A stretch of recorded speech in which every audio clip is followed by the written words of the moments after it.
sat down just in time. Hello. Hello. Welcome to stream Wonder Mooning, everybody. I I am still kind of processing everything that happened yesterday. This chapter is so much. So very much has happened. But welcome in Zero, welcome in Linky, welcome in anyone who might be lurking. Yeah, so we're gonna finish today. It was, there were a few parts of chapter 4 that took me a while. So we were not able to finish last night because my meds started wearing off, but I was not in a position to do the puzzles that we're currently at. So yeah, we've had to wrap it up. But we are gonna finish the chapter today. I feel like we're probably near the end. We shouldn't have too much left to do. Yeah, this chapter has been a ride for sure. Uh, but we're for sure gonna finish the chapter today regardless. I don't think we have that much left. It's just I'm assuming we have like a final boss and everything, so it'll probably still take me a while. But depending on how soon we finish today, um, I was looking up the chapter 3 secret boss and the chapter 4 secret boss because I figured since I'm in like the end game, I was probably past the point that the chapter 4 secret boss is playable. And I was right. So the chapter 3 secret boss is actually just basically you have to do a few more steps and access some secret areas and stuff that do require getting an S rank in both of the TV segments. And you're able to get the shadow mantle that Sham mentions if you speak to him after you defeat Spamton Neo. And that basically makes the Roaring Night fight possible.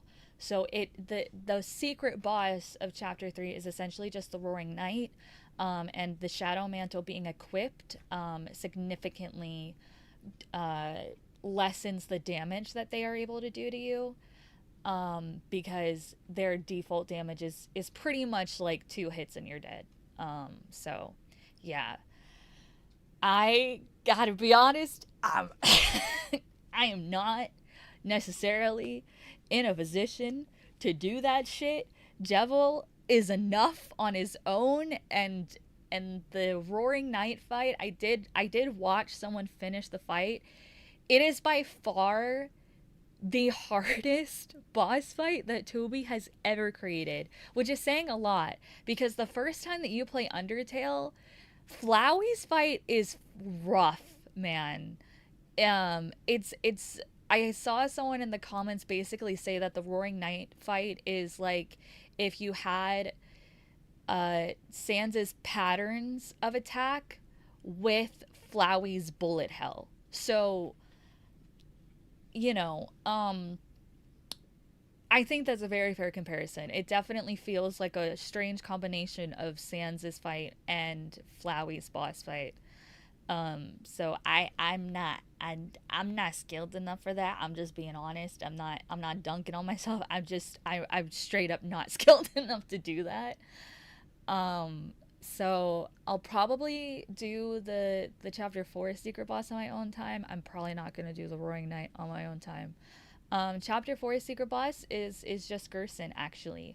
So I he was actually the person, or I guess some kind of replica of him. I think Ralze says it was a stone statue of him that took form. Um, that was Gerson's attack pattern, and the reason that it looks so much like Undyne's and that like his armor and everything looks so much like Undyne's is because he mentions in Undertale that he was actually the one who trained Undyne for the Royal Guard. So it's actually really cool that he has her attack pattern. That's a really nice callback to Undertale. And it really makes me appreciate him more. He's my favorite shopkeeper from Undertale. He tells you so much. He's very informative. After Deltarune came out, he actually has.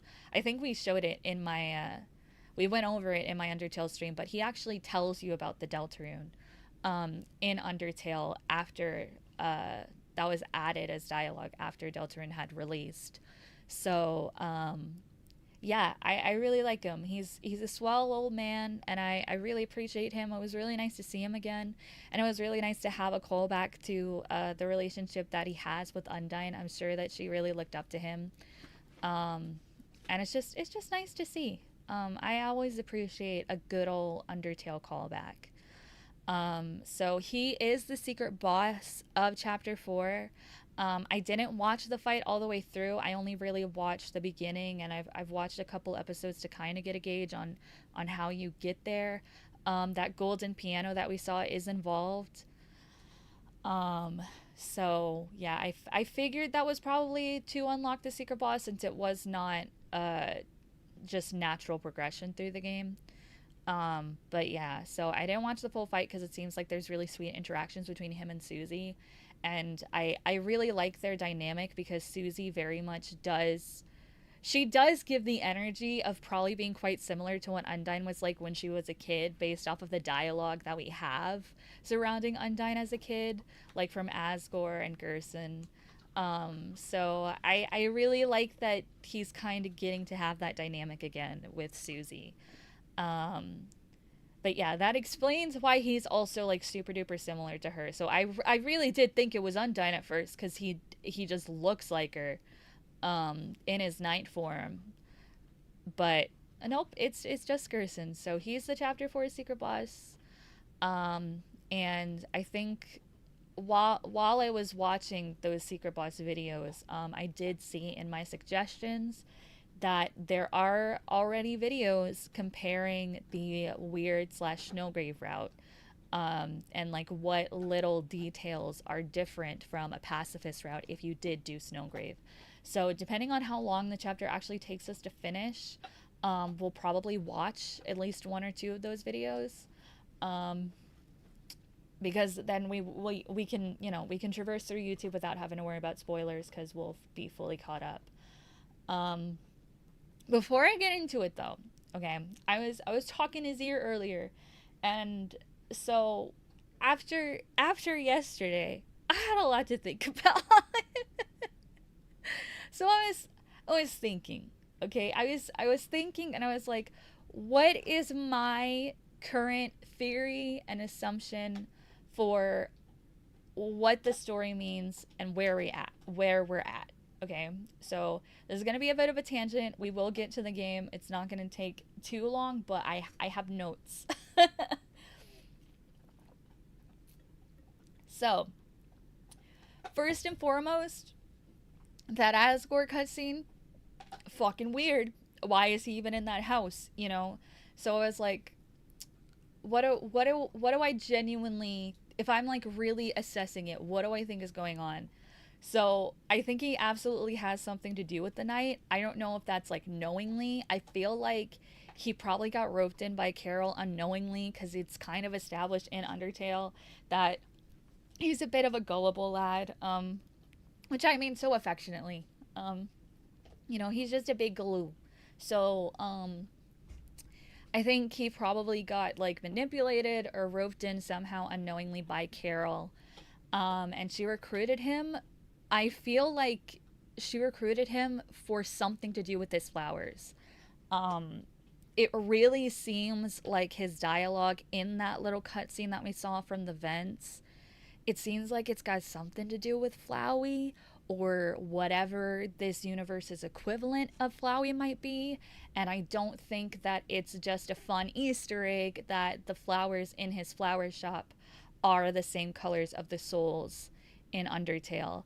And it's not a coincidence either that we only were able to enter the flower shop on the first day. It's been closed every other day since. And I guess now we can probably assume that every day since he's probably been going to Carol's house and he's doing something with a golden flower again. So will we see a Flowey? I sure hope not, because that would mean sad things for Asriel. But I do think there's something involved with those flowers. Whether they're actually souls again or not, I don't know. But the fact that they're in containers and they share the colors of the souls, to me, means they are definitely significant and they for sure have something to do with the prophecy. I just don't know what for sure. On the topic of Carol, she's my personal assumption for who the knight is right now. To me, she makes the most sense. And if she's not the knight, then she's simply just the primary person under the knight's influence and the primary person doing the knight's bidding. And like, again, like either way, she's clearly influencing Chris and has some sort of hold on Chris. And I feel like the reason that Noelle and Chris were kind of, I don't want to say pushed necessarily because they do genuinely seem to be friends, but I feel like Carol definitely in some way did push them to become friends so that she could control Chris somehow, influence them somehow, and just have a hold on them. And I feel like the influence specifically is surrounding Chris's actions towards us slash, you know, their soul. Because we, the player, are only able to play them because we are their soul and they are able to remove us. And those cutscenes that we had yesterday were really interesting to me because the dialogue box and the way that the text was written, like the font that was used, it really seemed like Chris was straining themselves. And based off of like, we've kind of gotten more insight over these past couple chapters of like what Chris is actually like, how Chris actually acts, the manner of speaking that Chris actually naturally has. So I think that there's probably some sort of turmoil going on with Chris, and like they're either being possessed or otherwise, hold on, they're either being possessed or otherwise influenced in some manner by Carol on behalf of the knight or because she is the knight. And I don't think that they're like, I don't think that they're necessarily rebelling against us of their own will. I think probably if we were able to get more insight into their like internal dialogue, I feel like they probably would prefer us to help them. I don't think they want to do the things that they've been doing. And I definitely think especially that chapter 2 was a setup, because the only reason that Undyne went to the house where the fountain was open is because Chris was influenced to slash the tires. I really doubt that Chris naturally would slash their own mother's tires. I think that that was definitely like foreshadowing in some way as being like a setup. And I also think that like the fact that Carol is the knight is pretty concerning because again, like regardless of if she is the knight or she's the main, I guess, henchman for the knight, the fact that she's the mayor and is one of the people who has access to the doors is kind of fucking concerning, especially considering that her code is in her own kid's room. So she's definitely in a position where she could easily make the roaring happen in town, and most likely would not stop at just, hopefully not successfully, but attempting at least to sacrifice Undyne and probably the rest of the townsfolk. So I think Carol is the knight. I think Carol has a hold on Chris, and Chris is struggling right now, and I think it's gonna get meta because we're gonna have to influence things in some way, and the pacifist route, I'm assuming, will most likely be saving Chris from the influence. Whereas I think also it's interesting with the Snowgrave route because the whole point of the Snowgrave route is that you're influencing Noelle to do evil deeds, right? So I definitely think the Snowgrave route is intended for you to basically be aiding the knight, especially because there's multiple points where it's kind of pointed out that Chris seems hesitant or incredibly out of character in the Snowgrave route. So I definitely think the Snowgrave route is intended to be like you're taking the knight's side and this is the bad ending, whereas the pacifist ending is going to be the good ending. Most likely you conquering the knight and finally freeing Chris and everything. On the topic of Chris, they do have similarities to the knight. That's been something that we've established since the beginning. That's one of the first things that people noticed when the whole prophecy came about. They literally wear knight's armor. They have a sword. They have a shield. But I think the most interesting part of their Dark World design is that they have blue skin, which kind of relates to Carol because she's icy. She has blue all over her makeup and stuff in her face. So I definitely think that's intentional for them to have that connection. So again, I think she probably like influenced Noelle to become close to Chris so that since they were a small child, she could start prepping them to prepare for their role in the prophecy and influencing them to be the vessel for the night in whatever way. Most likely just guaranteeing their victory over the victory of the good side. Um, which is sad, really. I feel like she probably has known the prophecy for a long time and probably realized that Chris is meant to be the human. I feel for Chris. I feel for Chris a lot. I'm concerned about where we're gonna go with their story. But yeah, I hope we help them. Um, Now, as much as I love Ralse, it is very clear that he's hiding something. I don't, but I don't think that Ralse is evil. I know that some people have had that theory for a while that like what Ralse is hiding is that he's secretly evil or something. I don't personally think that, especially because again, like Ralse has been compared so much to Azriel that would kind of be a repeat of Azriel being the full twist villain for Undertale. So I don't think that's the case. I think if anything, the thing that he's most likely hiding is that he currently only knows the bad ending to the prophecy. So I feel like there's gonna be a whole thing for the pacifist ending where, similar to Undertale, you kind of get the red herring ending with the phone call with everyone. And then Flowey tells you, like, there's still more you could do to actually guarantee them a full, proper, happy ending, you know? So I feel like there's going to be something similar to that happening in the pacifist ending, where initially we get the quote unquote bad ending to the prophecy, and it's like the prophecy is fulfilled or everything, and then we're somehow given a way to actually rewrite the prophecy and prevent the bad ending from happening or even overwriting the bad ending. And so there will probably be some sort of like intense scene that happens with Ralze where he realizes that the prophecy was not actually set in stone and it was changeable.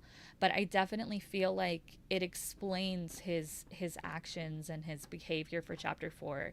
He's just like very stressed out because he knows that what is happening is inevitable and he can't prevent it. He just simply has to be a martyr for what happens.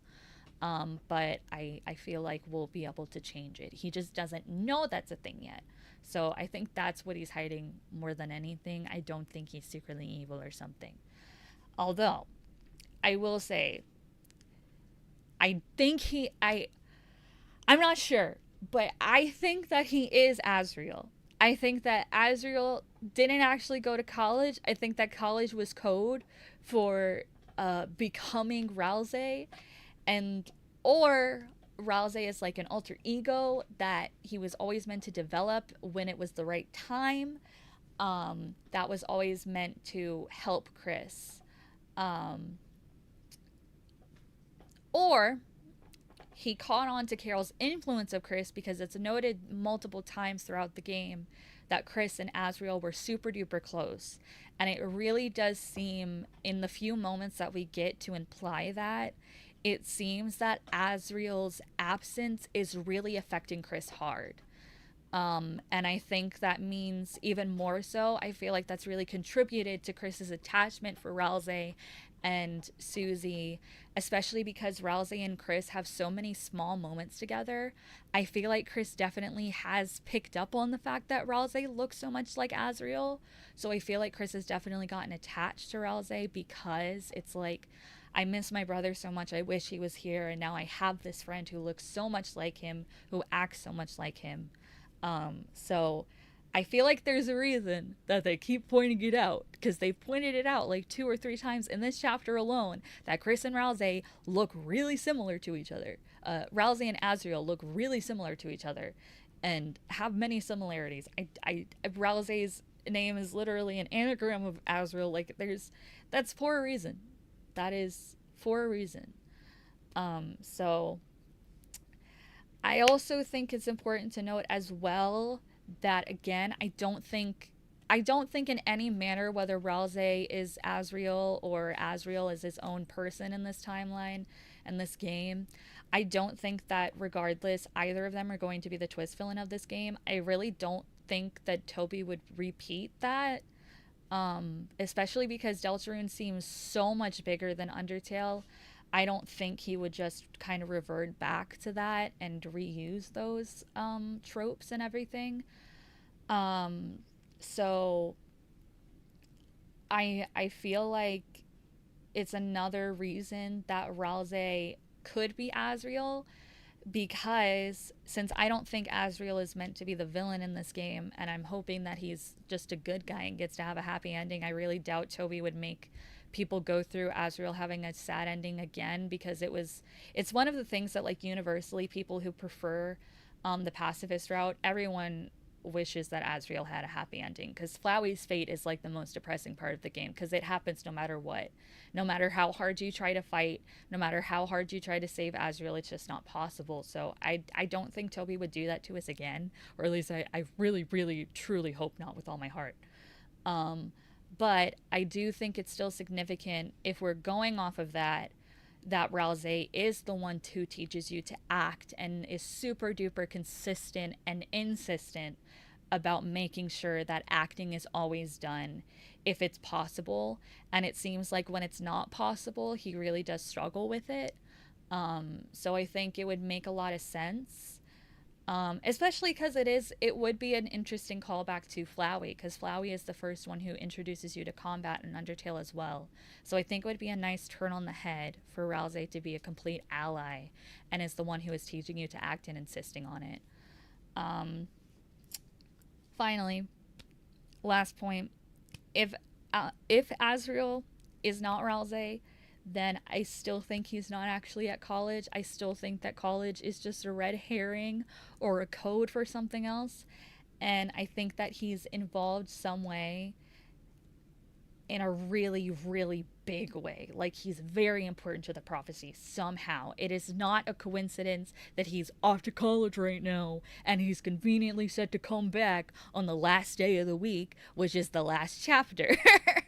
So, I feel like he plays a big role, and I also don't think that it would be, I don't think that Toby would repeat it, like, his story from Undertale, just on account of, like, clearly what happened in Undertale with his fate and becoming Flowey and all of that stuff.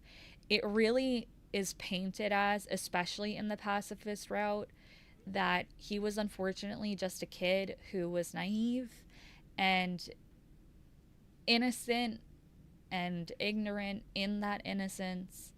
And so he was basically just a victim of circumstance.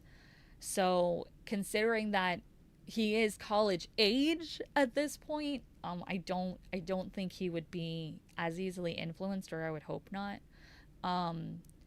Especially because assumingly they've been living with just Toriel for a while, so Toriel would be influencing him more than Asgore. Which I only say because we know that Asgore has never grown up out of his gullible naivete, which is charming, but, like, also, Asgore, please. Asgore, please learn from your past actions. I know you don't remember them because they weren't in this timeline, but please. But yeah, so I feel like Azrael is not. I've seen people say that Azrael is the knight. I don't think that at all. I really do think that Carol is the knight. So yeah, that's my current standing. Basically, as a summary, Asgore is somehow involved in everything. There's no coincidence that the flowers in his shop are similar colors to the souls in Undertale. Carol is my theory for the knight. I feel like she makes the most sense. I feel like Chris is being influenced by Carol. end or the night in some way. And that's why they treat the player the way that they do, but it's definitely against their will. I think Snowgrave is very significant in that it connects Noelle to everything, being Carol's daughter. And I think that what Ralsei is hiding is that he simply only knows the bad ending to the prophecy right now, so we're going to save him from that.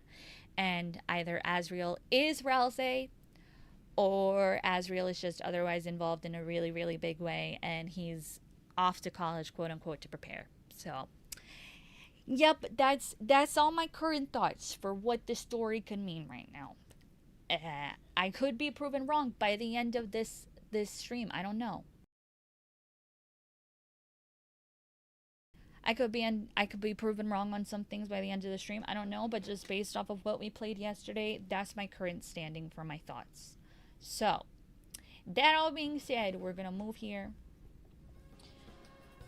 We left off on a puzzle that my brain was not cooperating with doing, so we're gonna go back. Hopefully complete it within like a couple times this time. Okay. Down, right, up.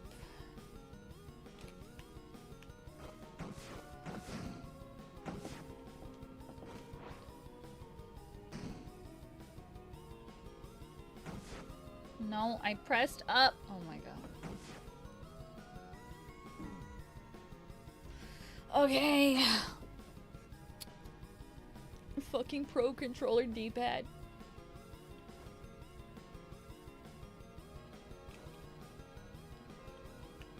Down, right, up. Or that's left. This is right. Okay. My brain is still waking up. Don't mind me.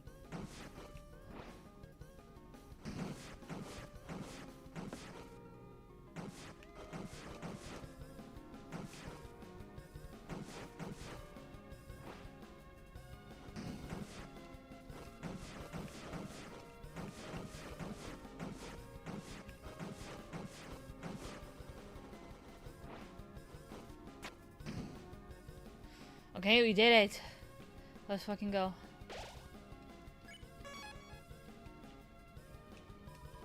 It's a strange spring with many chalices. When coins are added, the liquid transforms. Oh. Well, we're good. Oh, okay. Thanks. Thanks, Drift. Thanks. A pink flame, it glows hesitantly. Return to beginning. Okay. Why is that an option? It's a bell. Ring out judgment? Judgment was decreed. You have been kind. But there is a foe you haven't met and spared yet. It might not matter. The bell leaves it up to you. Really?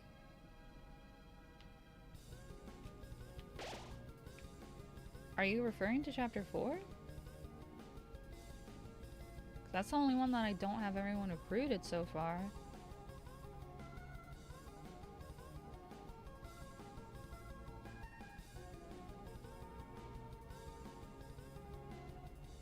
Interesting. I have no idea.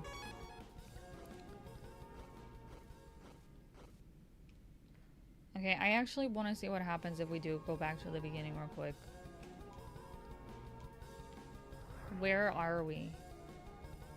Okay, we're back here. Alright. I see.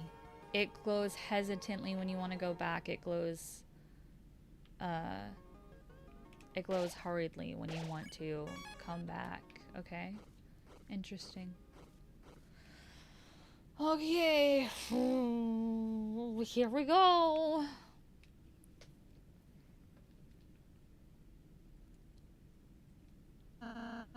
The fountain.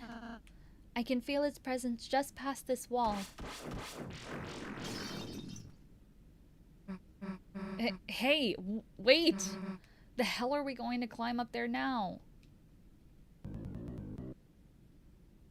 It's him! Yippee! Friends need help.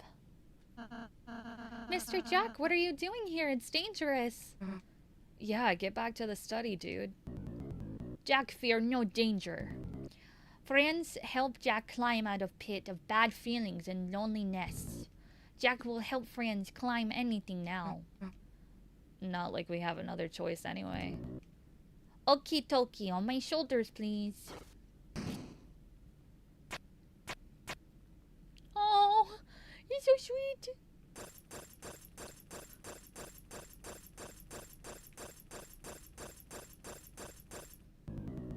Walls become thin here. Let's be careful.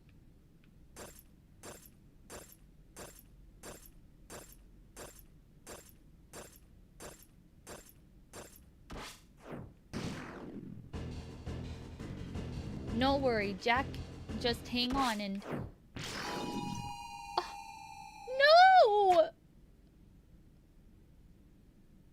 no! You guys, the hell are you doing here? We apologize for our belated realization, but you three are the heroes, are you not? The story of your kindness has become legendary. I love these moments at the end of every chapter. It makes me so happy. And so, post-haste, we come to your aid in battle. Go forth and defeat the knight!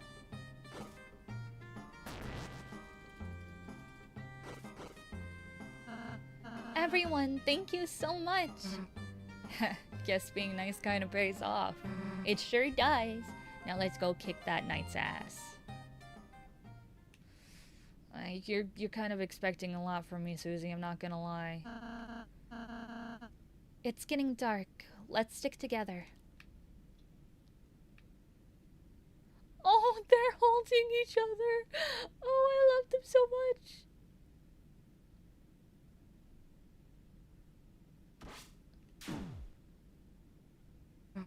Huh?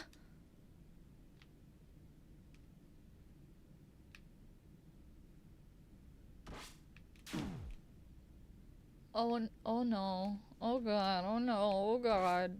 Stop! Can I dodge these? I don't think I can. I'm going back, but I don't think I can dodge. Damn it, it's so dark we can't see anything. If this keeps up, we'll be...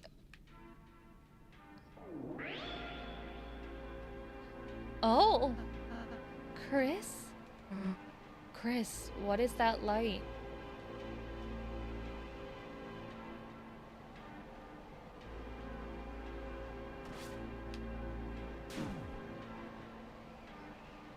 Oh! Oh my god!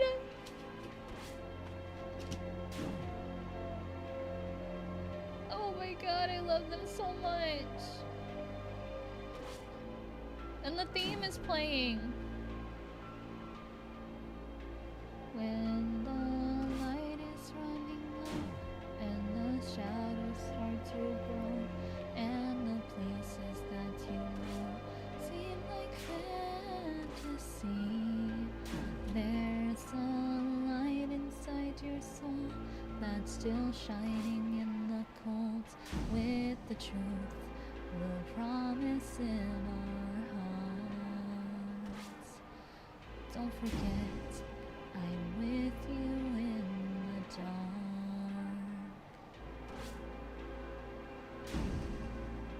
Susie! Susie, what are you doing? Like I'm going to let Chris hog all the bullets. I love them so fucking much! Oh my god!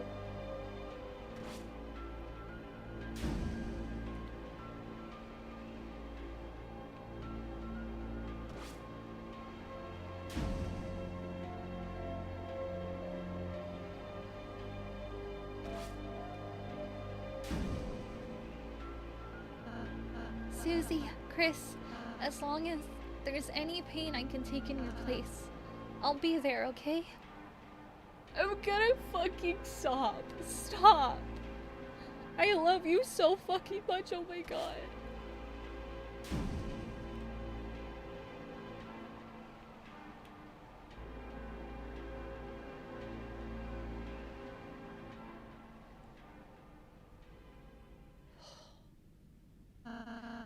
Looks like that's the end of it. Yeah. Let's finish this. Okay, I can't access my items to fucking heal. Okay. Okay, I'm emotional. That was really sweet. I did realize, that the song that plays at the end of the first chapter, definitely tells the story of their friendship, which is really sweet. And that was a nice little callback to it. For you. A red flame that glows hesitantly. Okay.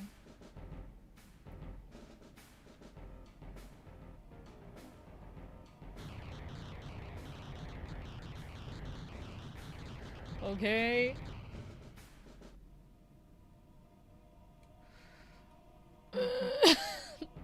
You.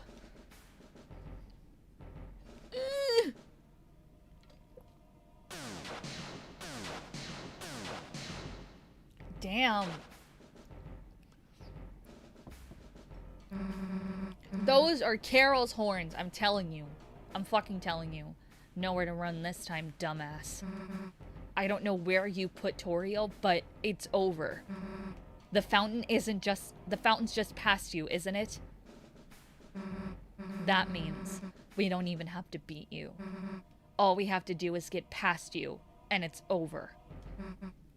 You can't beat us in the light world, can you? That's why you keep running, isn't it? Ew. Ew. What? Ew. Why are you doing that? Stop. Hey, what's so funny? Chris, why are they laughing? You're laughing because you know I'm right, don't you?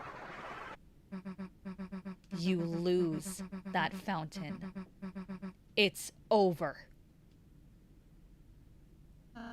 Don't make another fountain!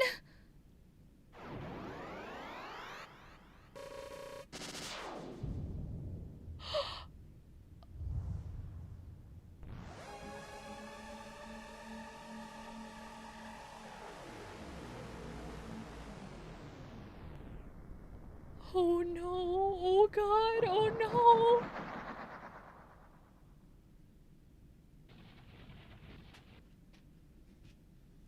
Ew!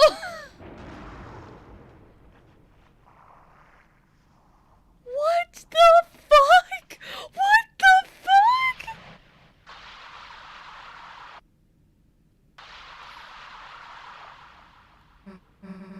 What is that thing? It's... Oh my god! No fucking... What? Oh my god!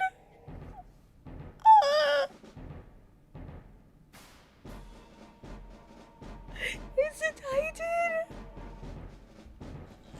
What the fuck? Oh god, we're so fucked! The hell is a...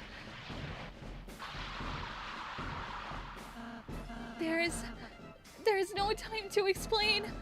Everyone climb on, it won't attack itself.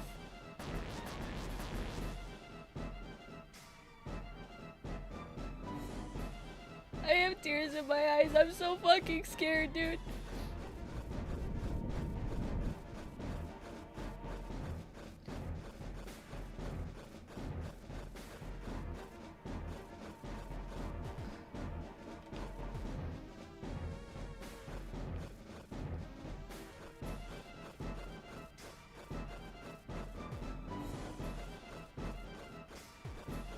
Ew!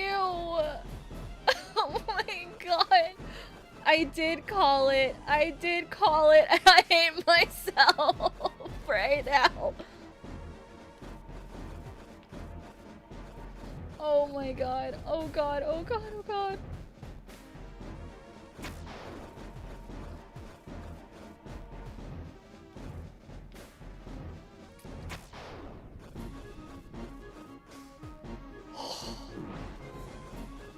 Oh god, the waterfalls do damage. Okay.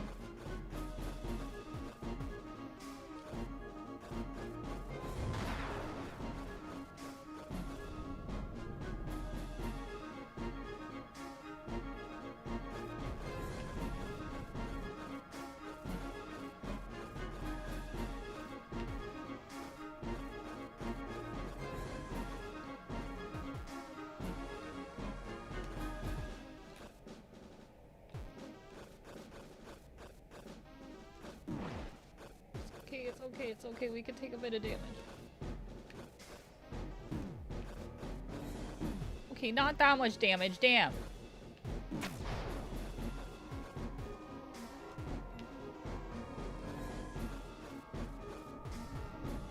Oh my god!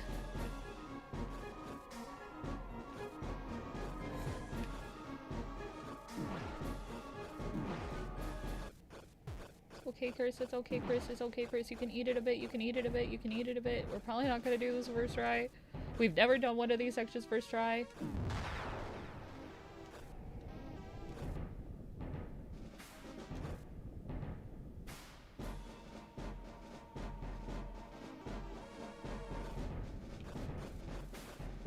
Yo, we're at the Titan. Welcome in. Yes, we are. I'm very scared.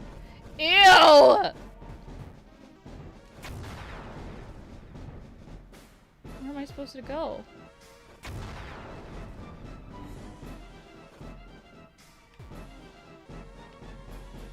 I can't go anywhere else. Yes, blind playthrough.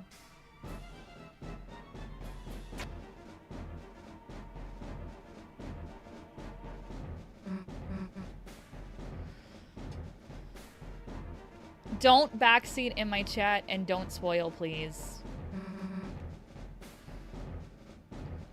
Looks like we're safe. For the time being, if we stay here, it's only a matter of time until it finds us. Rouse, what the hell is that thing? When the fountain's power becomes too strong, when the flow of darkness roars wild, it makes that a titan. It's the fear of the dark. It's the bump in the night. It's the shadow of the backside of your mind. Damn, that's deep. It has no consciousness. It only exists to destroy. Well, how the hell are we supposed to beat it? I don't think we can. It's hatching so fast. Unless... Chris, you can seal fountains, can't you? Maybe if the Titan is anything like a fountain, you could... Ew! It found us!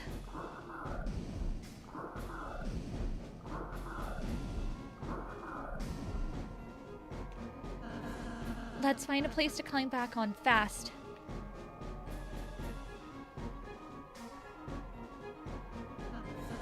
If we jump here, we can make it back on. Okay.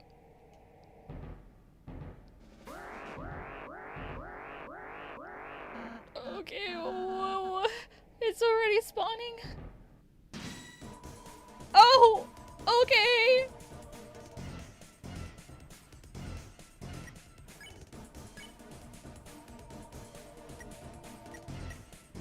What did that say? Consider strategy.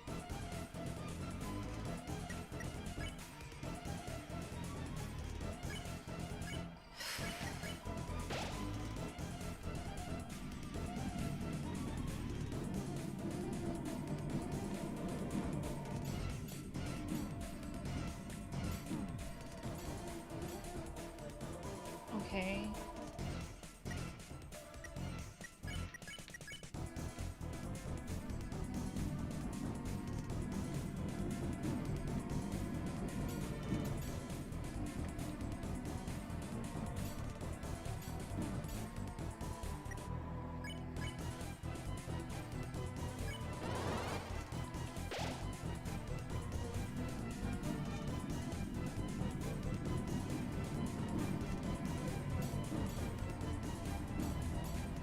Don't die on me, Suze. Don't die on me, Suze. Don't die on me.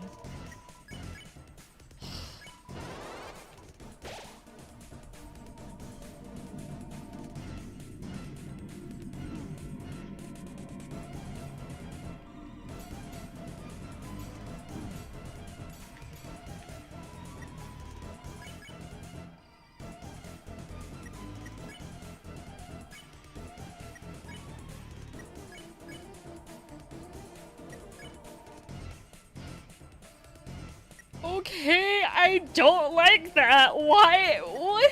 Why is that a thing, Rosie?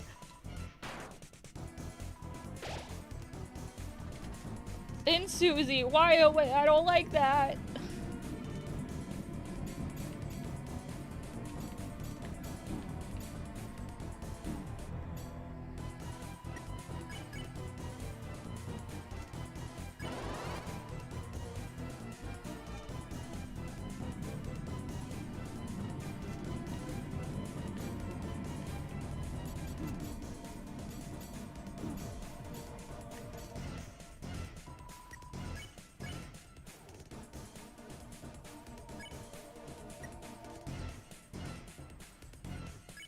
Okay.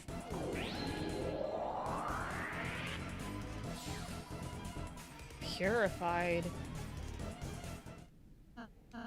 Is everyone all right? Yeah, let's get back on. Is there anything this way? Nope. Okay. If we jump here, we can make it back on.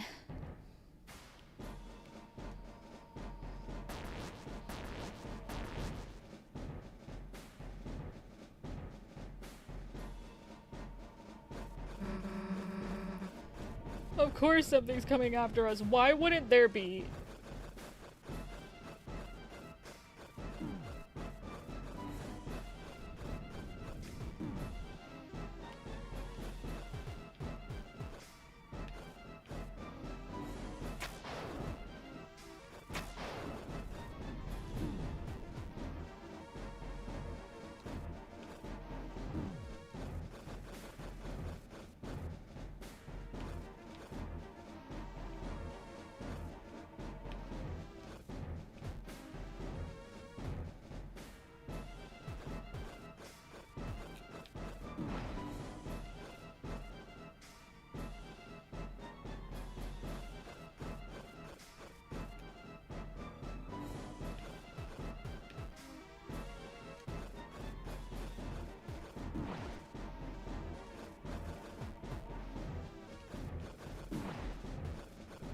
This is fine. This is fine. This is fine. This is fine. This is fine. This is fine. This is fine. This is fine.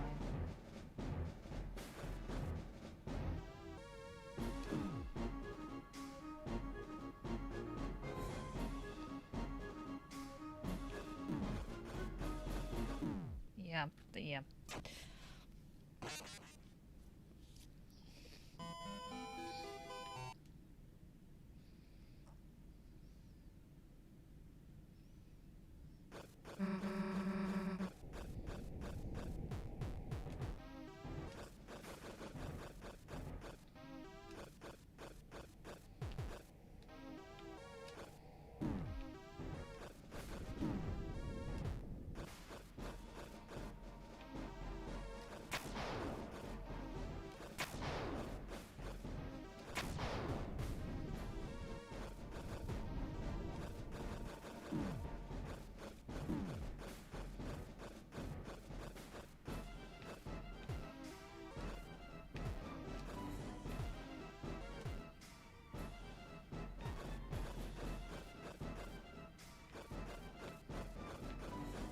Go to the side, please. Thank you.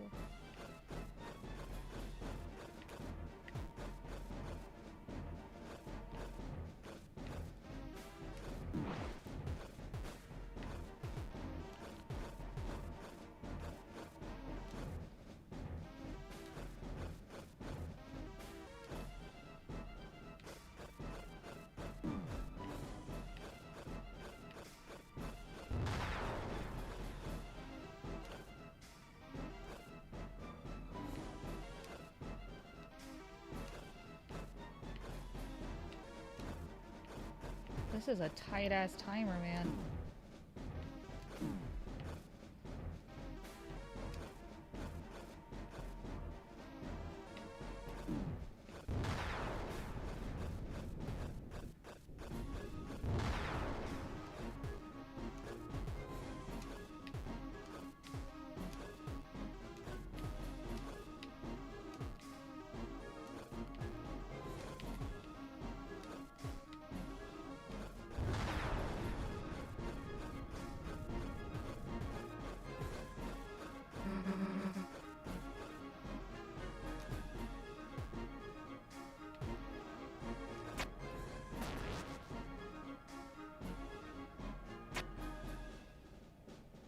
Okay, okay, thank God. I thought we were just gonna be in darkness again. Doesn't look like we can go much higher.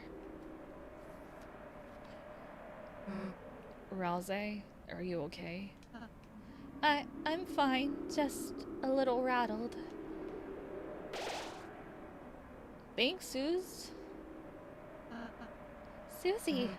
Don't mention it. Let's go.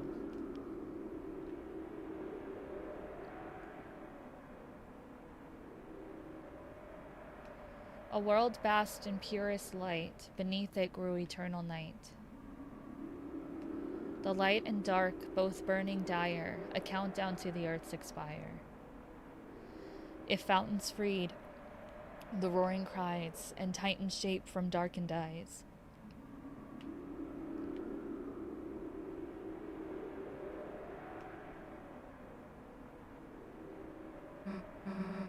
End of the line, huh? It seems so. Guess we just wait for the Titan to show up, huh? No.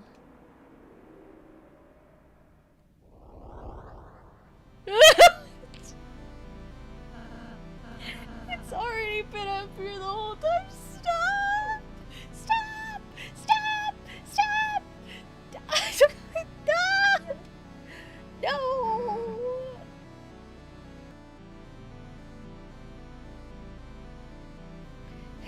Hey, dumbass. Don't know if you got the memo, but we're heroes. And there's a whole lot of stuff written in our lives we haven't gotten to see yet. So get out of our way. Or, as soon as my hand stops shaking, my axe is gonna chop you in half. Got it?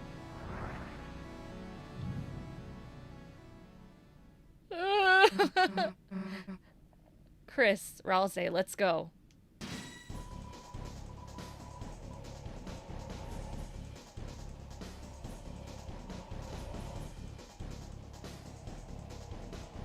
Okay, what the fuck?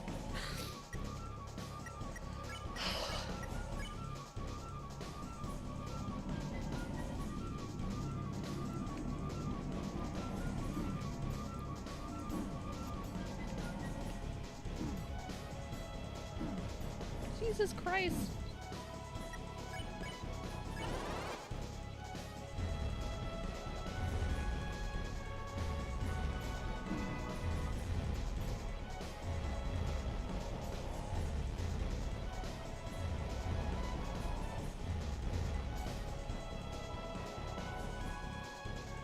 Biblically accurate Titan.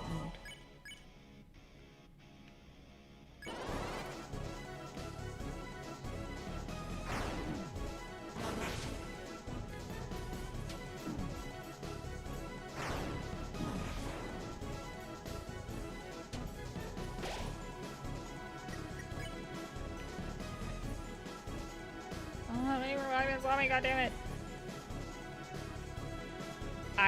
I know that. I can see that. Please don't backseat.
the atmosphere tense, you can use Unleash.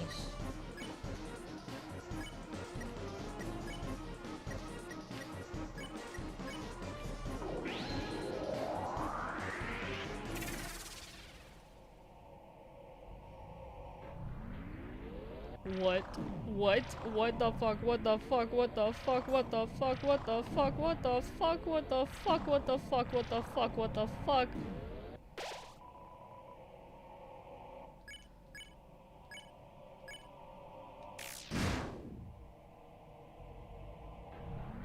Hi, babe. Hi. I'm gonna die probably. I'm gonna die probably. Yeah. Yeah.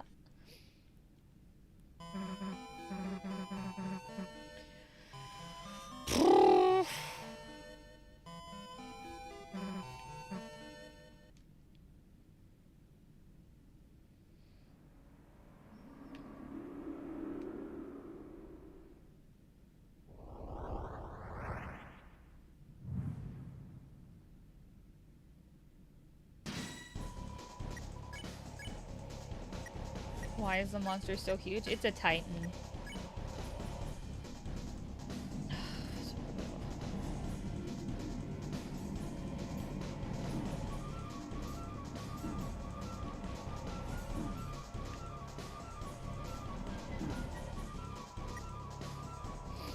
Give me one sec.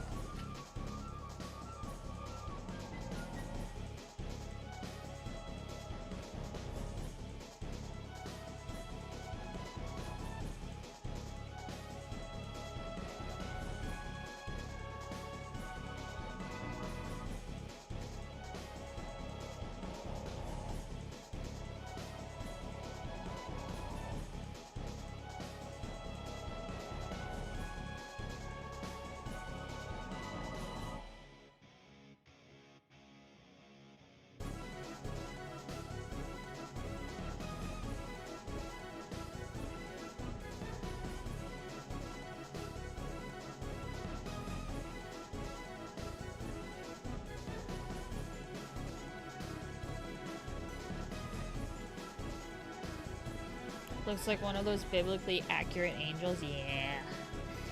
Yeah.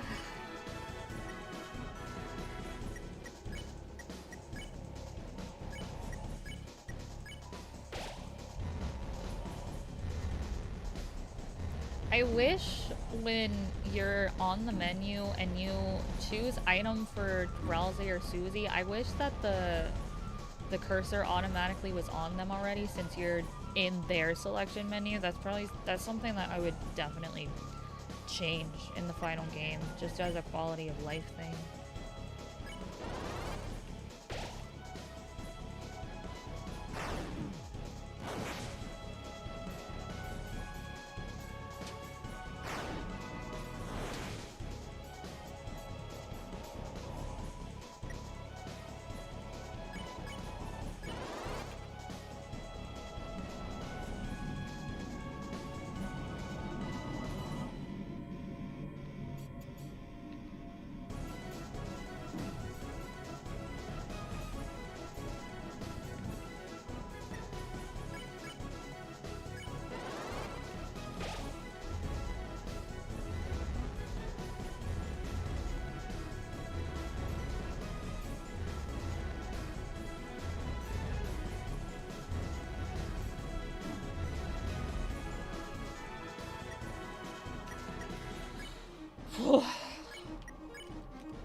I don't like that. I don't like that. I don't like that. I don't like that. I don't like that. I don't like that. I don't like that. I don't like that. I don't like that.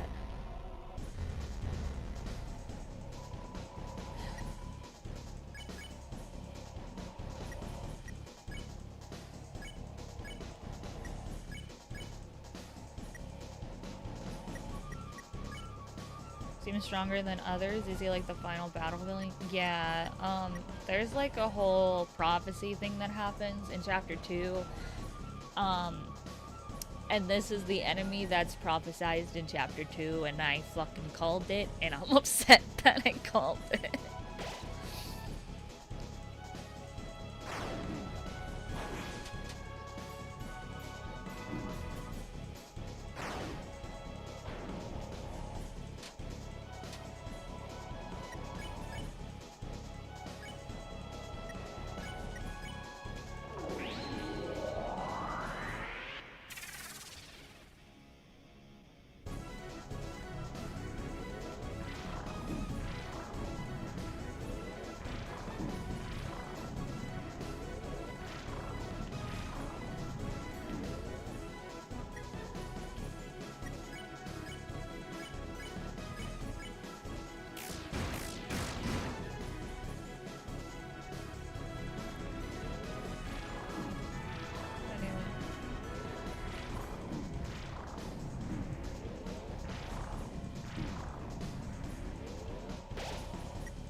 And the heart thing is your attack? No. It's just me.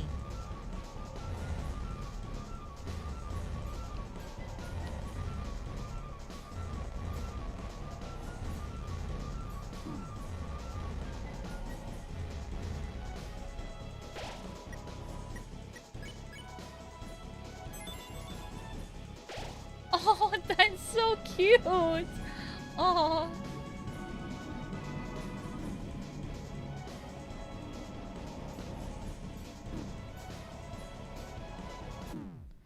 Yeah, okay, this is difficult. I'm trying to be as careful as I can.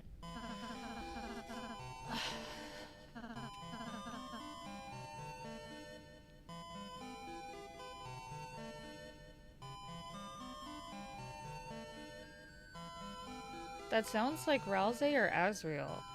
I never realized that before. It's probably Ralze since it says it's not your fate, but I wonder if it's Azrael.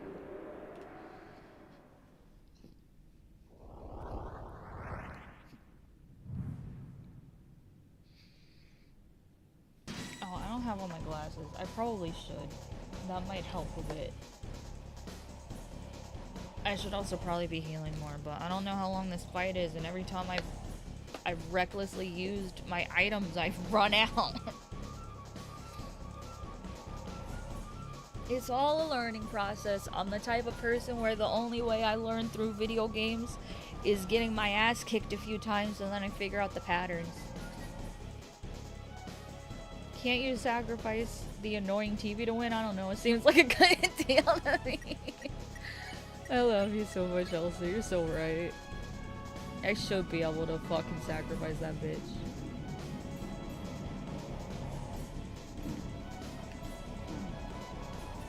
Welcome back.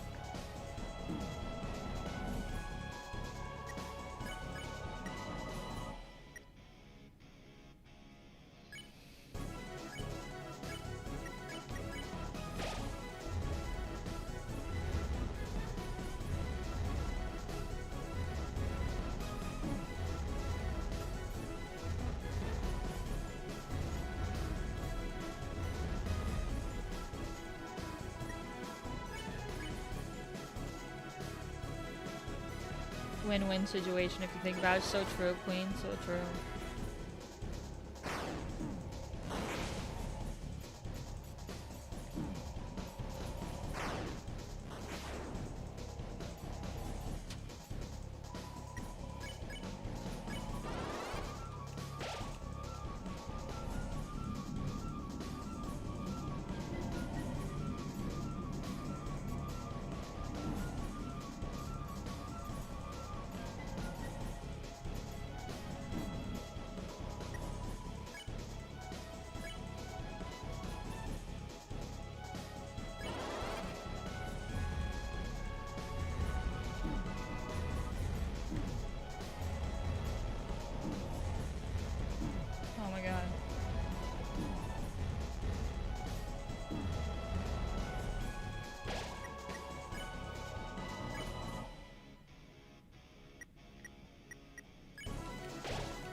still learning. It's the final fucking boss. It's not gonna be a one and done. Woof.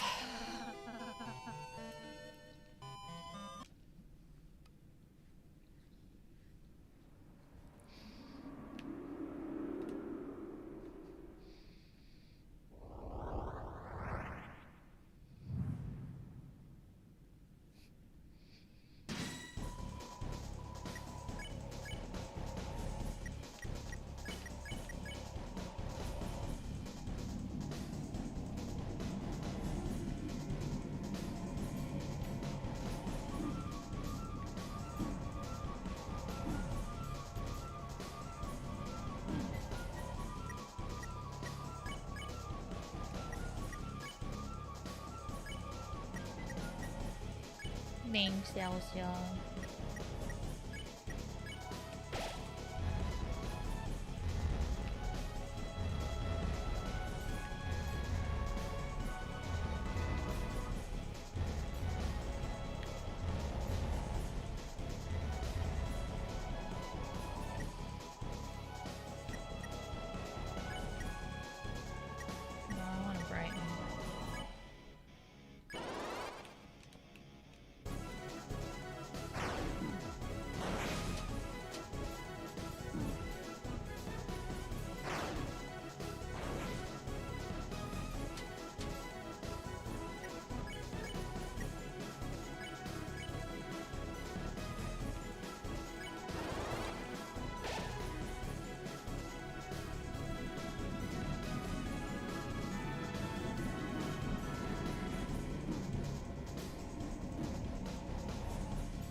Concentration, concentration, concentration.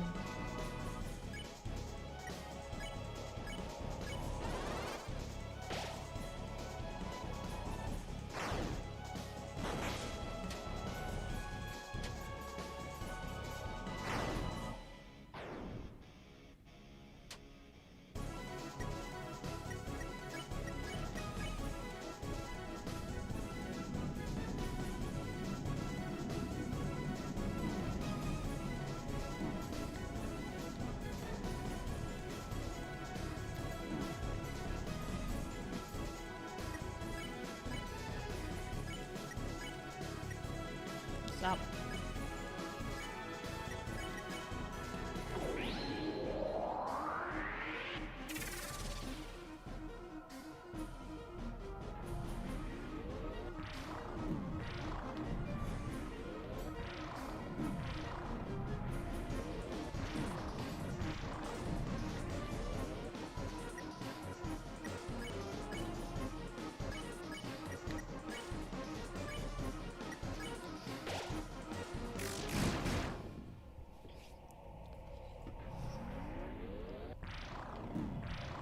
No, no, no, no, no, no, no, no, no, no, no, no, no, no, no, no, no.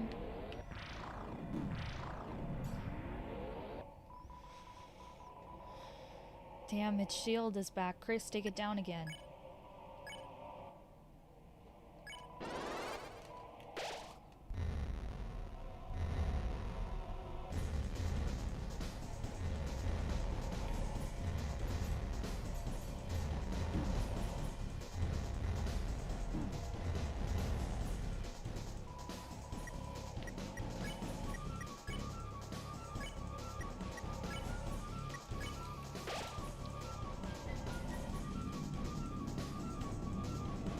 Oh, great. Now there's 3 at a time. Wow. Oh my god. What the fuck?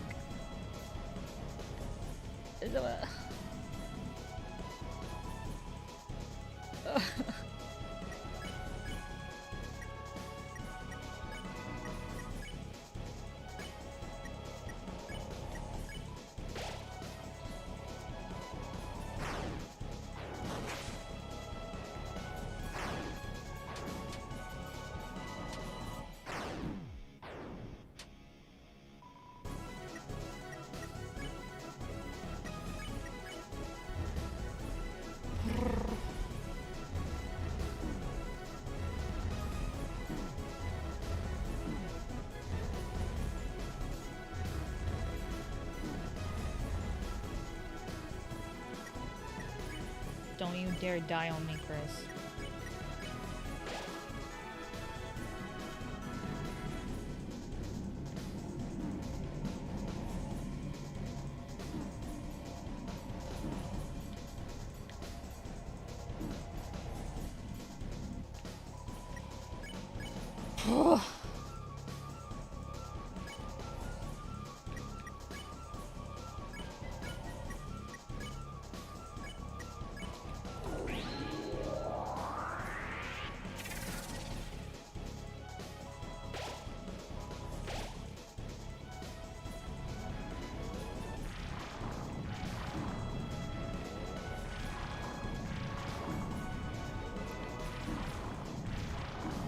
Damn, the tracking on that is fucking crazy.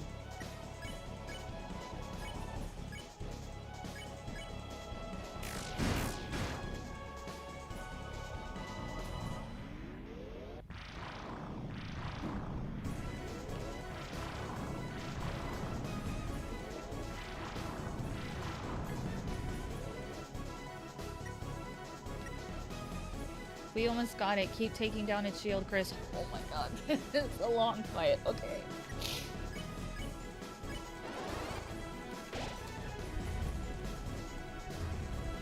Okay, now they're little. Okay.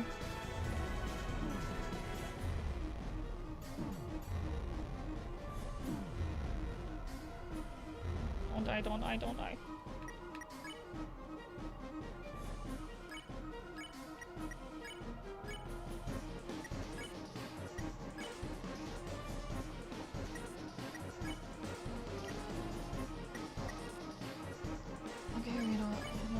To do dual heal.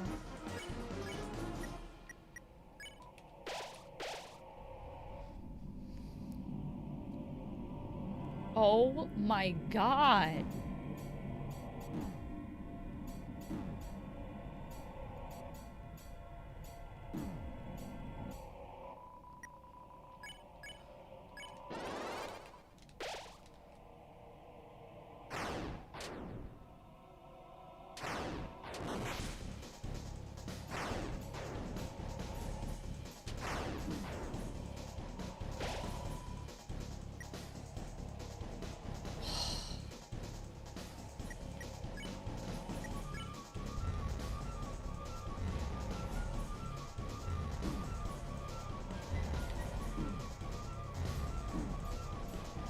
Die.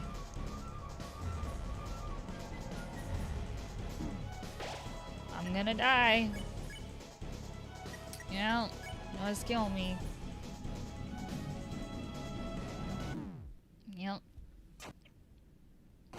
Okay, I need to I think I need to save my items for later in the fight and just do. Can this bitch just surrender? My god. I need to save my items for later in the fight and just do dual heal when I take damage in the beginning. Just in case everyone's not alive, I'm not fucked.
I think I can take it. I don't need to dual heal right now.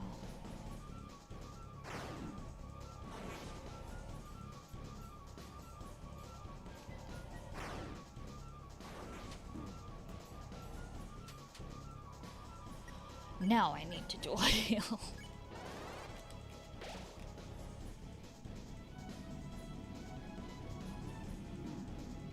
I want to see if after I unleash, I can attack with Susie and Rousey at the same time.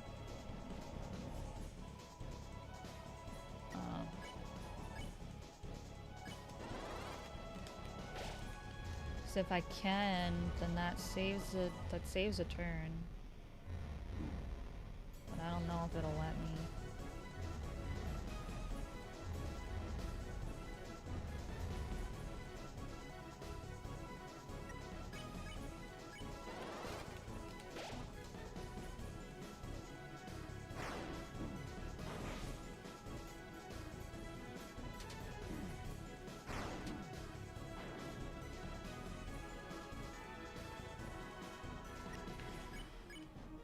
Okay.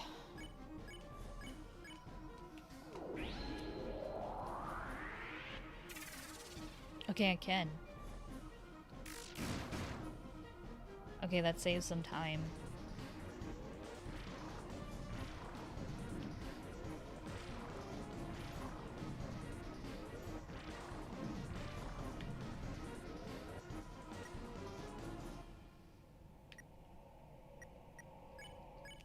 I hope y'all survive.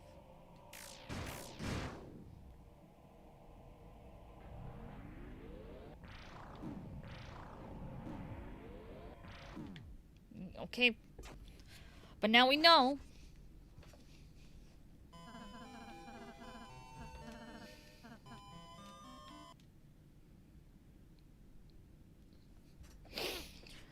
I hope everyone's comfy and has snacks. We're definitely gonna be here for a long while.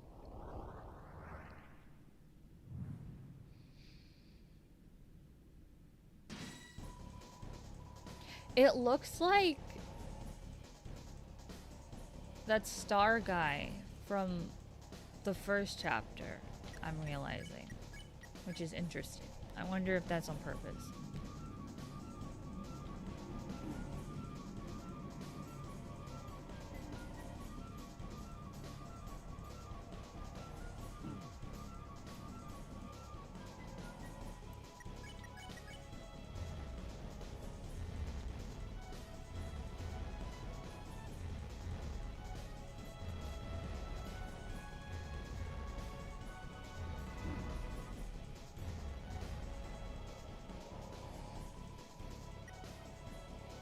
Yeah, because it had wings. It had wings and it was shaped like the star. I wonder.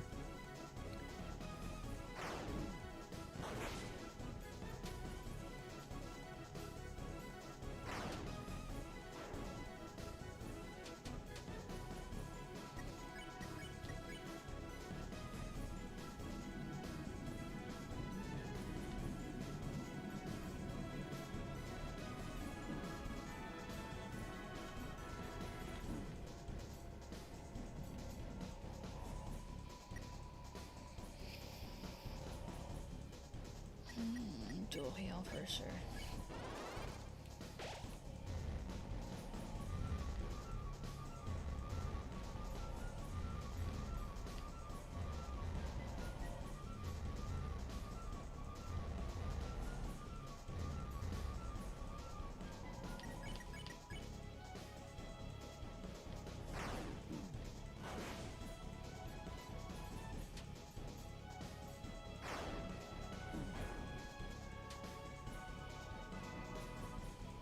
Okay.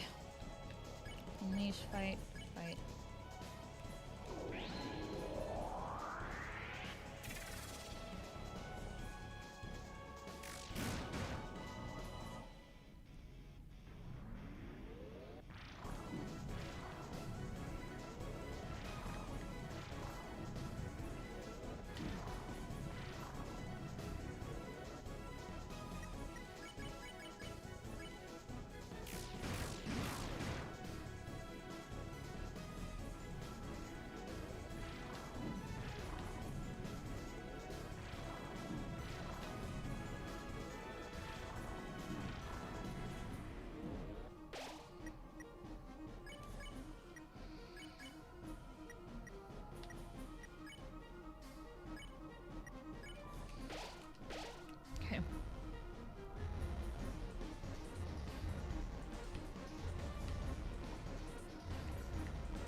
I wish you had enough TP sparings to fucking use Rude Buster. That'd be real nice right now.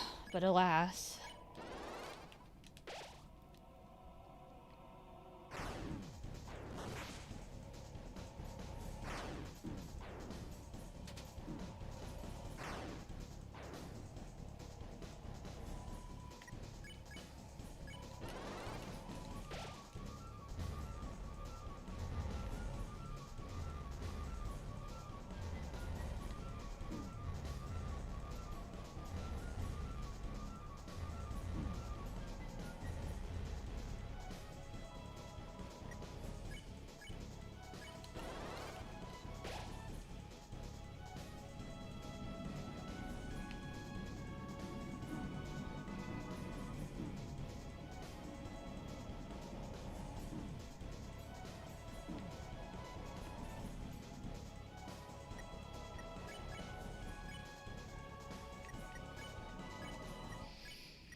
Okay.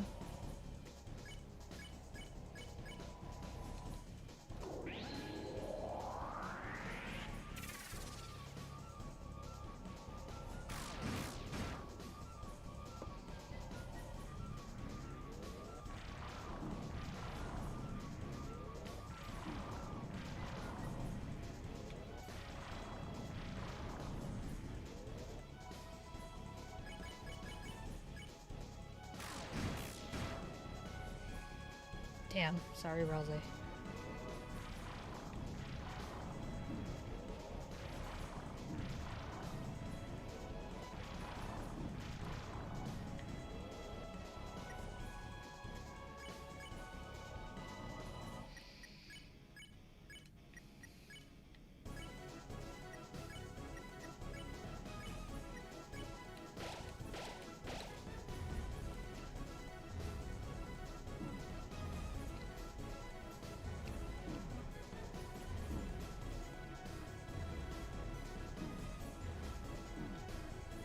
That's okay.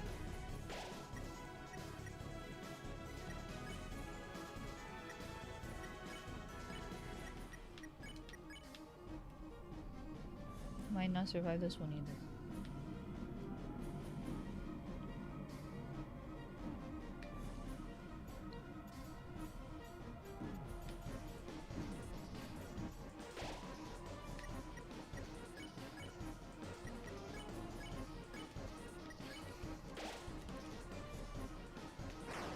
Jesus Christ, that's fast.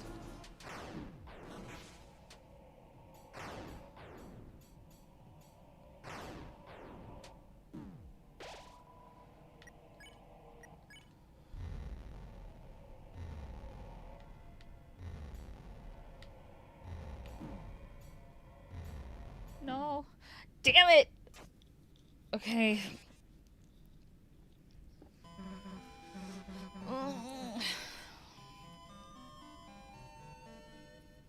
Can I go back and check my storage and see if I have any revivements? I don't think I do. I think I used them. Oh. You open the treasure chest inside with Skull Elixir. It was added to your items. Welcome, Cheese! Hi, bestie! Love you! Absentee. Are you gonna... Can you please... Can I please have a revivement? Can I please? Can I please have a revivement, please?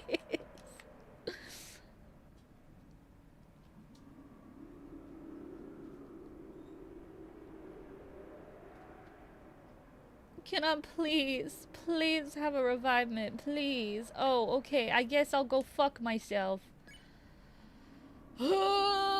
Okay.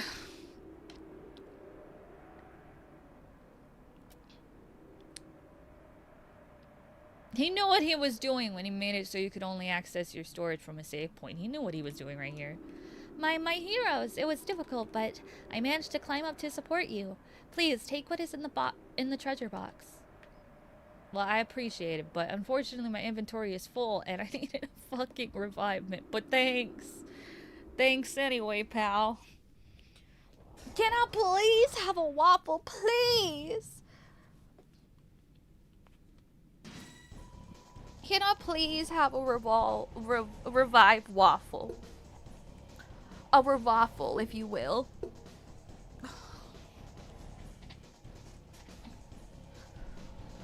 Okay, here we go again.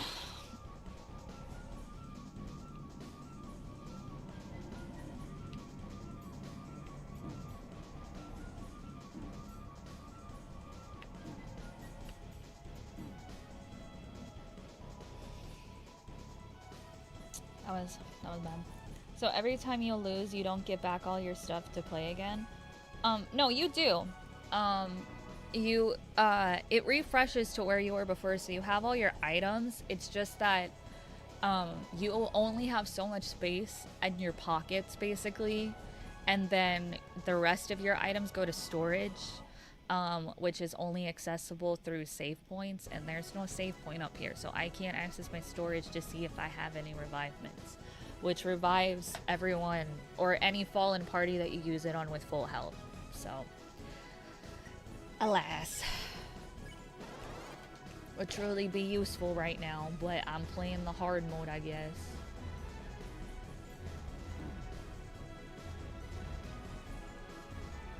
Yeah.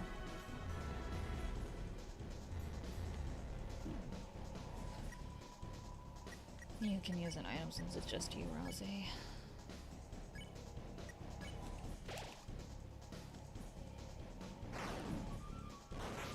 Hardest part of any game, inventory management. Yeah, for real. I think I distinctly remember getting revivements at some point, either this chapter or last chapter. I think I used all the revivements I had on me, so I might have used them for Tenna.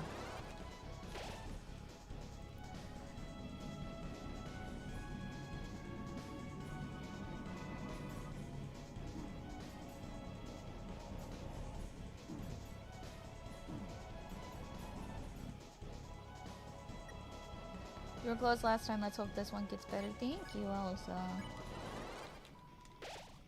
I mean, like I said, I'm the type of person where I usually learn games the best by just getting my ass kicked and then coming back later. Or just repeatedly getting my ass kicked until I figure out the pattern and like all that stuff. So it's the final boss, and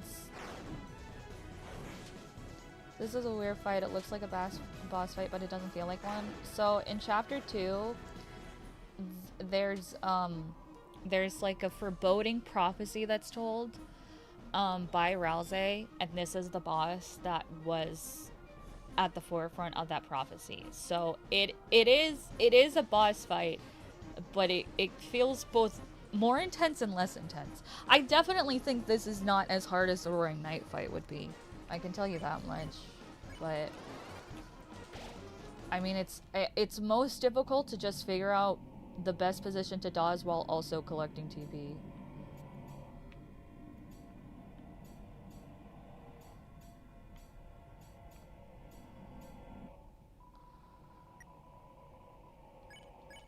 Can everybody full health for this shit? I have a feeling there's going to be a stage 2. Oh, for sure. There's no fucking way this is just one stage. That would be too kind.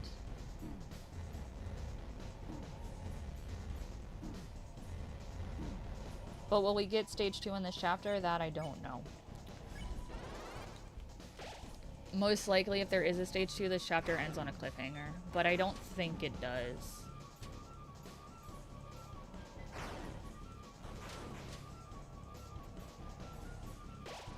Give me one sec, Minnie has to go potty.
Okay, I'm back. Are the hands an attack from the Titan? Yeah.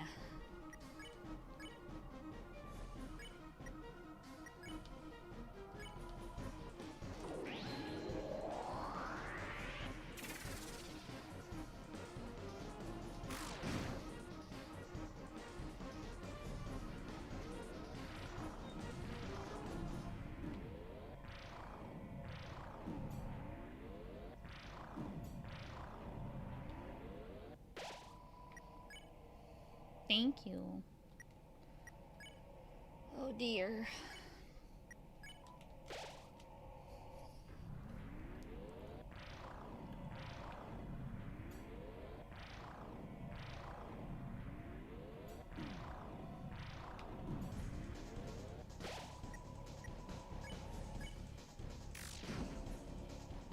Okay, you can still damage it. I wonder if Rude Buster does anything if you waste it. Yeah, that's okay. Thank you, thank you.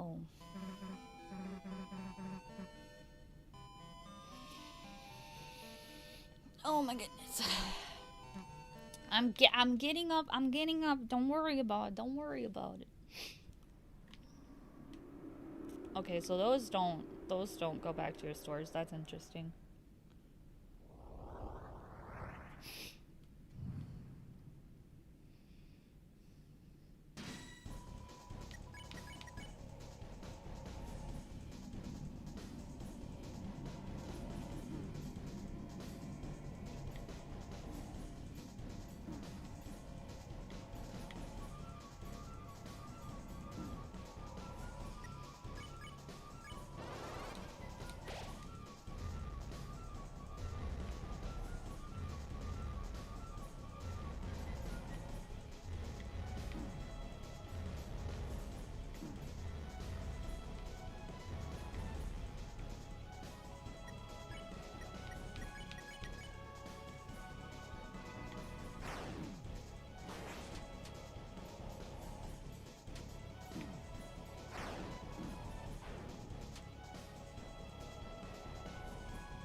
Hello, AFK. Welcome in. Good to see you.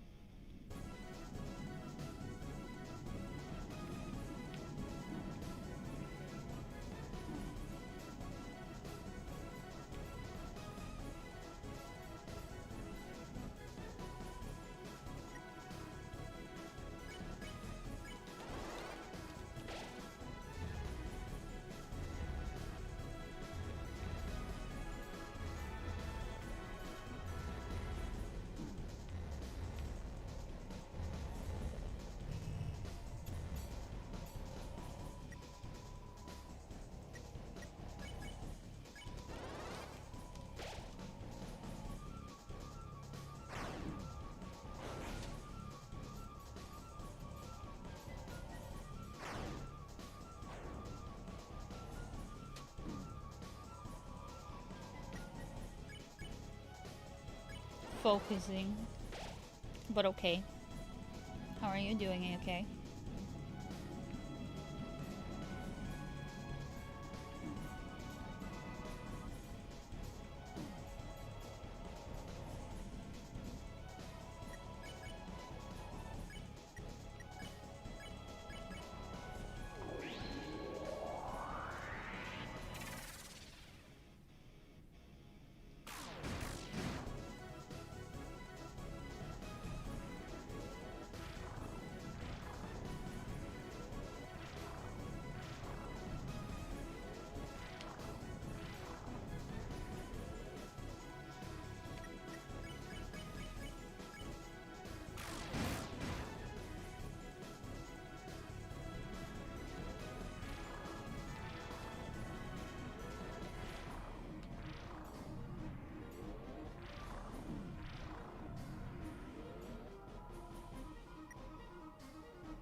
Glad to hear I'm doing good. I had a real doozy of a day. Oh.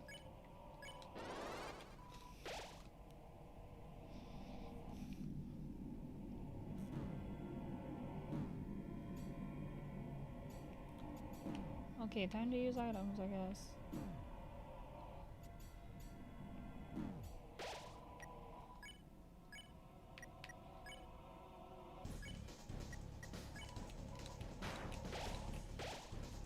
With 1 HP, are you fucking kidding me?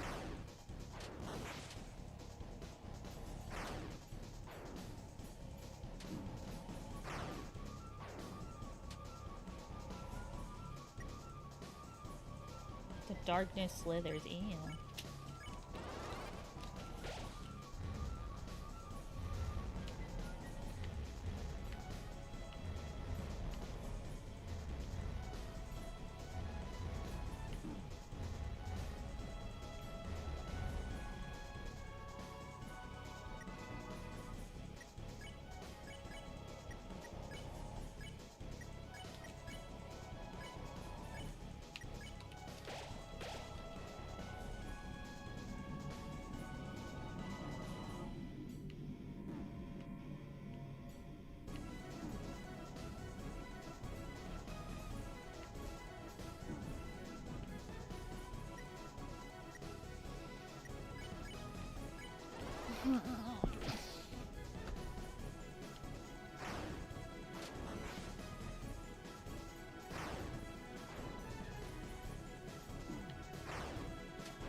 Yeah, it did, but a string on my guitar broke twice. Holy shit.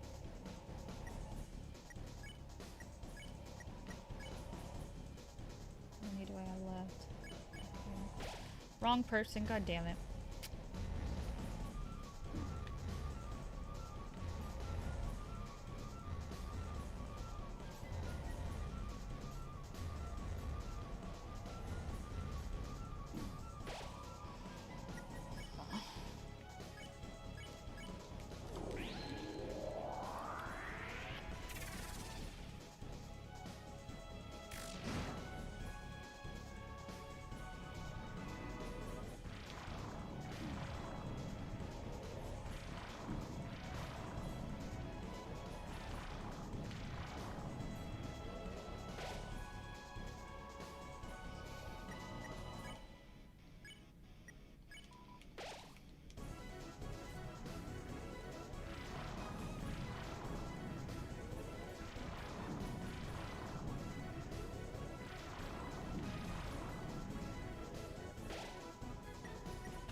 Okay, so you don't have to move for that one. Wake them up.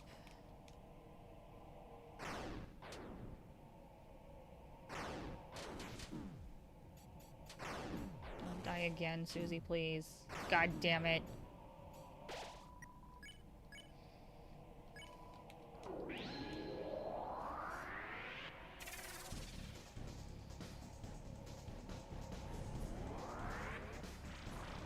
Oh my god, oh my god!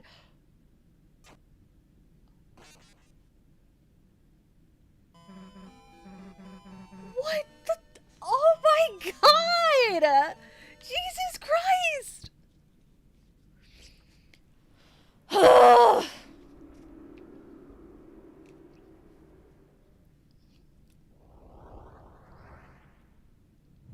I'm getting pissed. I'm getting pissed. I'm getting pissed.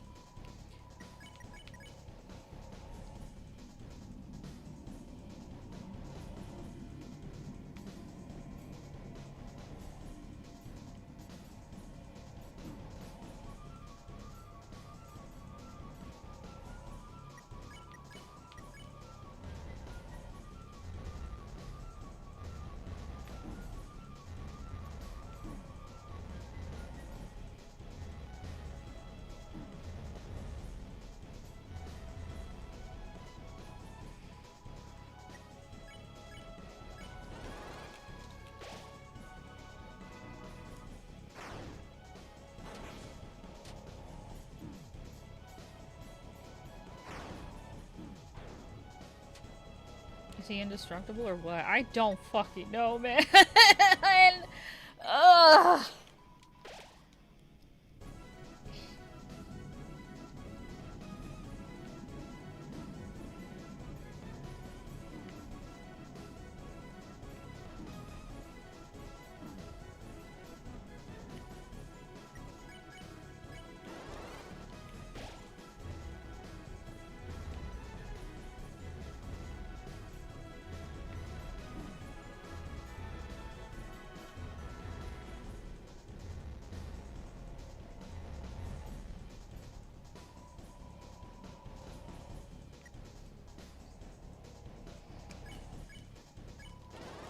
I want everyone to stay at full health for as long as possible.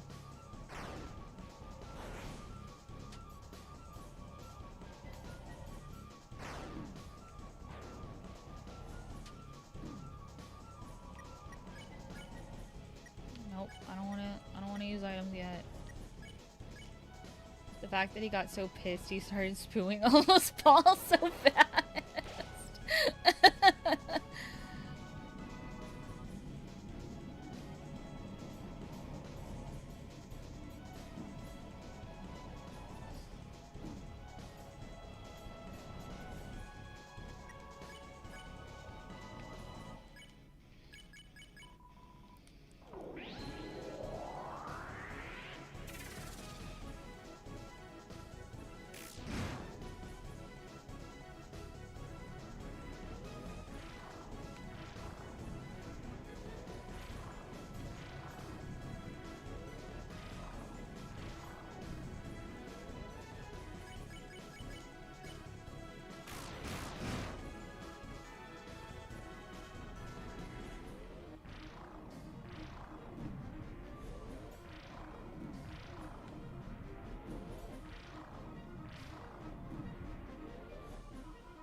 Okay, everybody use an item.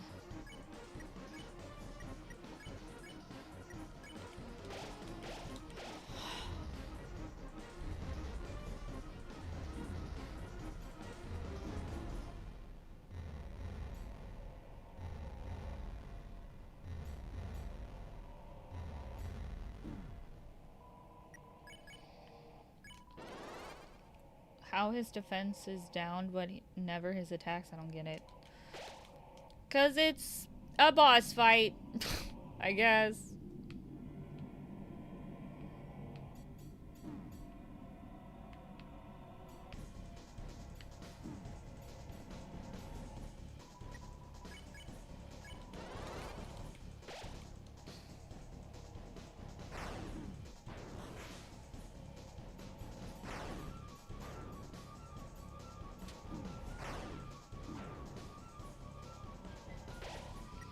Oh my god.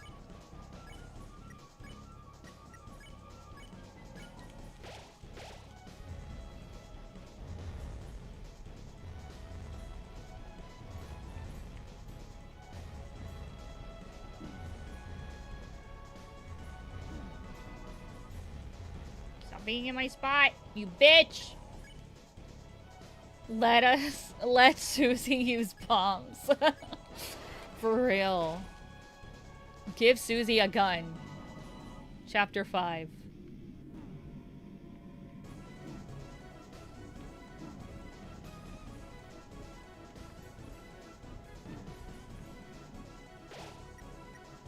Ugh.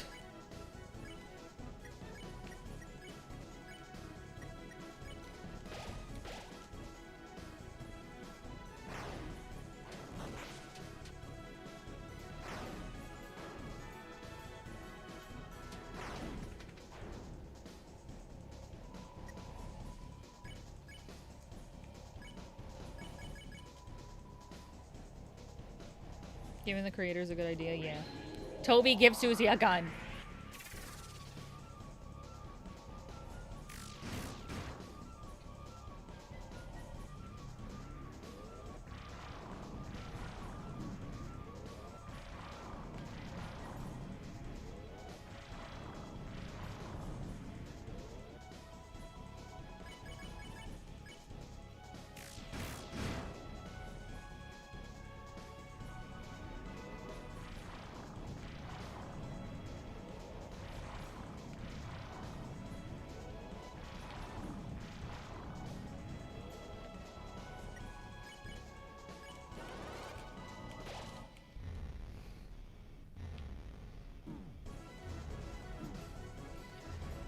my god, I'm gonna die again.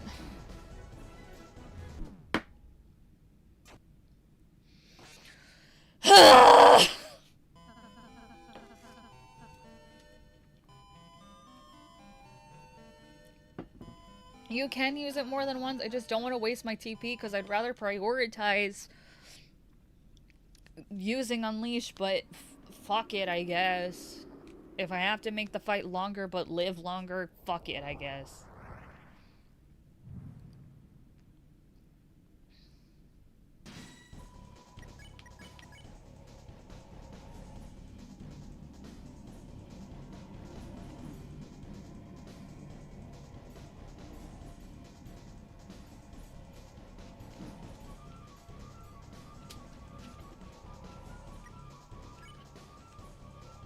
Reminds me of 10 Tails from Naruto, yeah.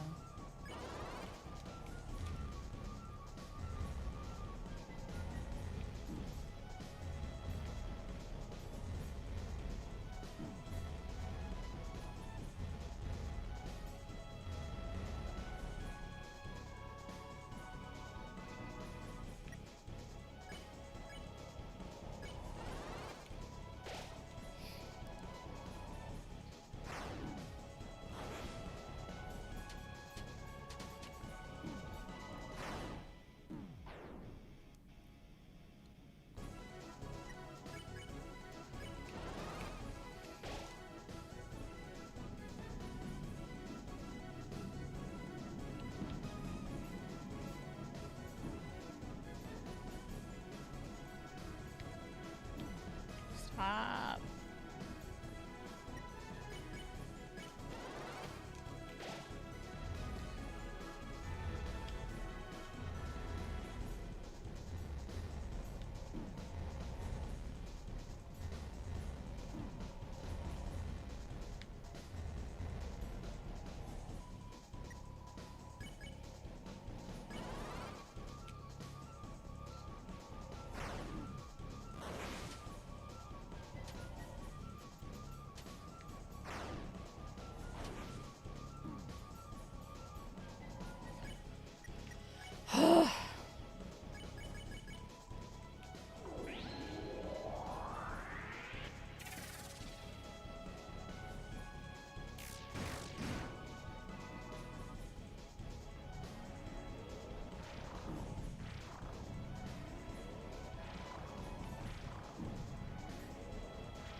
So it caps their healing after the first attack, which sucks ass.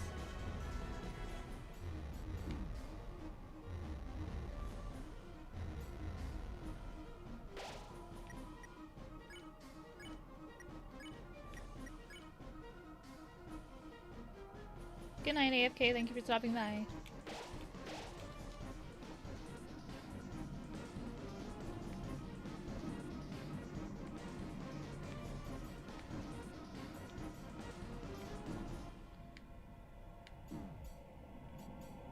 Don't die, everybody. Use a fucking item. God. Dear Titan, fuck you and your balls. Yeah, for real.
81%.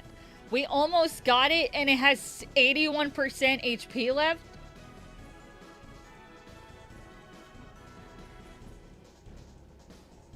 Susie?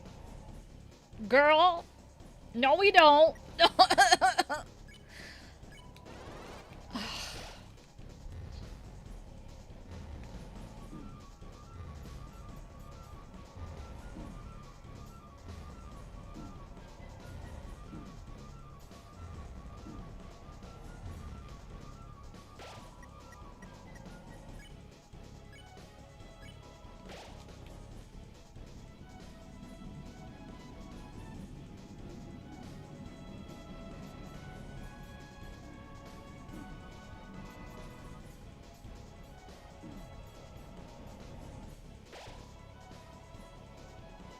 Susie, you're gaslighting, I'm afraid. Yeah. There goes my fucking items. I hate this.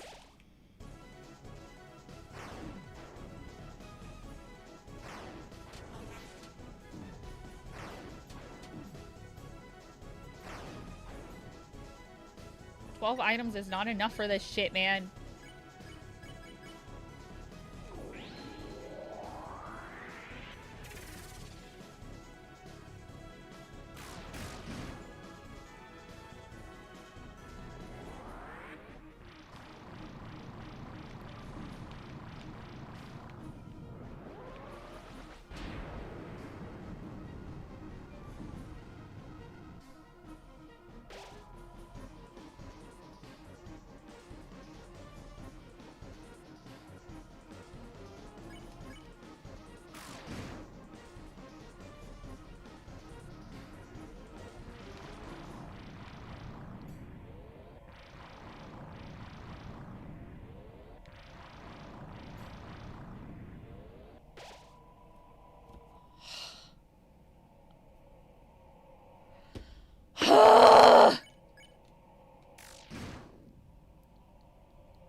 God fucking damn it!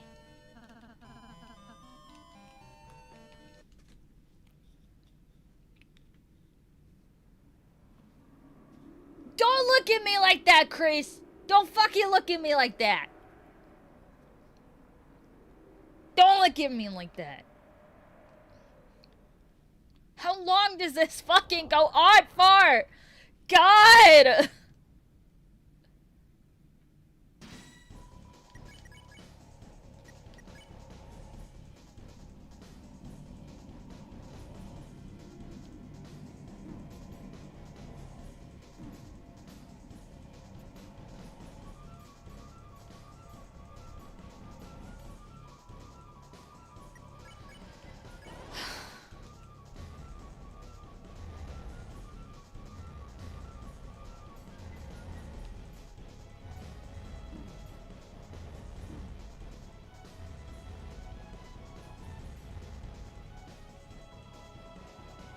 No, I can't.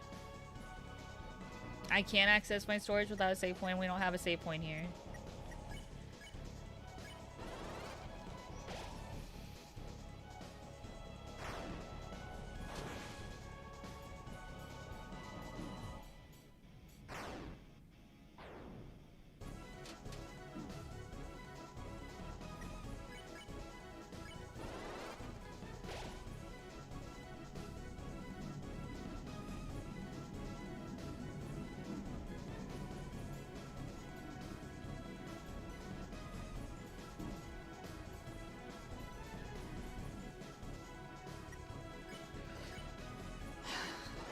I can see if I have more powerful equipable weapons, but I'm pretty sure that I have the best gear possible right now.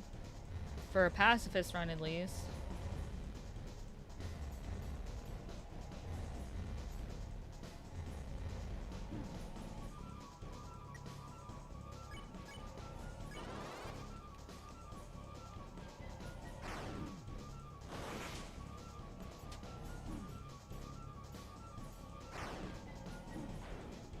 That's okay, I expected that.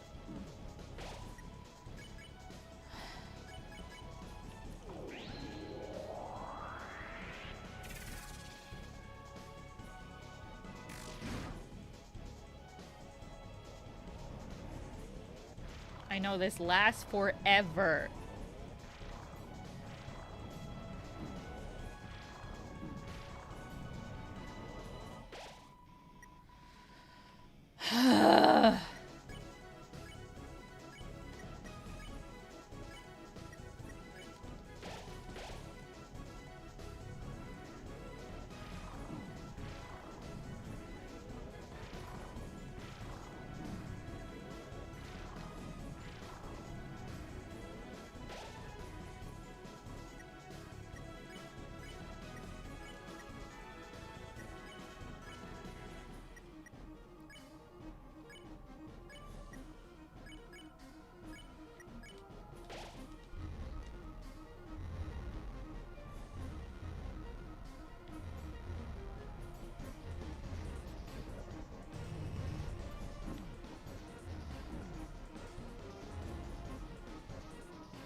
I hate this attack so fucking much. Ugh.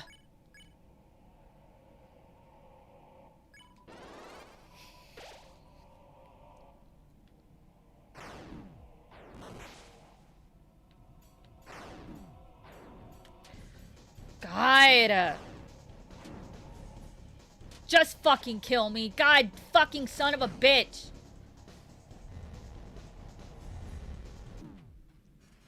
I'm miserable right now. Oh my god.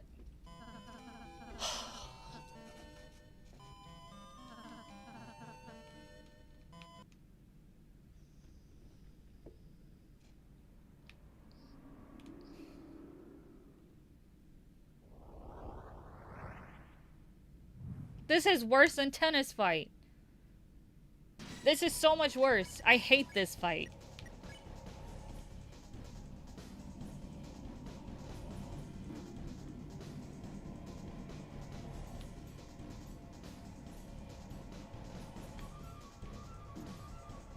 It's so goddamn picky about when you actually take damage or not. My god.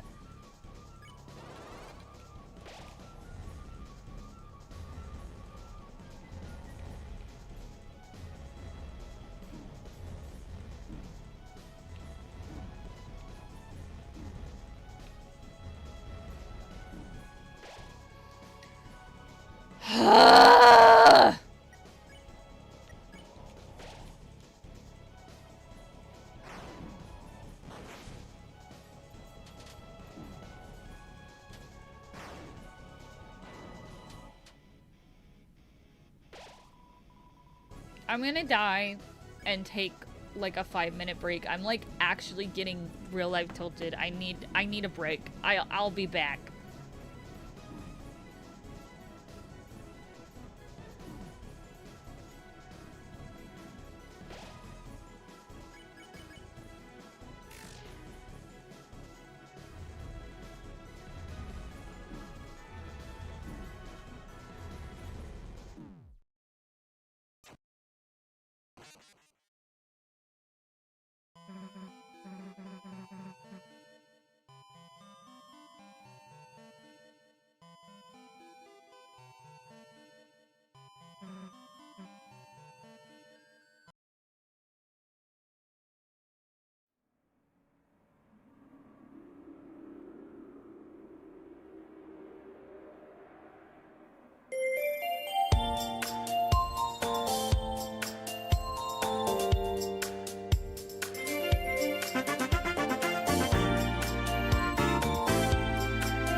Okay. I chugged a Smirnoff. I've been thinking while I was chugging my Smirnoff.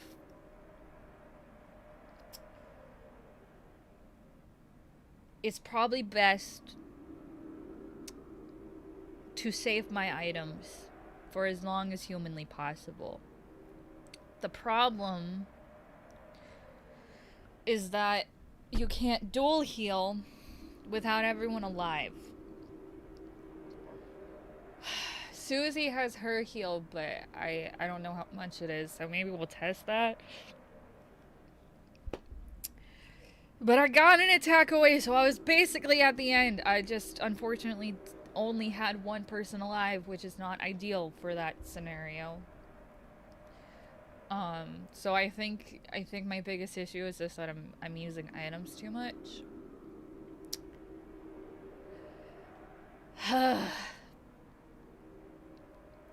But I got there. I was at the end. I saw the finish line. I was right there. Welcome back, Zero. I just got back myself. I was right there. We were right there. We had one attack left. So it's I didn't watch the whole video because obviously I don't want to be spoiled about what happens after, like the interactions and stuff. But it does seem that after that last attack,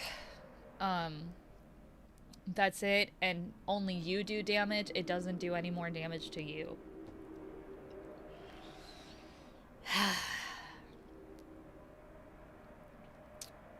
So we did it once.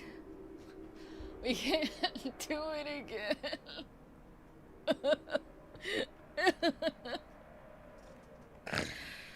Okay.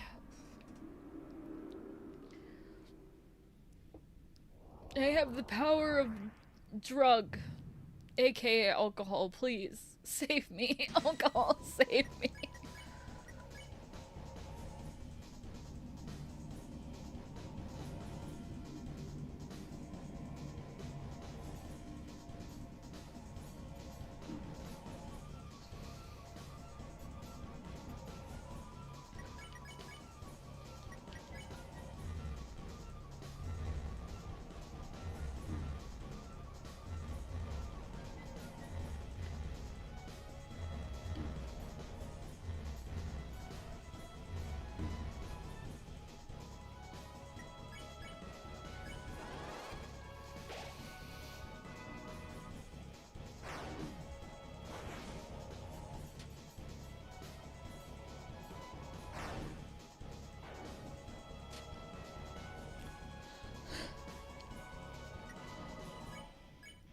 I want everyone at full health.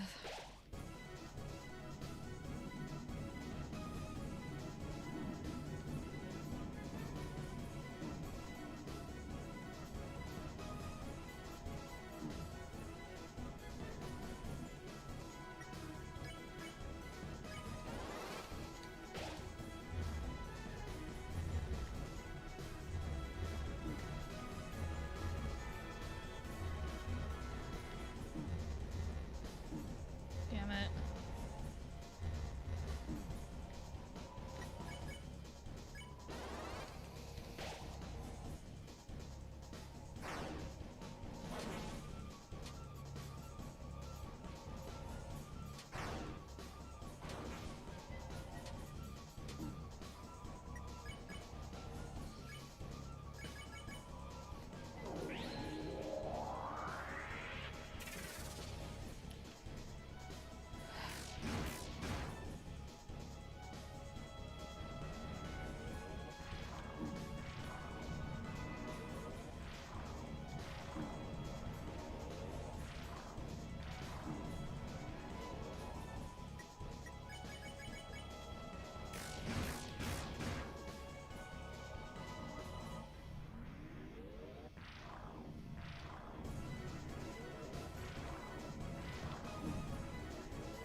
%. That's so much.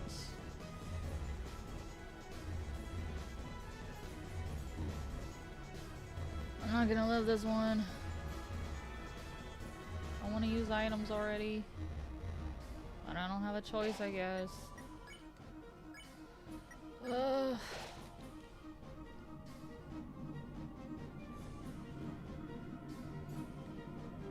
Just kill me.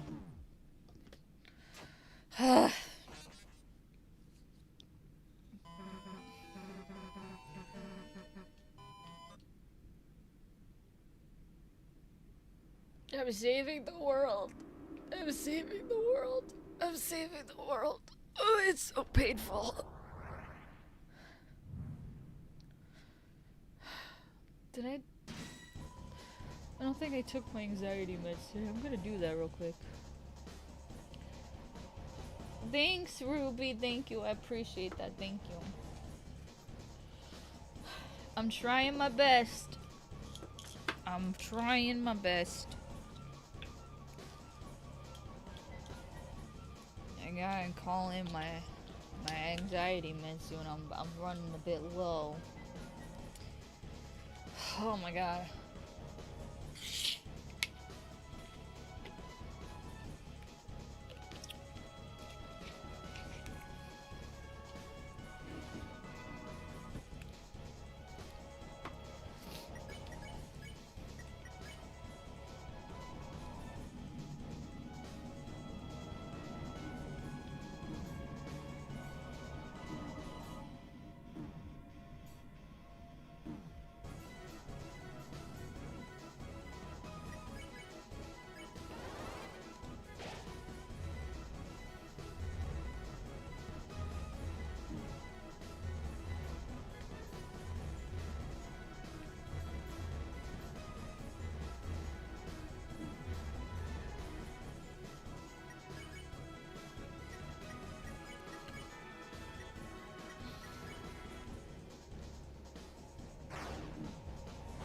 God damn it, Rousey!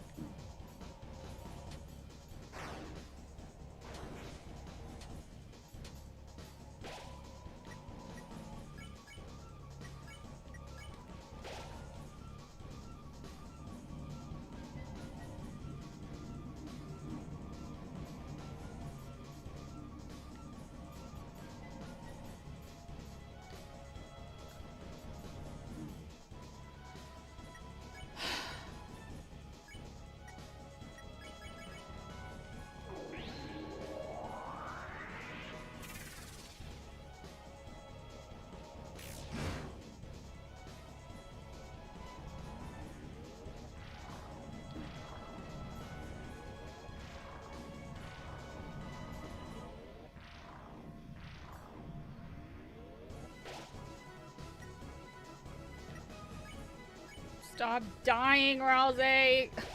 Stop making me use items this early!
Stop.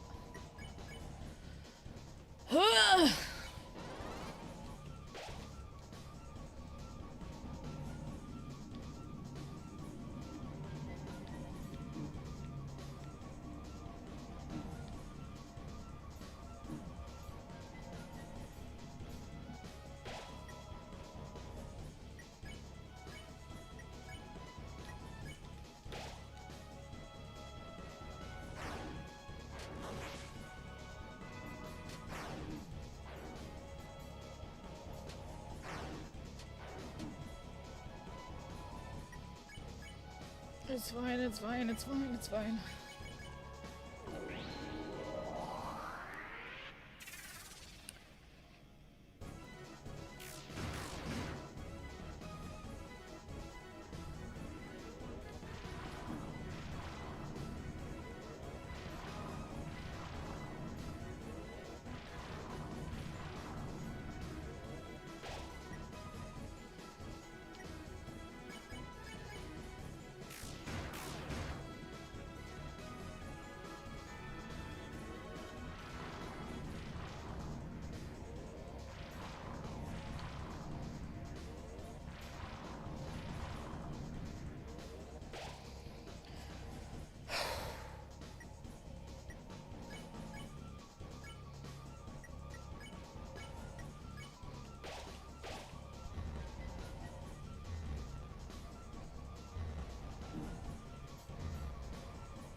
Don't go down again, please, for the love of God.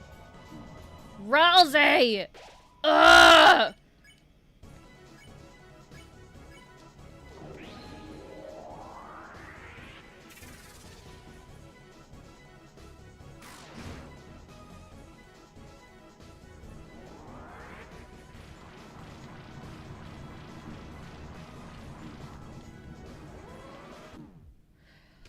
Oh my God!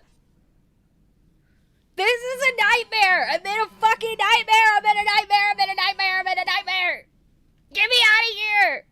Get me out of here! I feel like I'm in fucking purgatory and all it's here is this stupid fucking fight! Ugh!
Bruh. Oh my god.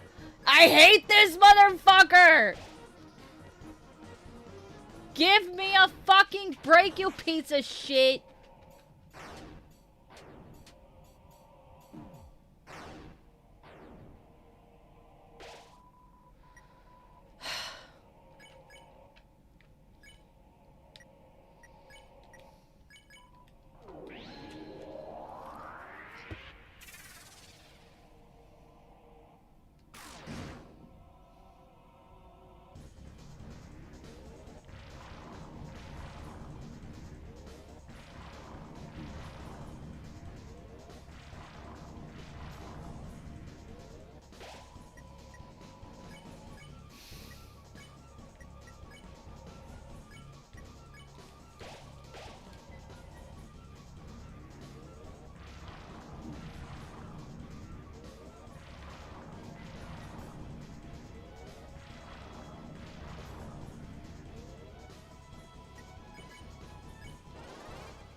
Are you fucking serious? Oh my god, I hate it here!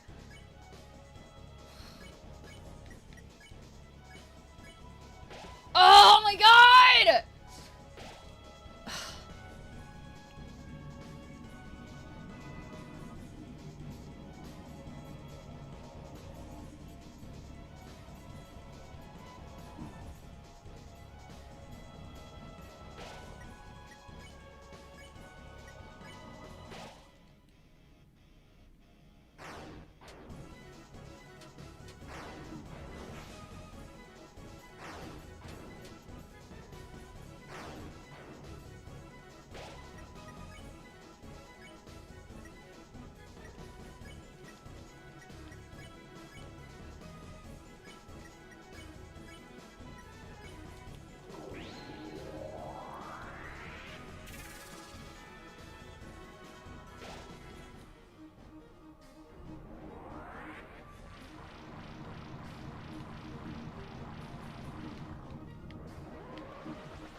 Let's fucking go! Oh my god! Oh, it's been 2 hours.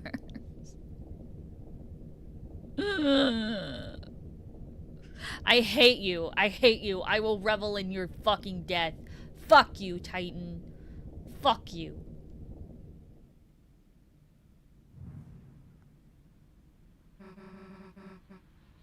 Hey, wait, what is it doing?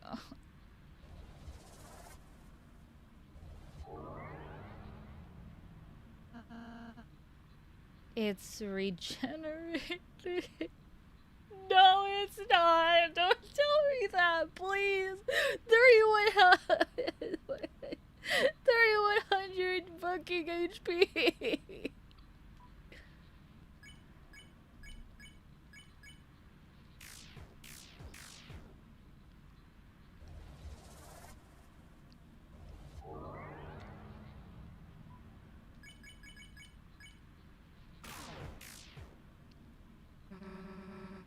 Hey, Rouse, how do we stop it? I don't know.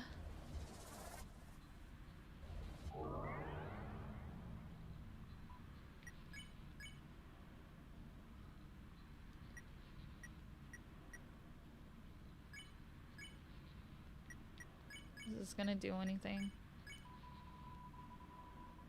But it was not something that can understand mercy. It seems we were only damaging its outer shell. Please, don't make me go through this again. I'm begging on my hands and knees, please. As long as it's as long as the inside is intact, this battle will just keep.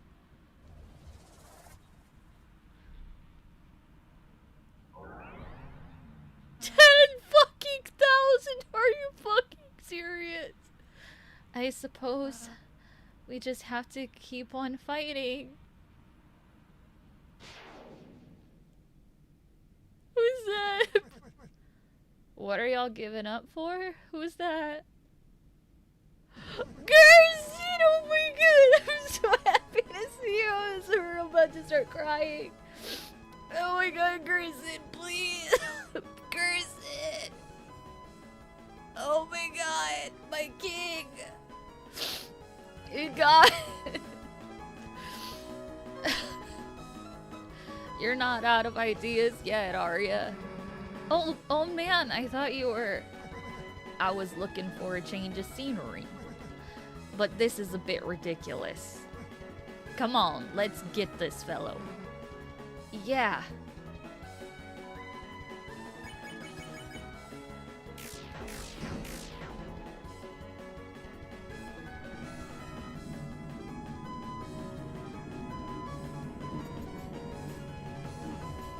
Am I gonna die? Can I die right here? Is Gerson gonna let me die? Old man gave Rousey candy. He doesn't let you die! Everybody, please take a bow. Take a bow for our Lord and Savior Gerson. Our Lord and Savior Gerson. Oh my god, holy shit. Thank you, Gerson.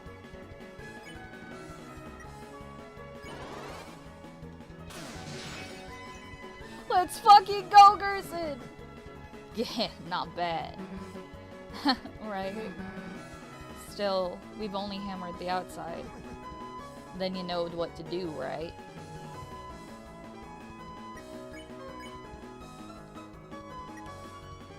A new act appeared?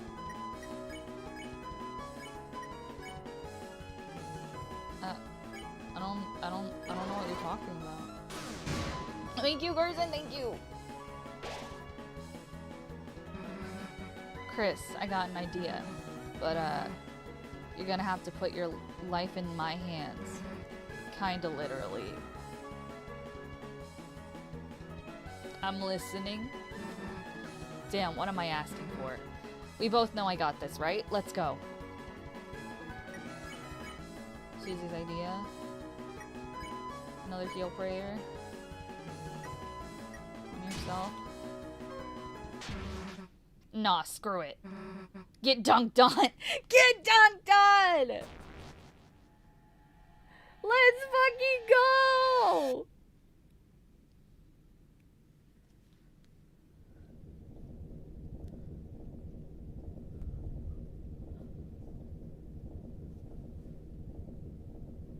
Here we are, falling again.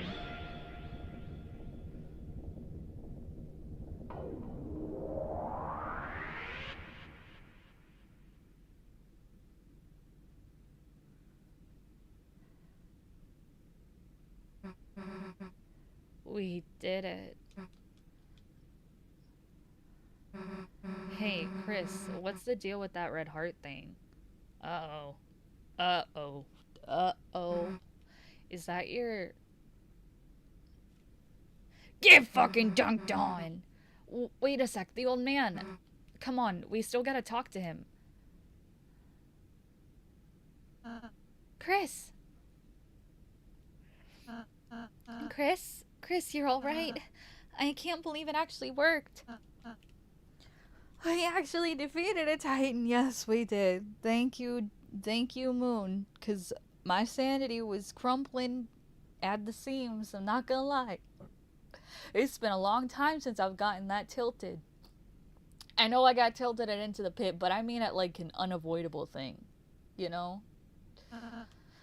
If we can do that, then... Chris, where's Susie? Susie, wait! That's not good. That's not good.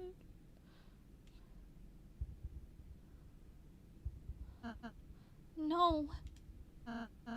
Susie, stop! What is going on? What's happening? You're not even gonna let me relish in my victory. You're immediately gonna fucking deck me in the face. Thank you, Ruby. And then when all hope is lost for the tale, the final tragedy unveils. What do you mean? What are you talking about? To save the world, there is only one way. Susie, don't look!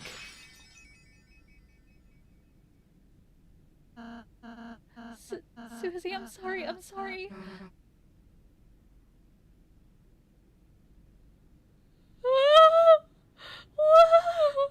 Why is there blood coming from her hand? Why is there blood coming from her hand? What is going on? What is going on? What is going on? What is going on? What is going on?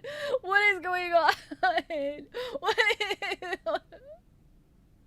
Gerson, no! Shut up.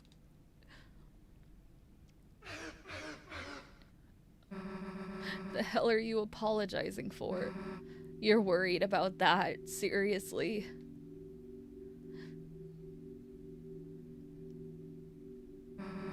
This stupid prophecy. Like something like that would happen. I wouldn't let it happen. Chris wouldn't let it happen. And obviously you wouldn't let it happen. So... why wouldn't you laugh? It's just stupid. So stop crying, Kay. Everything's gonna be alright. Why were you bleeding? Hey, Chris. Let's go seal the fountain, okay?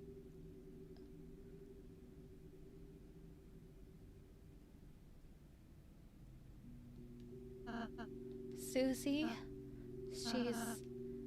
She's a really, really nice person, Chris. How can she be so kind? How?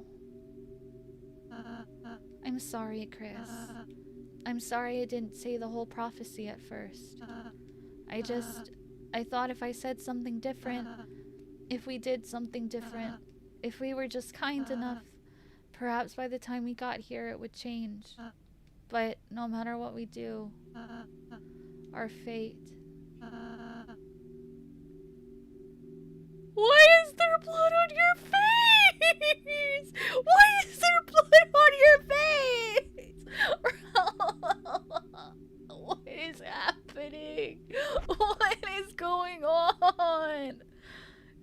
already decided?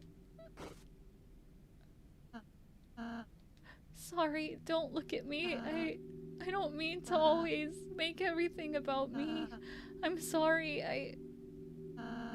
Everything's okay, Chris. Look, I'm smiling. It's okay to not smile.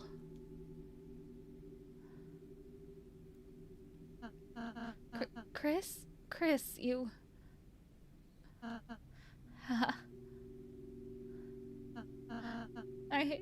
I'm scared. Me too. What is going on? What is going on? It's getting harder and harder to just stand there smiling all the time. To be the one pretending I'm not afraid too. But being with you two, the more I'm with you two, I realize friendship isn't just about being happy all the time. It's something far, far greater than I could have imagined. I want to believe again. I want to believe it can change. I gotta stop foreshadowing. I gotta stop jinxing myself. I literally said this would happen at the beginning of stream. I have to stop. Somebody stop me. Please, I'm too powerful and I don't want it anymore. I don't want it. Get it away from me. I don't want to be like this anymore. That there isn't just one ending. Susie's hope, her naive hope. It's infectious, isn't it, Chris? So until we see the fate with our own eyes, let's believe too. I so called it and I hate my life. Chris, you can go to the fountain now. Susie's waiting.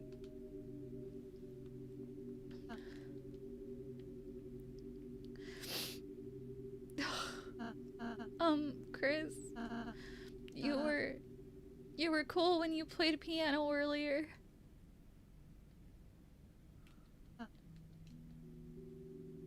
Thanks, Rousey.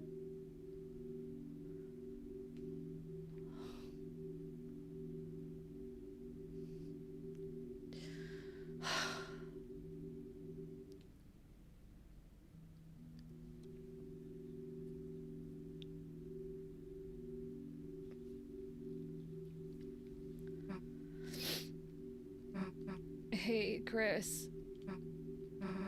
Can I tell you a stupid dream I have? No matter what, I want to keep being friends with you and Rousey. When the sun comes up again, I want tomorrow to be the same as yesterday. And the next day to be just the same as that. That in the end, we can always go back to the way things were before. You don't have to say anything back, Chris. I know. You're thinking the same thing. Aren't you, dumbass? Susie's smile, which seemed to defeat everything, shined in front of you. And for a moment, it was as if all the darkness had been blown away.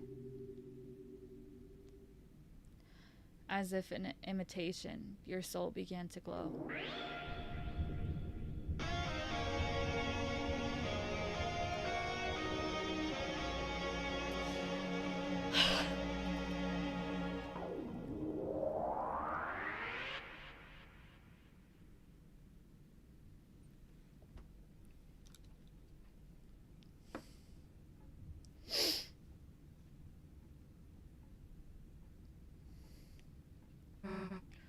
Toriel.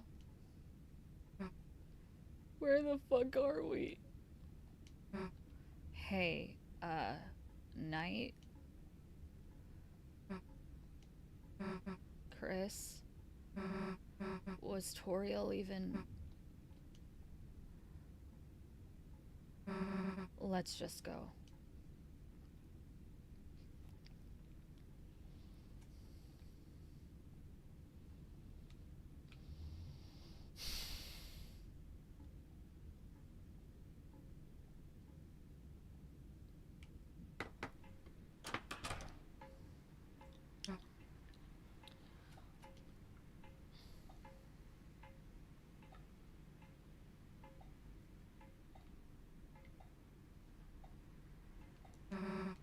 smells nice. After the rain.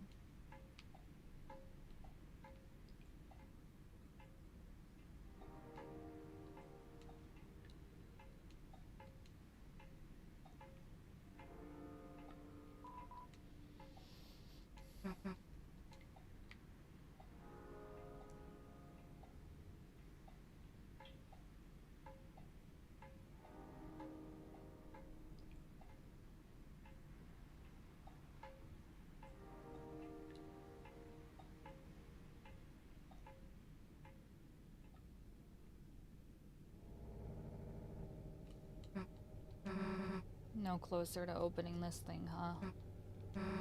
Tomorrow. Tomorrow we have to do something. We have to.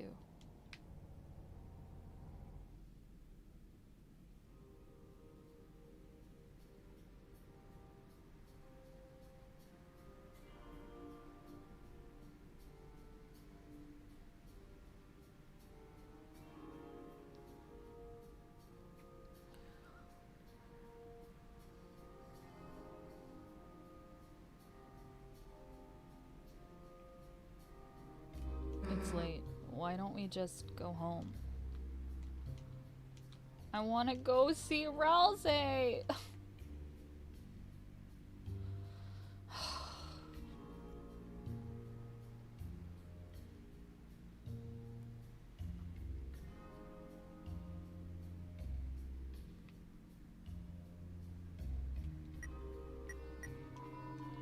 You checked your phone's contacts and recent dials, but everything has been deleted. What? What the fuck?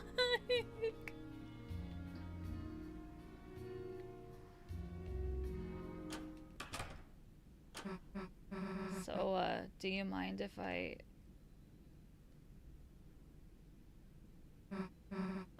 Chris?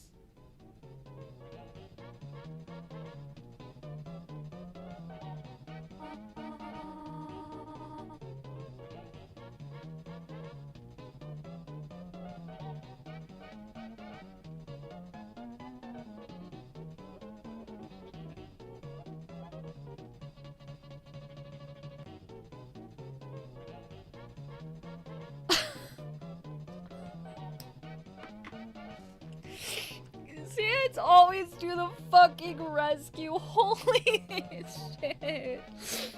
Oh my god. Well, here's your fuel, Tori exchange strippers. Yeah.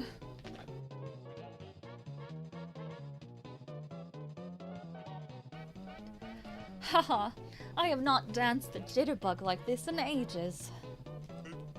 Well, you aren't bugging me, so jitter away.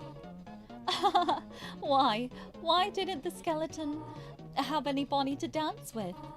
Because he had no body to dance with. Haha, good one. Not only did you totally botch that joke, but I'm dancing with you, so it doesn't make any sense. Are we, interrupting something? Oh, Chris, Snoozy. No, you are not interrupting anything. We were looking for you at church and... Sorry. I cancelled choir practice today due to the rain. The weather was so bad and... Chris, Susie, have you met Mr. Sands? Hey, Oh, Susie, did you want to stay over again? You could just sleep in, Asriel's bed. They're fucking. Ooh, they're fucking. Ooh, they're fucking. Ooh. I think I gotta be going, actually. Oh, alright. See you later, honey. I mean Susie. Later. Chris, is Susie okay? Hey, she'll be fine. I'm sure she'll figure it out. I'm sure she'll figure it all out. Meanwhile, let's just get back to business. Chris, what about you? You want to party? Chris, party, party, board games. And hey, we don't gotta just go, oh my god. Thank you, Elsa. Mwah. I hope you sleep well. And hey, we don't gotta just do disco dancing, kid. Oh, they so fucking boning, if you will. True. We can play some brand new music too. I have a suggestion. Fucking invite your brother to the party. Stop gatekeeping him, Sans. Stop gatekeeping him. Show me Papyrus, or I'll think he's dead. How about we pump up the tunes? Pump up the tunes! Pump up the tunes! Pump up the tunes! Oh, she's drunk. Chris, where are you going? You're going to bed already? And there are pancakes in the fridge if you want them, dear. Good night, honey. They're so fucking, dude.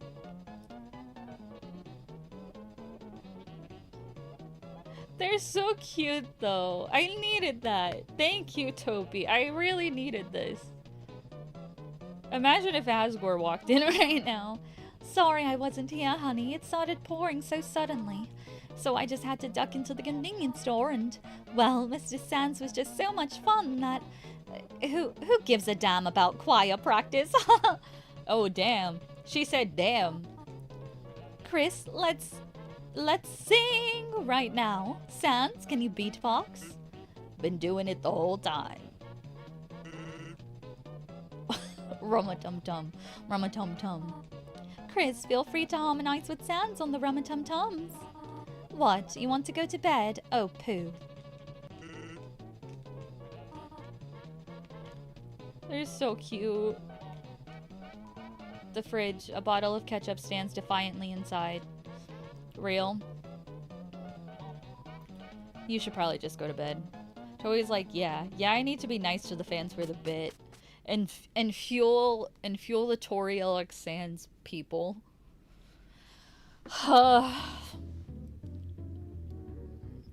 We're back in our cage, okay?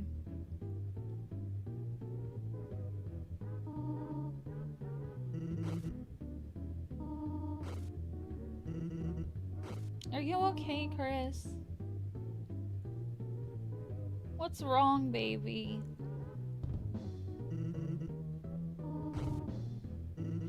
Oh.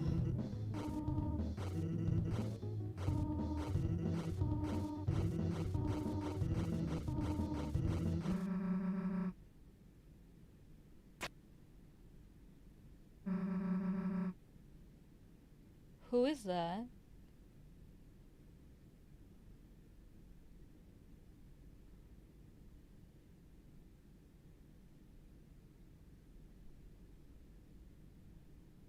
What?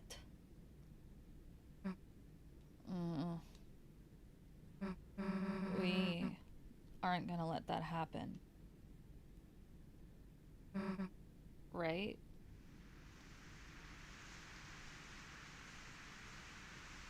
What is going on right now? What is happening right now? What?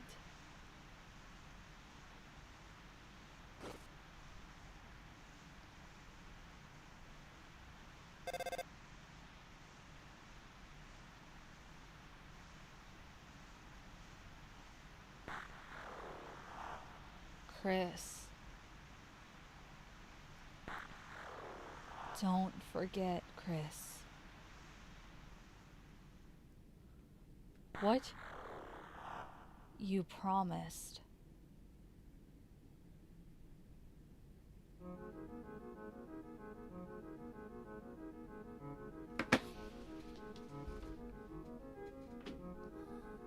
I hate this man. I take everything I just said back. I hate Toby Fox. I take it all back. I hate this man.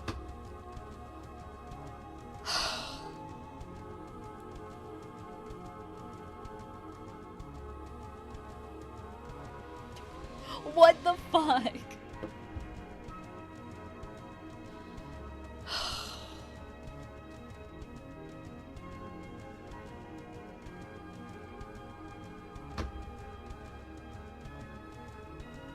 What the fuck? What the fuck?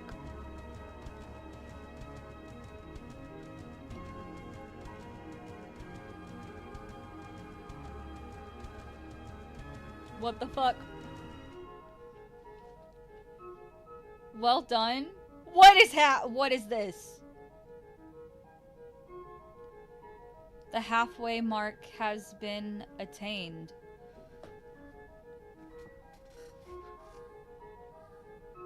But it is still waiting.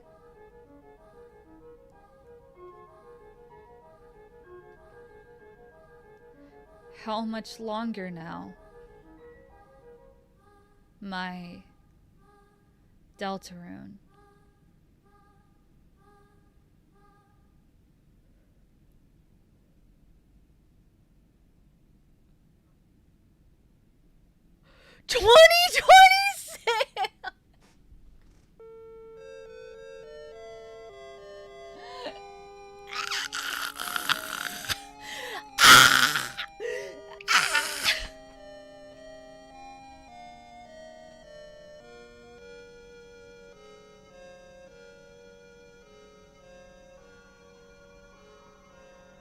This is different now, wait.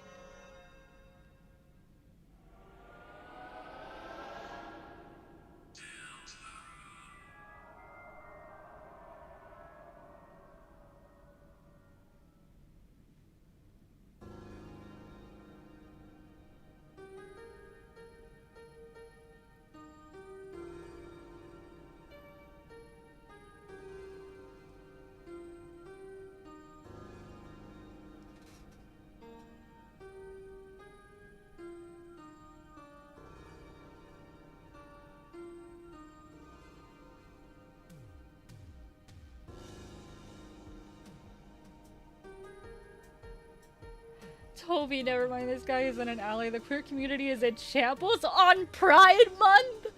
During Pride Month!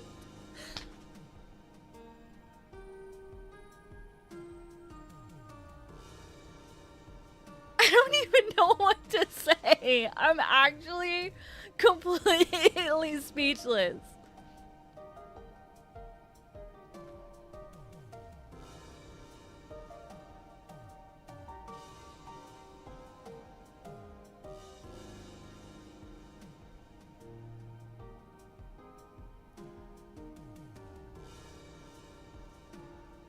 What the fuck?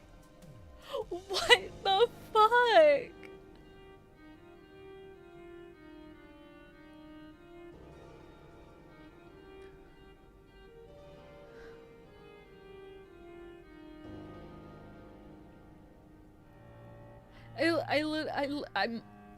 I literally don't know what to say. I literally don't know what to say. All I have are, huh? What?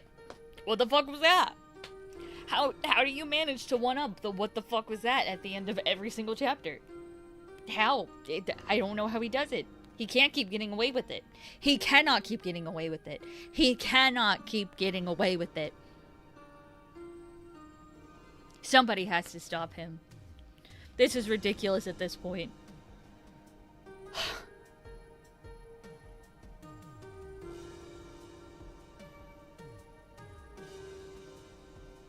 Where do we even go from this?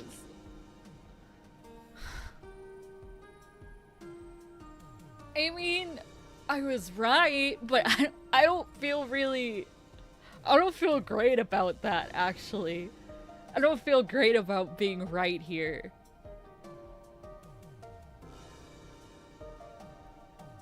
I was right about Ralse. It seems like I was right about the influence.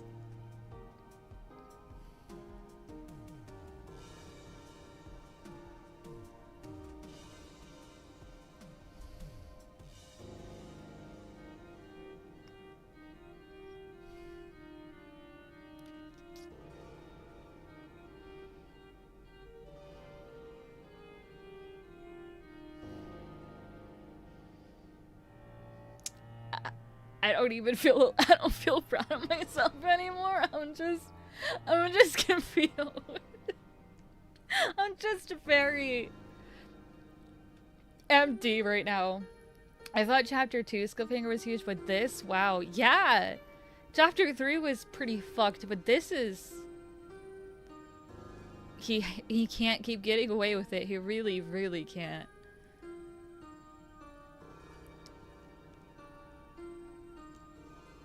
It's going to take me a full year to process what happened, so thank you for waiting to release chapter 5. Yeah.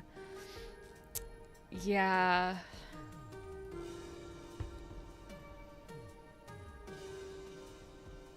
Wow. I mean, we gotta get her out, because this is the mood.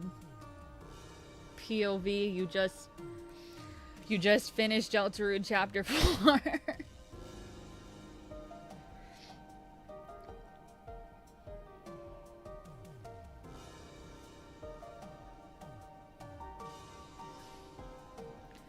Wow.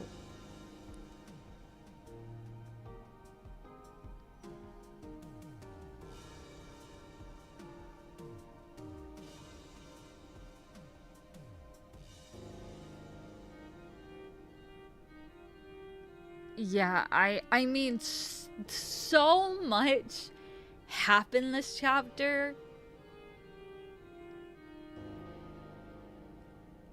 Like, I think it, don't get me wrong, I definitely think it was executed well. I don't want to say it was like it definitely didn't feel like an exposition or info dump, because a lot of the stuff that happened in this chapter is stuff that we've been either told about directly or that's been foreshadowed since the beginning, but like I still feel overloaded a little bit.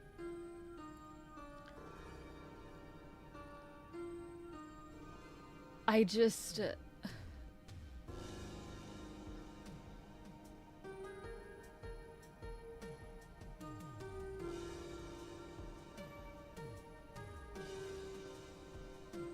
I have no idea who that was at the end, but I want to hope it's Asriel, but I doubt it.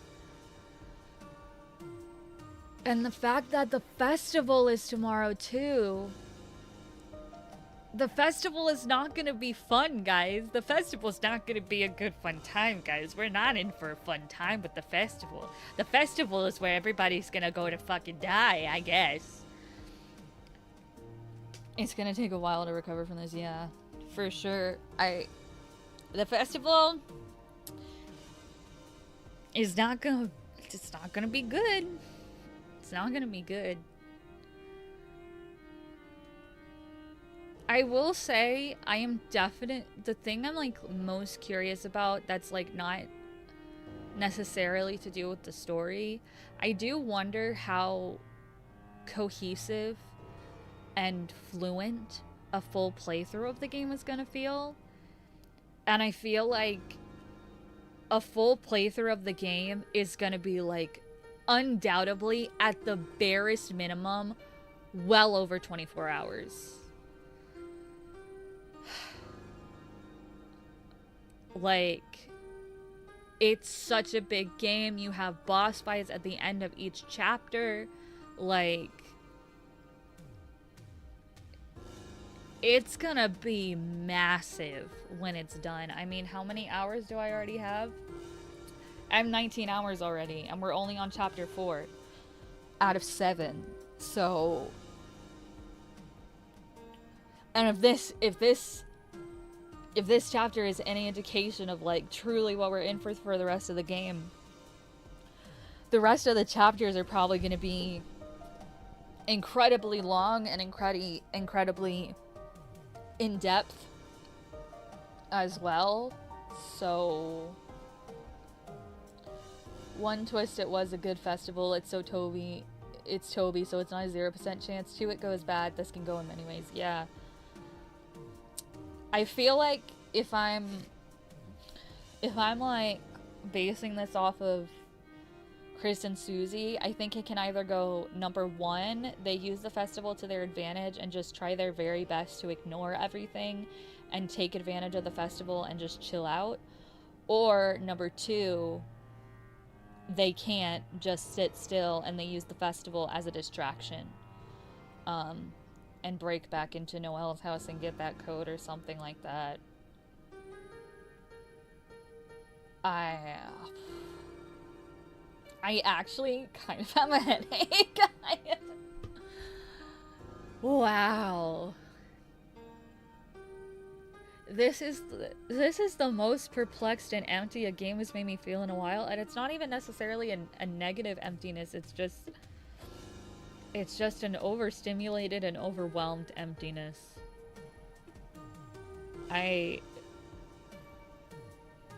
Wow. Wow.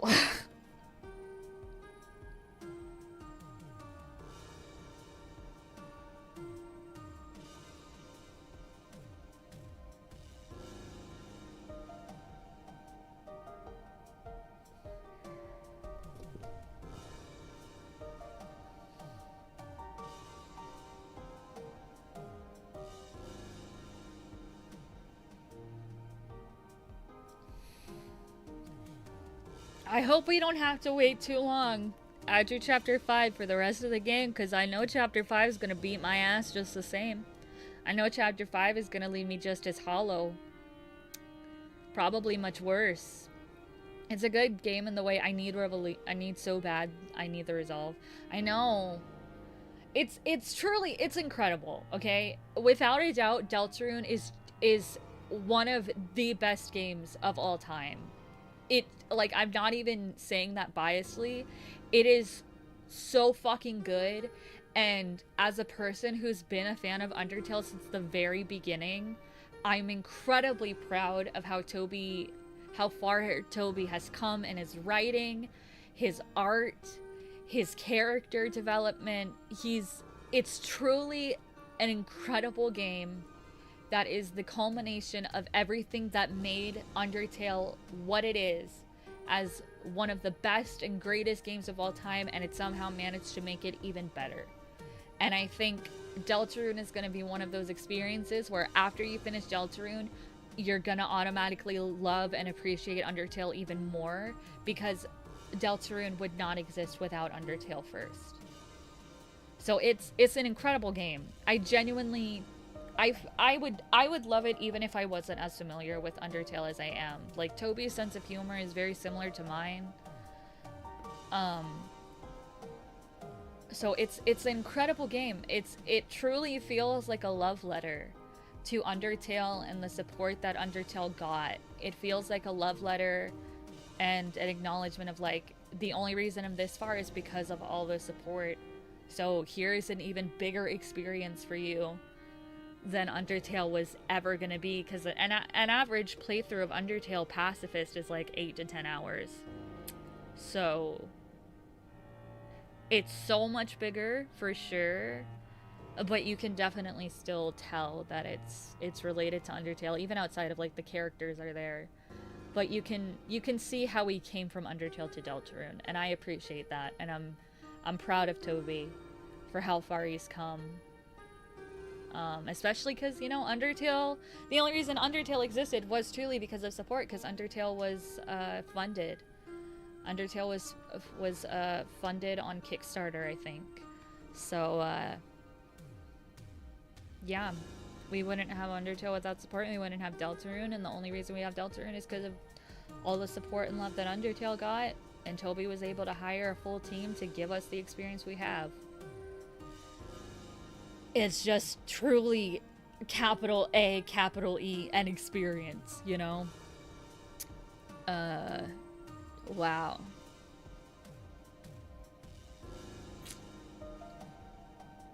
I was right. And I've never been more conflicted about being right in my life, not gonna lie. It's just the right amount of information that you feel you gain something but not eat enough to satisfy. Yeah, for sure. That's a good way to put it, Cheese. Wow.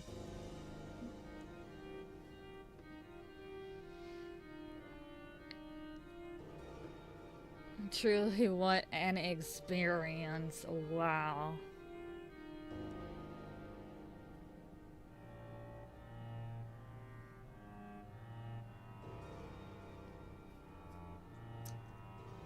I'm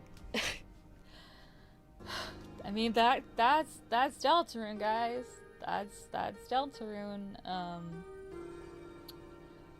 Wowie zowie for sure. um I'm a I'm gonna let y'all sit for a sec. And I guess we'll watch Snowgrave since we finished pretty early. But I'm gonna get some food. I'm gonna think about things. I'm gonna let Minnie out. I'm gonna go to the bathroom. So I'll be a few minutes. But thank you for experiencing that with me, because it truly was an experience and a half. So I'll let you guys ponder, and I'll be back in like 5 to 10 minutes.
Okay, I am back with pizza. My emotional support pizza. And we are gonna watch this video. So, this is supposed to show all of the differences that happen in chapter 3 and 4 if you did the Snowgrave / Weird route. It's kind of interchangeably called both names. And I'm gonna move myself so you can see. It's 36 fucking minutes long. So pretty intimidating, not gonna lie. Pretty concerning that it's nearly 36 whole minutes long, but I didn't watch it. I just put it in this playlist so that we could watch it together after we finish the chapter, because I figured that we would finish it pretty early, because I knew that boss fight was probably going to be the final boss fight. I just had no idea it was going to be so existential, but here we are. So yep, let's see what happens with the weird route and where we're going to be at with the weird route in the continuing chapters. Let me make sure that I put this in my description real quick before I forget. I wanna make sure proper credits given as always.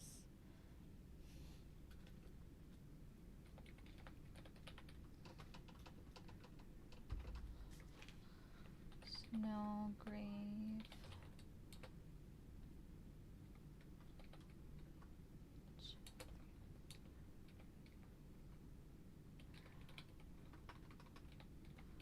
How we watched. Not end list. Just that. Okay. Alright, let's see. Let's see what we're in for.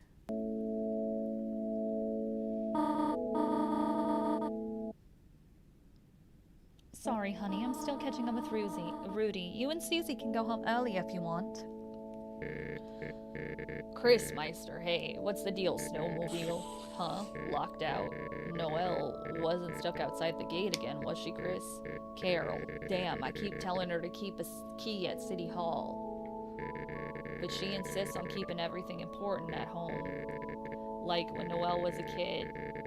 She made paper snowflakes for Carol to take to work. Yeah, she made paper snowflakes for Carol to hang up at work. But Carol just wouldn't take them there, because she wanted to keep the damn things safe. She preserved them and stuck them up on the wall at home. Of course, you know Noelle, she had to cry over that. Until she went and made snow angels with you guys. After that, she forgot she was sad at all. Anyway, what was I saying? Felt like useful information. That's already very different. That dialogue doesn't happen at all in Pacifist. Okay. Alright.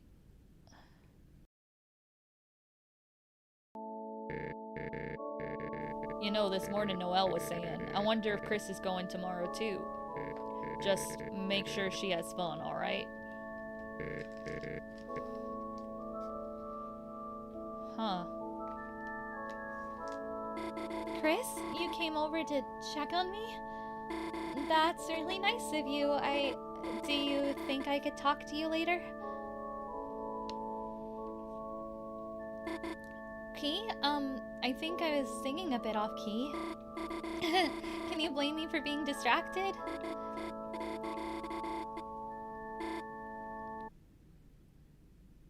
Guys, it's already so fucking different. None of this happens in Pacifist. That's so sad. That, like, it's so intense that Rudy notices that strongly. Oh, man, poor baby. I'm gonna eat my pizza, so I'm not gonna say every line, but if I see something that stands out, I'll voice it.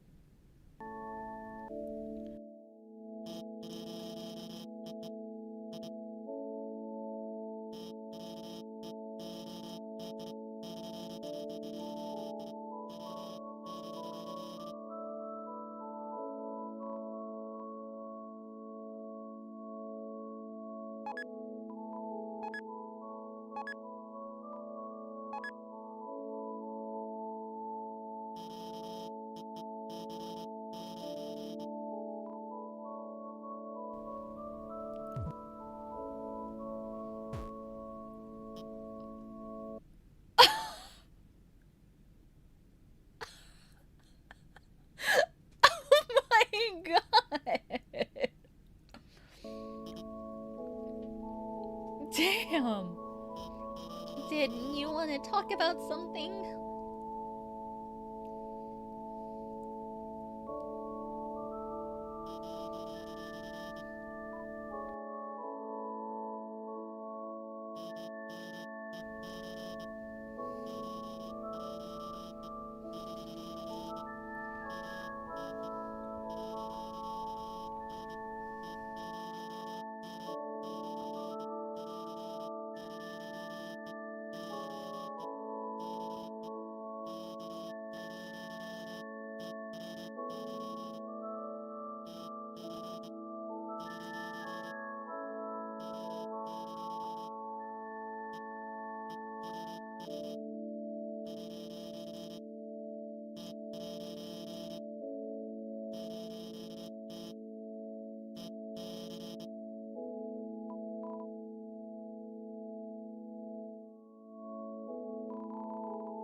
Oh, no! Chris doesn't I fight back! That's so sad! What the fuck? No! Oh!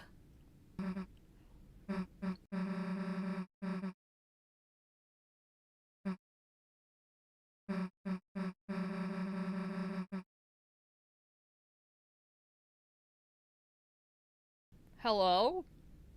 Like, hey, maybe things took a weird route right now. I see. I see. Mm-hmm. Right. Mm-hmm. Okay, alright, okay. Okay. Alright, yep. Mm-hmm. Yup. Yup. Yup. Yup. Wow. Wow. I can't believe they just came out and said it, okay.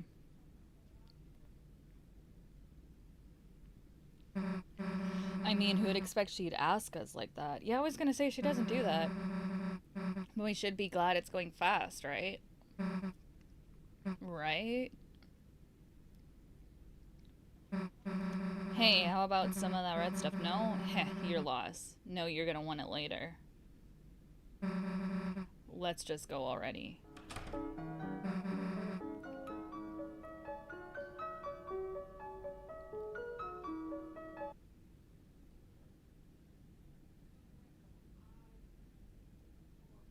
Oh! Oh my god!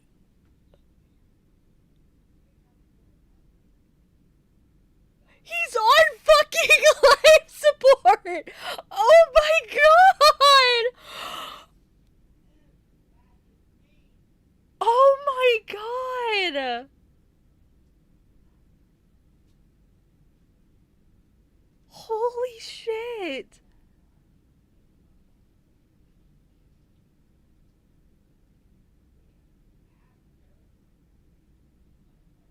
Wow! Wow, does he talk? Is he alive?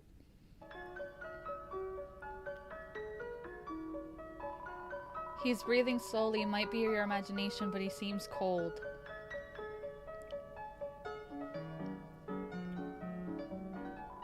You turned on the space heater to a higher setting. Oh, it's a space heater.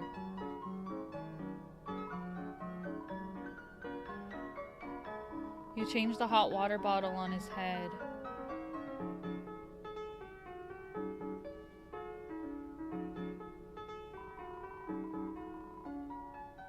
Might be your imagination, but he seems more relaxed.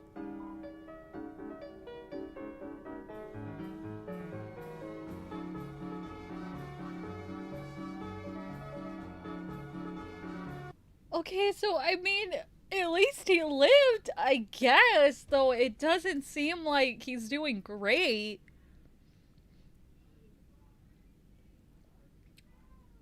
Wow.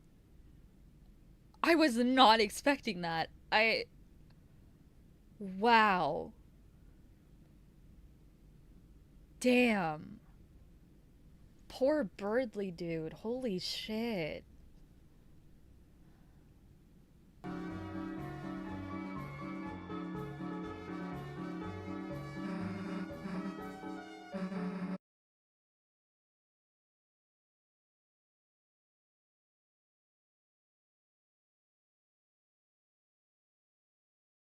Burley's in there, right? Don't give me blurred flu or whatever he has.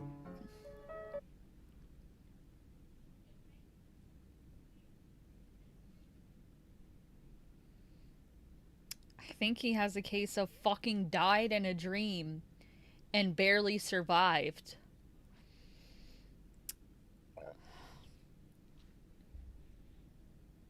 Wow, I'm sorry I just hit you.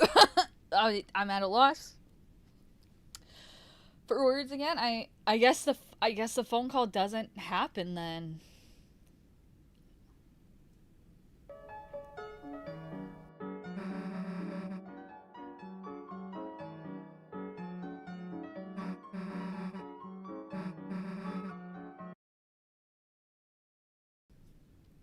Noelle's not here. That's concerning.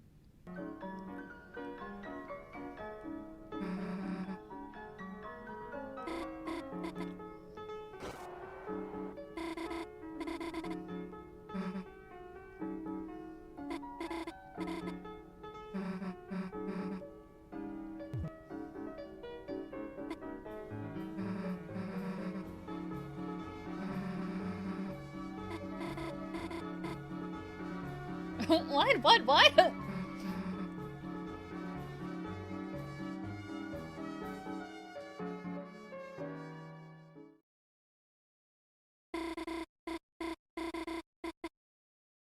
It's not much, but she says.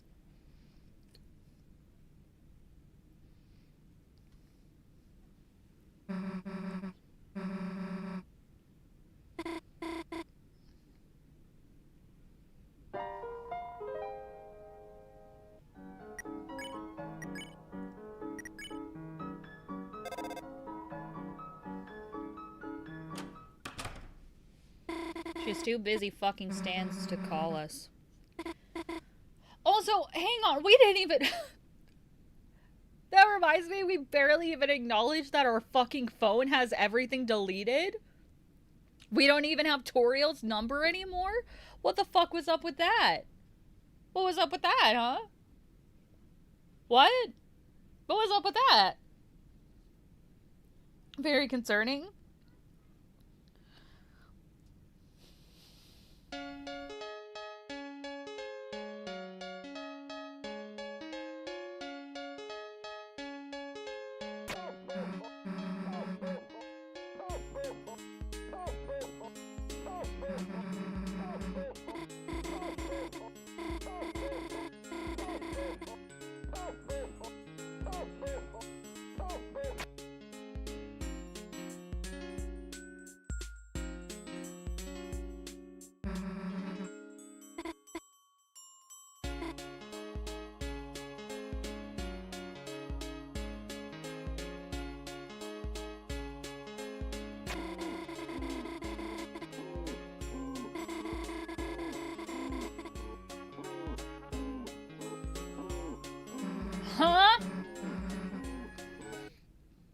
What? What the fuck?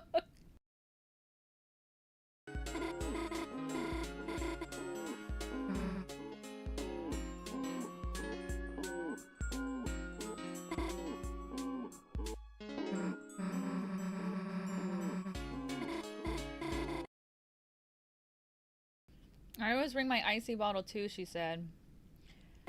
Yeah, you must have been extra thirsty that day, phew. Okay.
Sorry, I keep taking a bit whenever I pause. I'm still eating, but I didn't even realize before.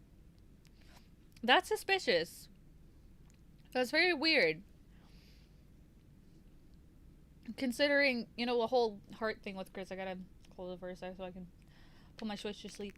Well, that's very weird considering, you know, Chris's soul.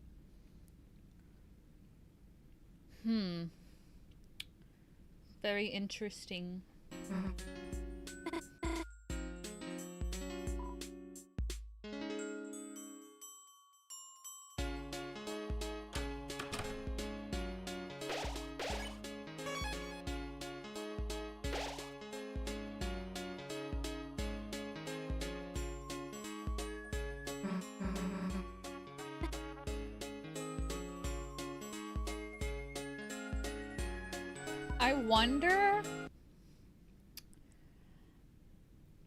I wonder if the reason that Rudy is in the hospital has anything to do with Carol. Like, I wonder if she made him sick somehow to get him out of the way, you know? I might be cooking.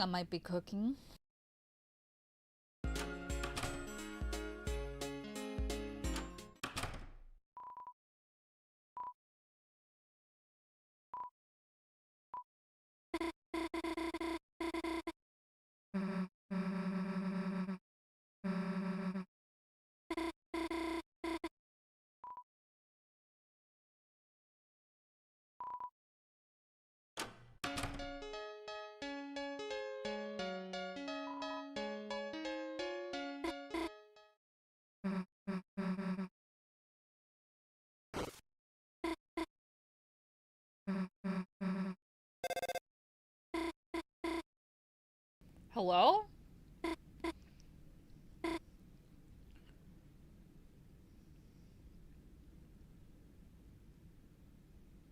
Okay. Very concerning that Carol calls you instead here. Yeah, I took Dad home, so it's just me here. Huh? No problem. I can probably cook something. Gosh, Mom, I'm not going to burn myself. Okay, see you later tonight. Sorry, should we go ahead and start our projects? Wait. Huh? Don't we need more like stuff? Like, you know, paper, pencils, project stuff? Chris, you should go look for it. Gosh, you're right, Susie. Chris, I think there was some stuff in my room, you know. If you wanted to go look. Okay. The sword in the kitchen looks like the knight's true. It's very long, just like it.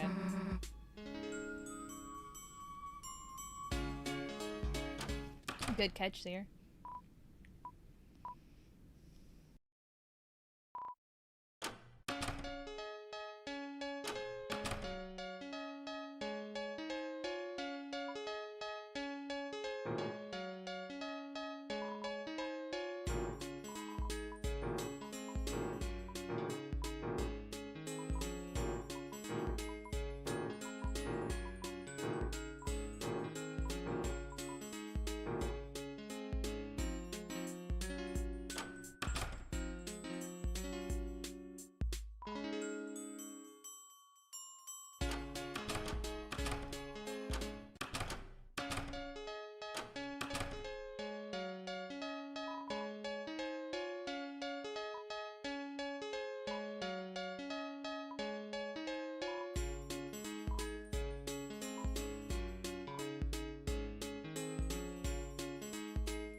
I'm very interested if the dialogue of Chris's like possession scenes is different. I wonder if it's more violent.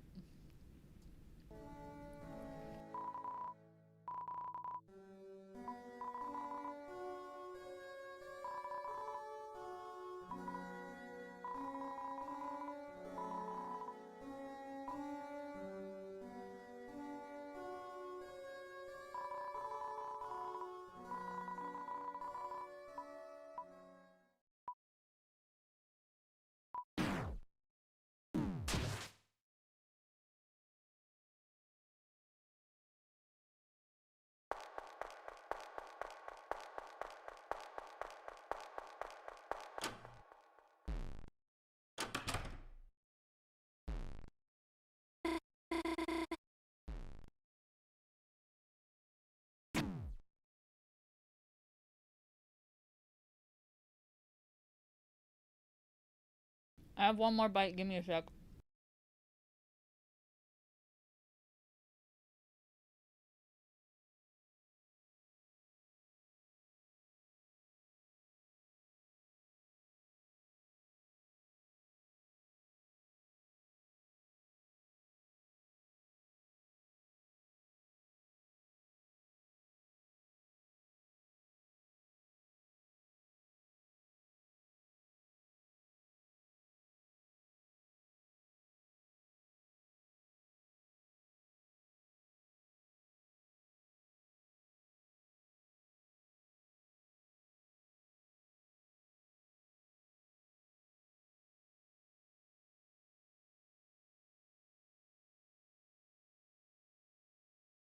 Okay.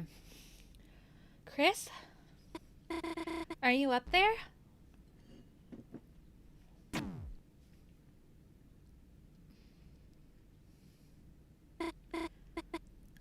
Chris, there's something I'd like to talk to you about. You know, just the two of us. If you don't mind, I mean, I'll be in my room, okay?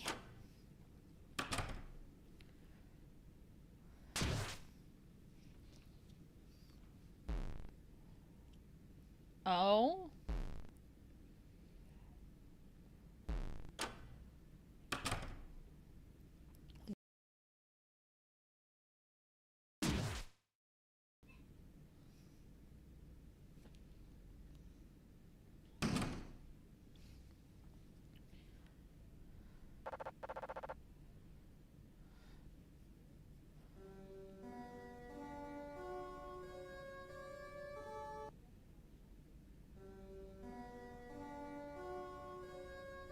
Are we able to see the conversation?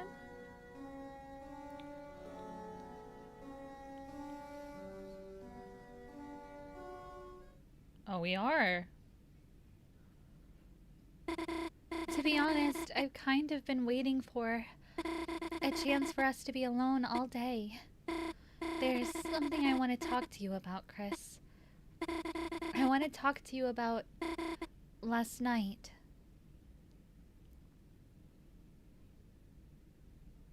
Okay.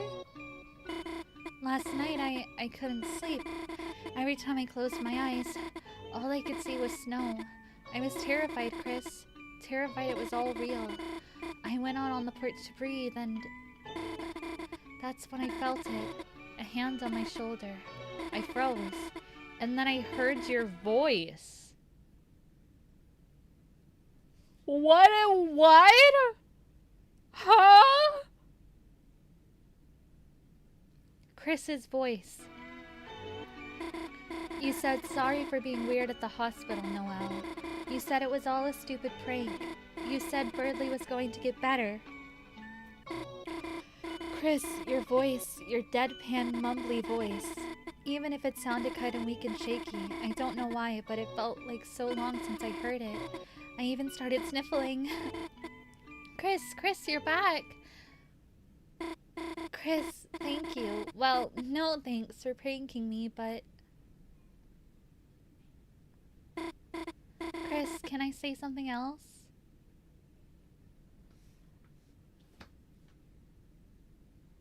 That actually makes me so sad.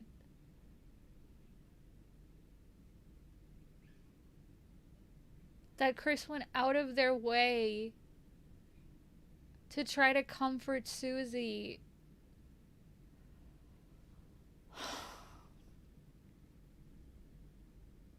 Damn. To comfort Susie on their own, completely on their own. Wow. That makes me so sad. Oh my god. I feel so bad for them in this route. I mean, you know, here's the thing, right? Even in Genocide, in Undertale, you're being influenced by Kara. Like, even in Undertale, you don't have that much control over your actions. But, like, nobody knows you. So, it's different because no one knows what your baseline personality is in Undertale. But everyone's known Chris their whole life in this game. So, like, they can tell the differences between their own autonomy and the player's autonomy. And when the player is going so far against their own intentions and will, man, that's heavy. That's really heavy.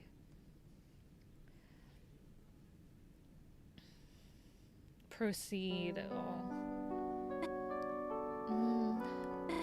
Chris, there was something else you did. Something else I have to ask you about. After you said all of that, you took my hand and pulled a thorn out of my finger. Then you said, "They're shaking!" Stop! Oh my god! Holy shit!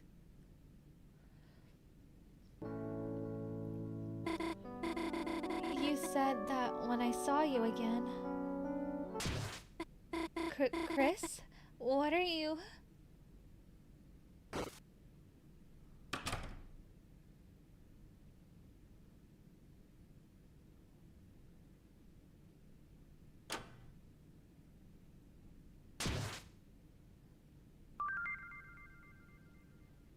What was that noise?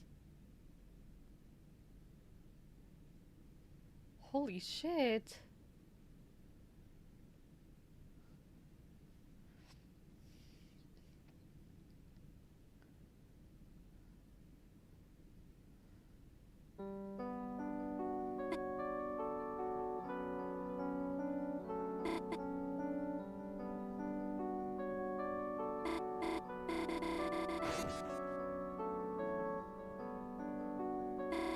They're not shaking anymore if you're with them.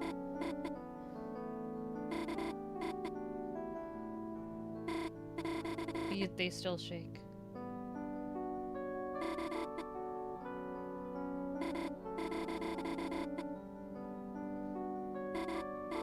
You said not to mention you did any of this, or...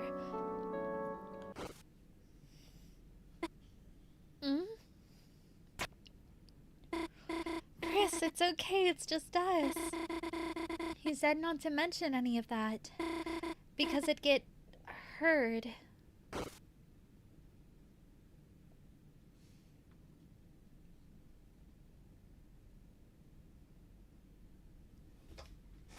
Stop! That actually makes me so fucking upset. Oh my god.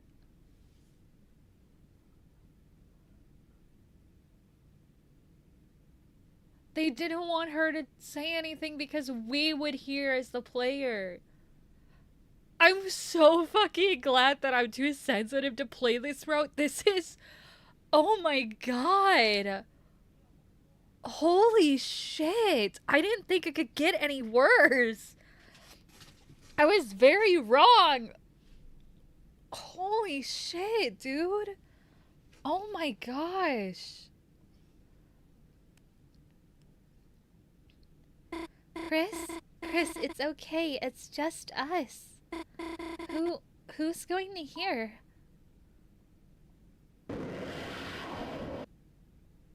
What? What? What? What the fuck?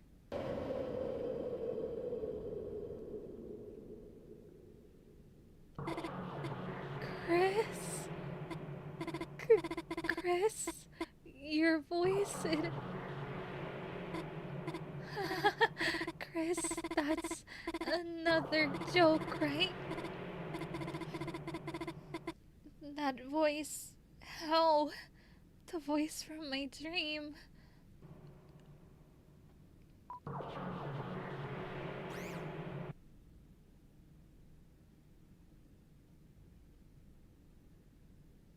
Holy fucking shit.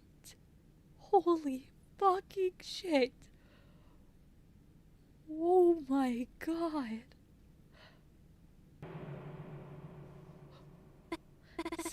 Sorry, Chris. What did you say? I must have misheard you.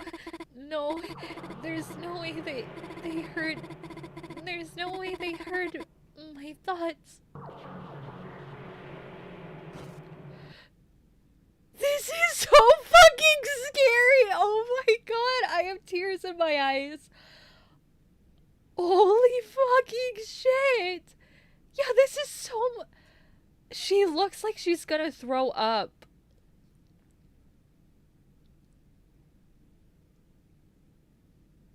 I might too. Oh my god, dude. What are you talking about, Chris? I didn't say anything. It's impossible. That's impossible. It's just a coincidence.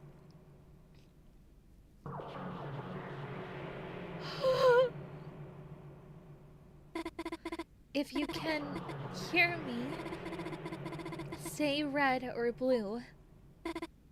Say green or black.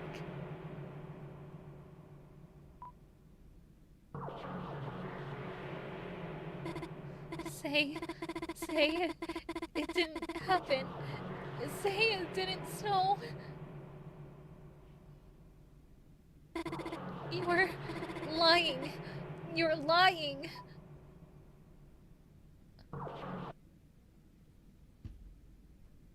This is... I have chills. This is a psychological horror. This whole route is a psychological horror game. This is sick. This is genuinely, absolutely fucking sick. And not the, like, radical sick. I mean just straight up disturbing.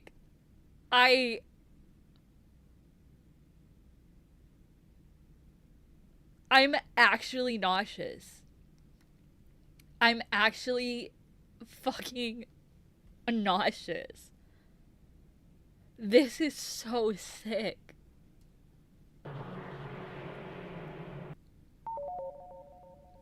Oh god, not that noise. It is actually, like, genuinely so sick and twisted. Holy fucking shit. The fact, too, that, like, it's been emphasized the entire time in this route that you are going against Chris's will. Actually physically seeing Chris fight against you and trying so desperately to resist you and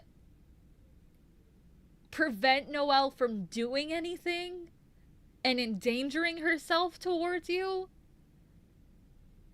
it's sickening. It's truly sickening. Which, like, don't get me wrong, I don't mean that necessarily. I mean, I don't mean it in a bad way, but I don't mean it in, like, an insulting way. It's incredible writing. It's truly, absolutely incredible writing. But because it's so well written, it's so fucking disturbing. I haven't been this unsettled by a piece of media in a really long time. I don't think I've been like this stunned by the psychological effect of a horror thing since, like, I don't even know. I can't even tell you. I can't even tell you the last time I felt like this. Like, it's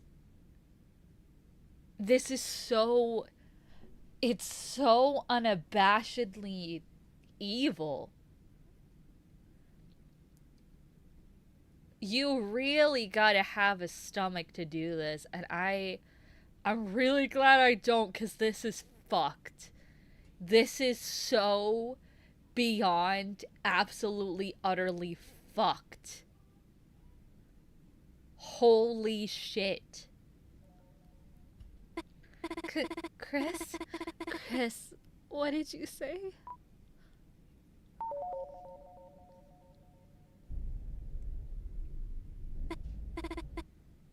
Oh my god, I didn't even make the connection. She said a thorn. The thorn ring. The thorn ring that you get in the Snowgrave Road. Oh my god. Oh my god, I'm sick. I'm so... Oh my god, I'm gonna hurl. Holy shit. Holy fucking shit, this is so dark. Oh my god. Chris, what is that?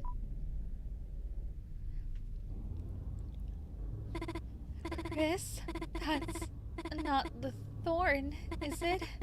That's not the thorn ring, is it?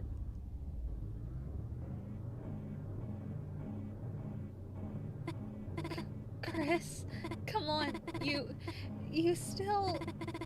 What about last night? What about... Didn't you want to protect me? Stop! Oh my god!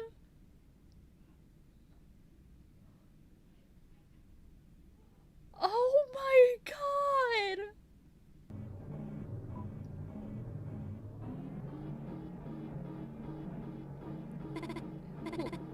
Why can't I move? Why can't I look away?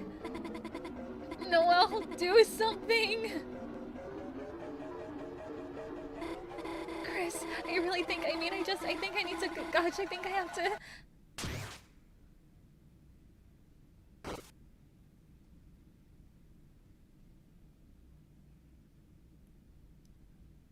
Oh my god.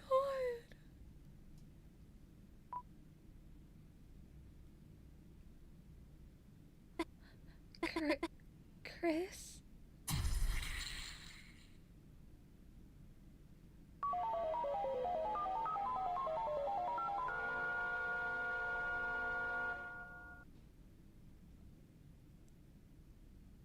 Holy fucking shit.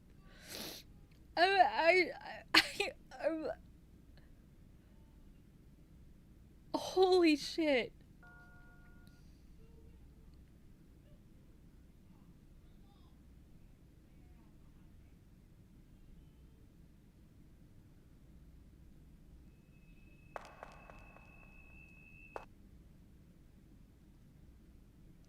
You just have to sit there for a minute and think about what you've done. As you should be forced to.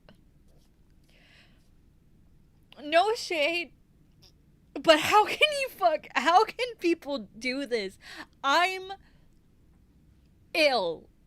I'm ill from how disturbed I am. I'm actually ill. I've never had fucking chills like this in my life.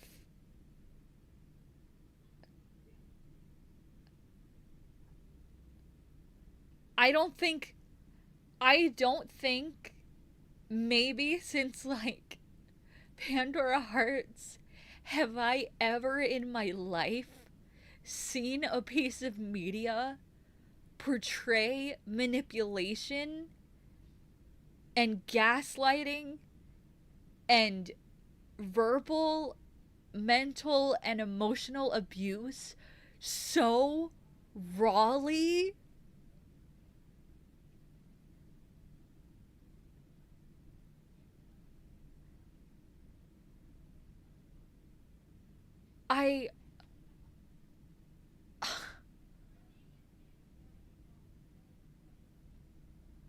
Holy fucking shit. Oh my god, oh my god.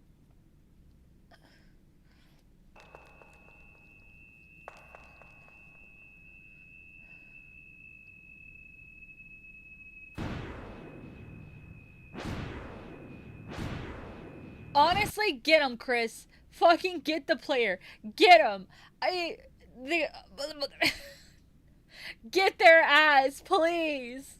Save yourself. Save Noelle. Holy shit, this is gross.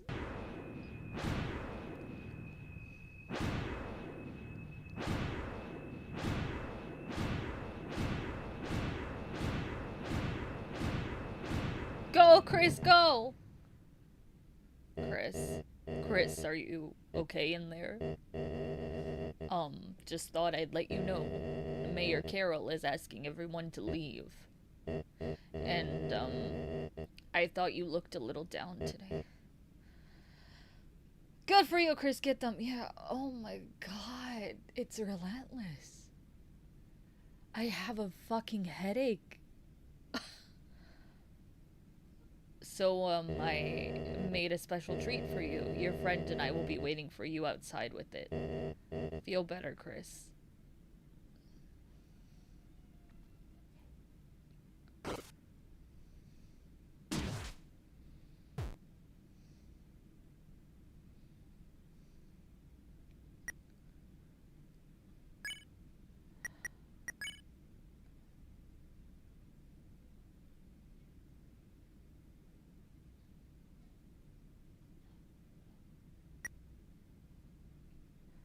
10 out of 20 HP.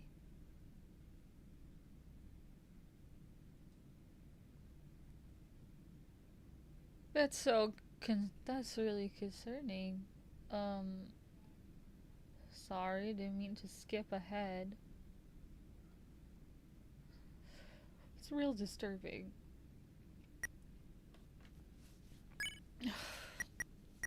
I'm so uncomfortable. I'm so uncomfortable. Holy shit.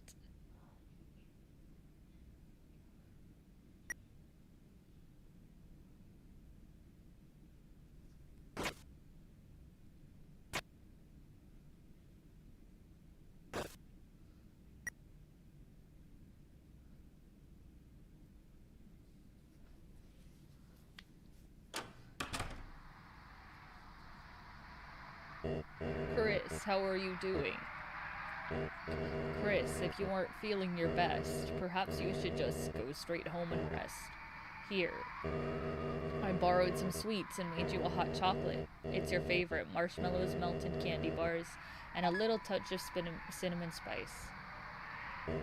See you around, Chris.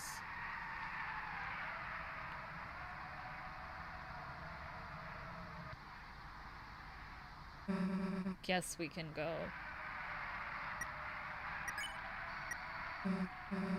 Dude, we can't go back in there now. Her mom is watching us through the window. I'm surprised you don't actually interact with Carol at all in this route.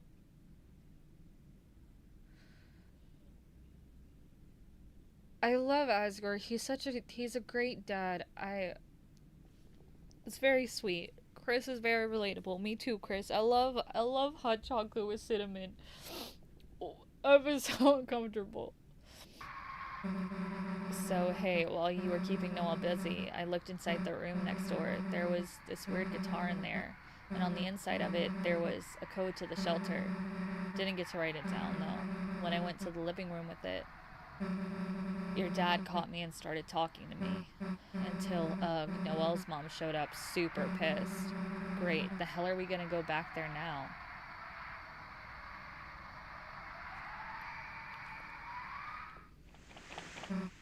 Damn, that whole thing was a disaster, huh? And this is gonna sound dumb, but you know what else kind of bites? Didn't even get to hang out, really. All three of us, I mean.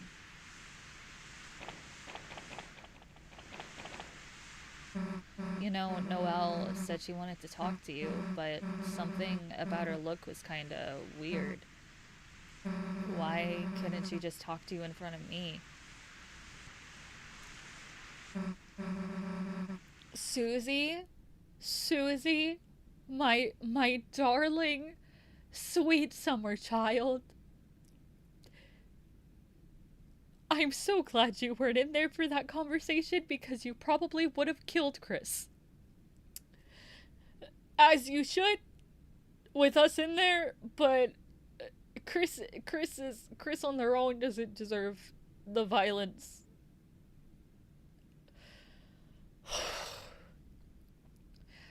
What were you two talking about?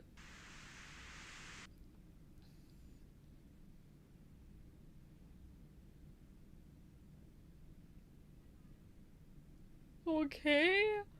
What the fuck? It wasn't about me, right? What? Fine, I won't bring it up again.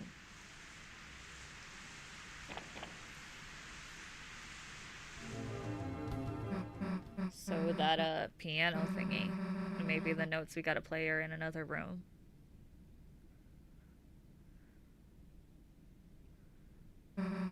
Hey guys, there's something weird about this one. It looks just like the one that old man. Hey, look, it did something.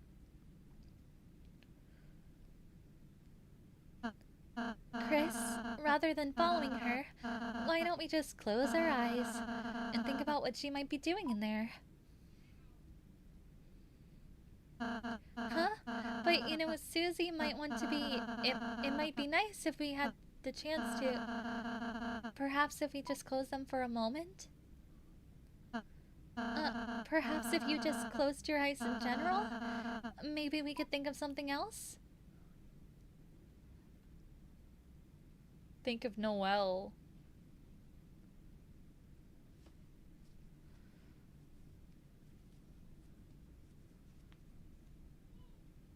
Hello?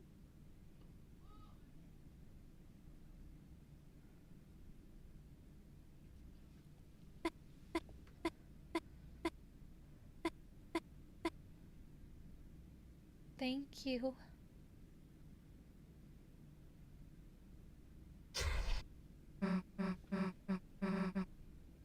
What the fuck was that? What just happened? What just fucking happened? What just fucking happened? What?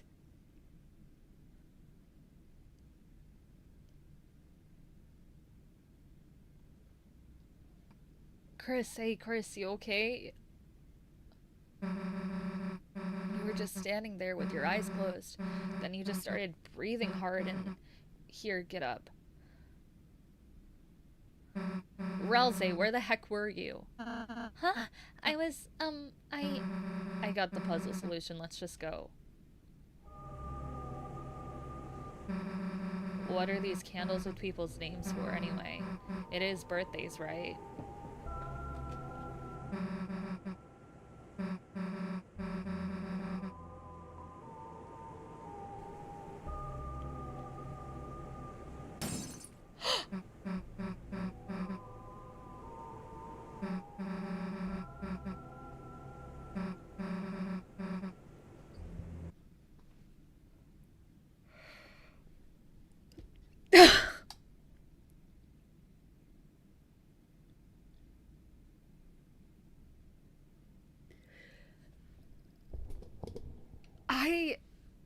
Oh my god, the amount of times that it's made so clear you're making Chris fucking sick with what you're doing. Jesus Christ, dude.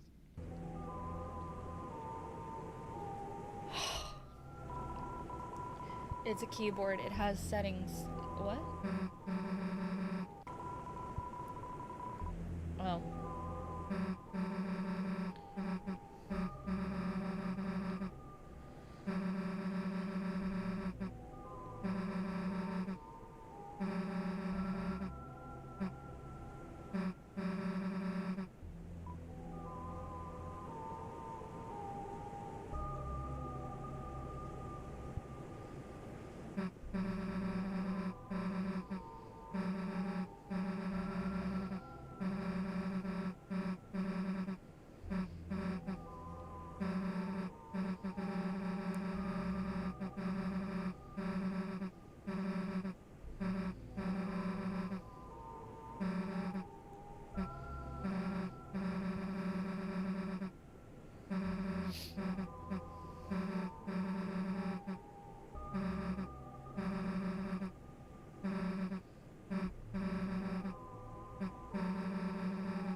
No!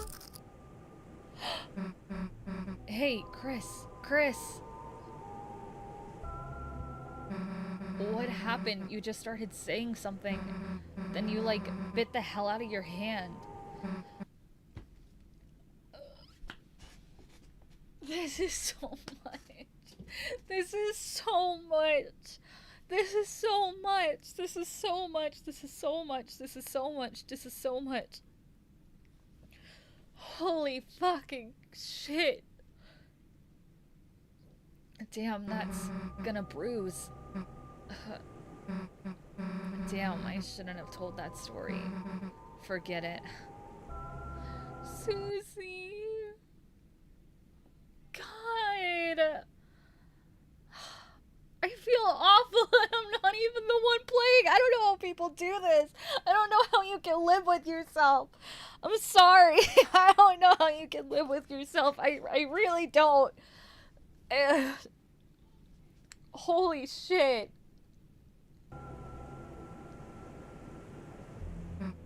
Yeah, I liked playing the drums. Can't really screw it up, you know? It's just hitting stuff.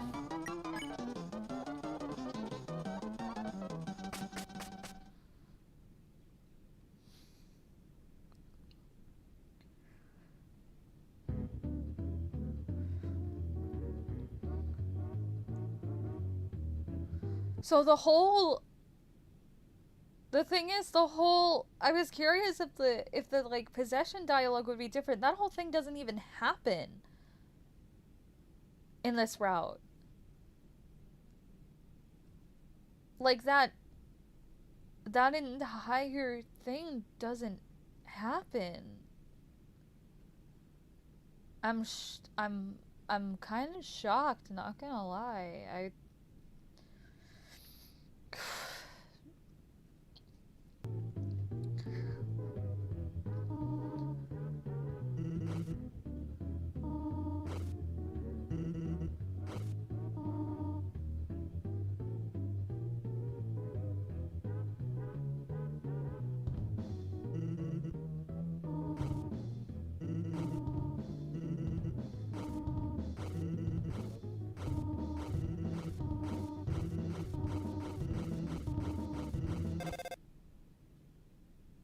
Your phone rings in bed?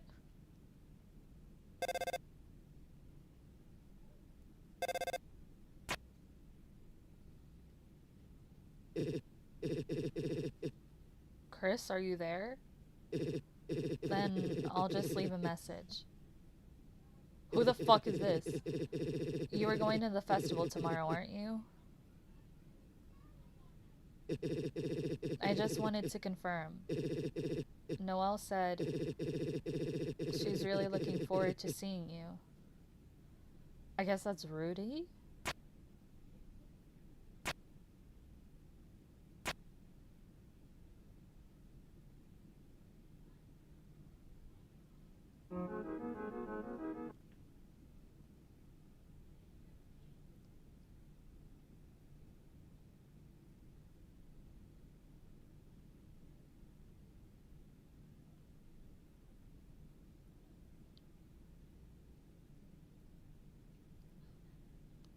What the fuck?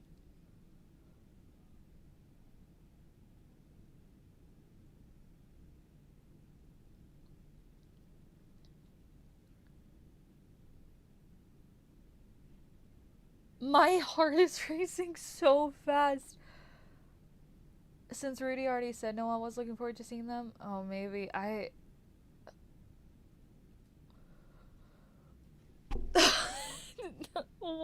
What do I even say after that? What the hell? What the fuck, dude?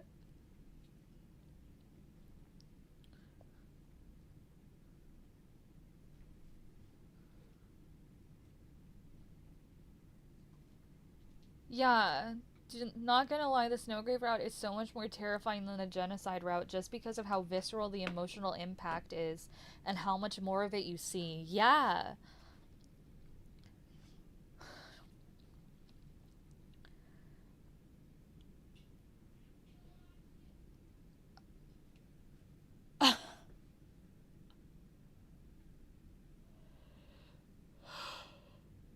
The fact that the part where Chris beats the shit out of the trash can ends up leaving Chris with only 10 HP makes me wonder if we can literally kill them in the light world.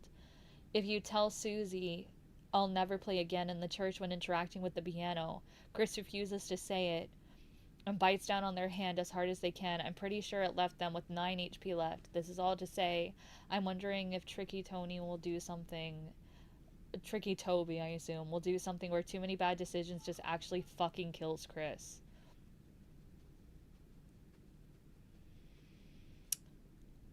Not gonna lie, I would not be surprised.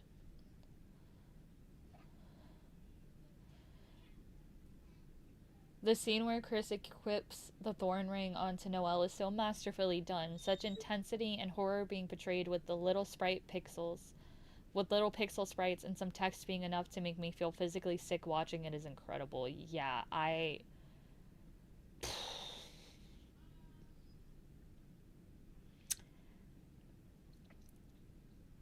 Chris is trying to protect Noelle from the soul of the player. That's why if you don't...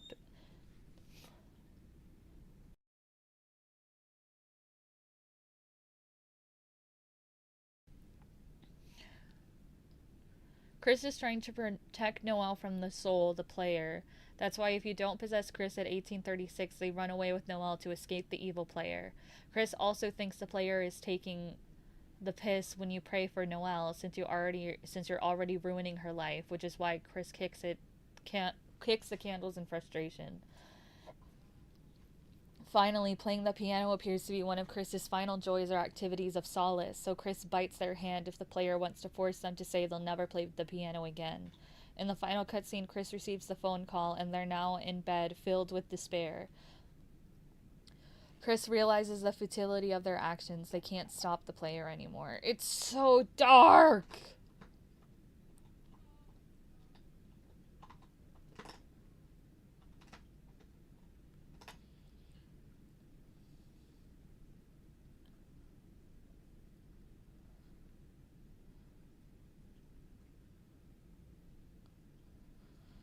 It's so fucking dark. Rousey mentions at some point along the lines of, in darkness, things can appear uncertain. Things on the wall start moving. And you see it after 2038, the snowflakes on the walls start spinning.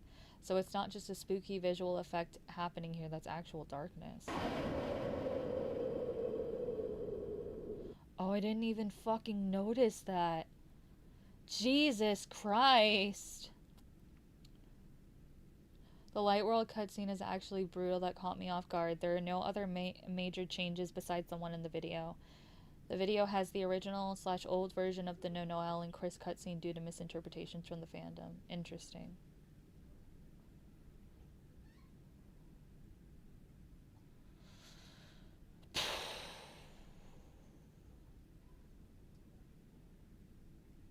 I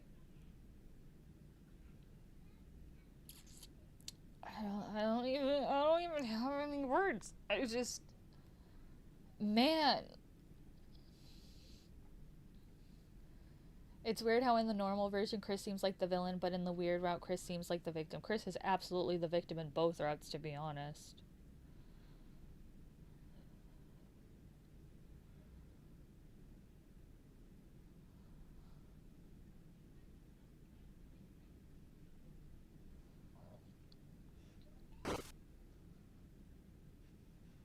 Oh, poor baby.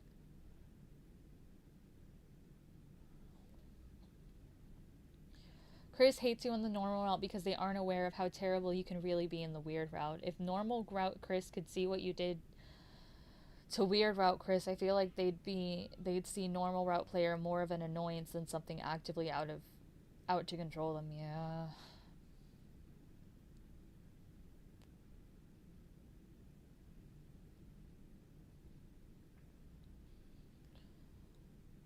I think the prophecy is already messed up. We weren't supposed to recruit Susie in Chapter 1. We were supposed to defeat the dragon. Noelle was supposed to be the girl. And the weird route is us, the player, through community effort, forcing the prophecy back into motion. That's a good point. Because the sprite for the girl in the prophecy did... I mean, I thought it looked more like Noelle, but since it didn't have the antlers, I wasn't sure. But that definitely seems to be the case. I think the most chilling thing for me in all of this, Chris goes out of the way to talk to Noelle after Chapter 2, right? And she gets to see and hear the real Chris after a few days of us controlling them. Then, after seeing a glimpse of their childhood friend, it's all whipped away from her the moment we step back into Chris. Chris is so scared they're shaking. I can't deal with this dude. Yeah! I hate to see more, but I'm pretty sure I remember that Rousey has apparently different dialogue if you do this route, so...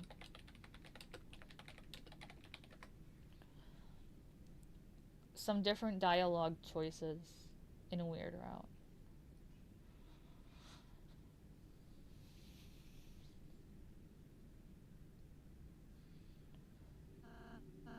Friendship isn't just about being happy all the time. It's something far, far greater than I could have imagined. I want to believe again. I want to believe it can change. That there isn't just one ending. But what would that be? If there was something else, what would it be? And how do we know? It wouldn't be something even worse. I don't like that. I don't like that. I don't like that. Chris, never mind. I'll see you tomorrow, okay? Chris, you can go to the fountain now. Susie's waiting. We already know the normal route version.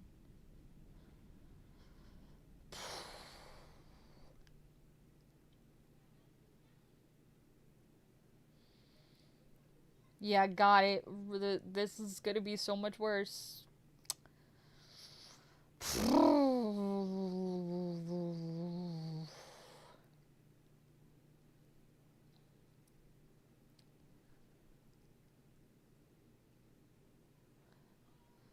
The only theories I have for the 3 endings are Snowgrave such a weird route. The soul you play as manipulates Noelle to be the sacrifice for something important.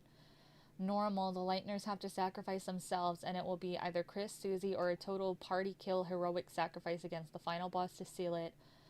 All Shadow Crystals / true. The Shadow Crystals serve to unlock some kind of path to make it seem like you can circumvent the final boss to avoid the sacrifice. Since getting them is so hard, it would make sense from an near happy ending. Man, I hope not. I won't have to go through all that shit.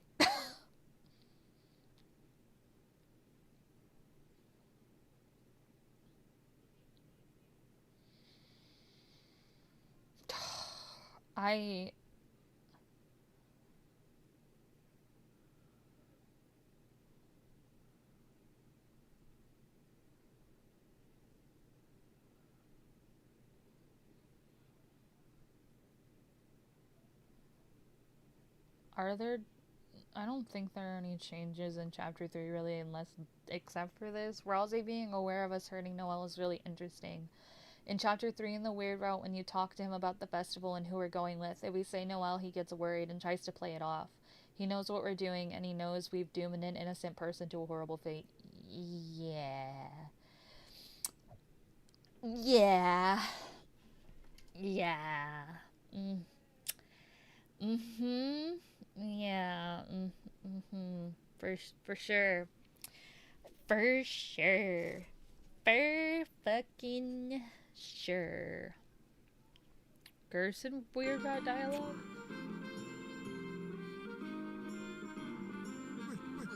Small changes for the usual dialogue for Gerson if you're on the weird route. Interesting how you can tell something is wrong with Chris despite only meeting them recently.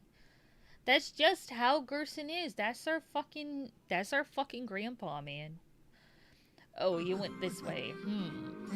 You know, I've got a mighty hunch this ain't the right way. Though I do like going the wrong way. You get better ideas that way. Now, what'd you think? Where do we go? No wrong answer. Nowhere. Your words just got a peculiar ring to them. I can tell you're having some relationship trouble, ain't you? I've seen it all, you know, at your age. If things go cold, you might think your whole world's ending. But you know, things go on and you'll grow up. Just keep living. Everything will be alright, sooner or later. Welcome back, Seer. Apparently Gerson has different dialogue.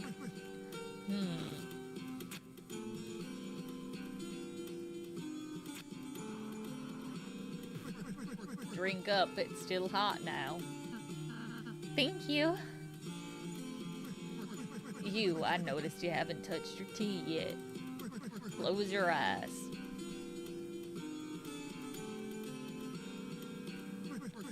You're really just going through the motions, huh? Something tough's going on with you, I can tell that sort of thing. And now, you still gotta go through your day, still gotta talk, fight, do homework. I bet it all feels pointless, don't it? It's almost an insult that the Earth's still turning. But don't give up, even if you gotta go do those motions. Trying to find something, anything in them. That means a little something, you hear? Thunk. Sounds like someone put another sugar cube into your tea. Well, if tea's not your fancy, how about... Shine, shine. How about an apple? You heard something being placed in front of you.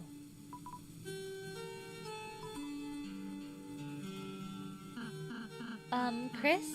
Here, I'll help. Here, I'm holding it in front of your teeth lurch forward to bite the apple. A sweet sensation spread through your mouth. That's right, just take a bite, Chris.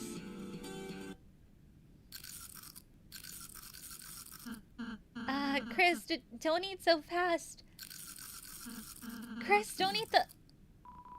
Your teeth clenched into something small and hard. Crack! A bitter taste spread through your mouth. Oh no. Don't eat the core, Chris. You felt a handkerchief wiping your face. Chris? You can, open your eyes, you know.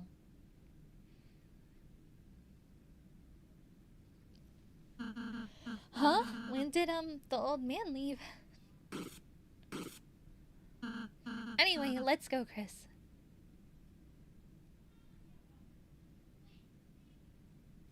That's it. Okay, interesting. So Gerson points out that you're different. He's very intuitive, our old Gramps. Our old man. He's very intuitive, he is.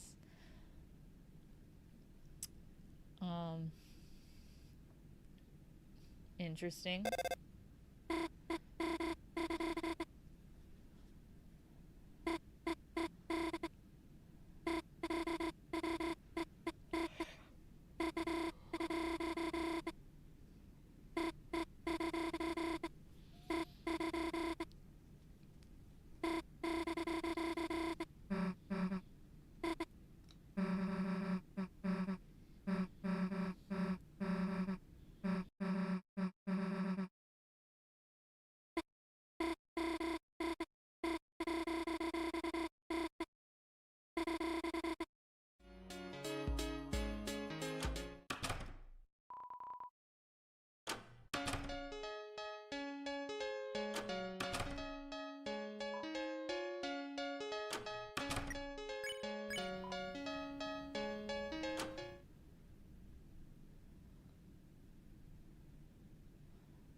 Oh, so you can just straight up not go in there.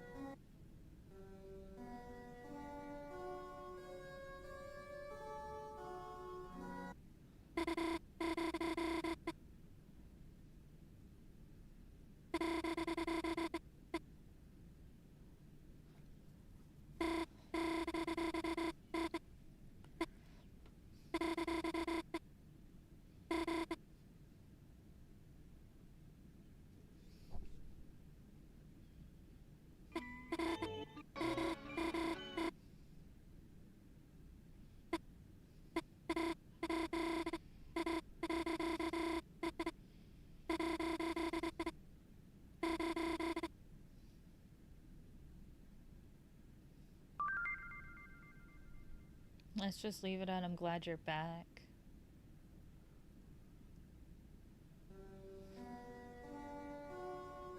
Oh. Okay, so if you If you don't go through with that cutscene, you still get this one?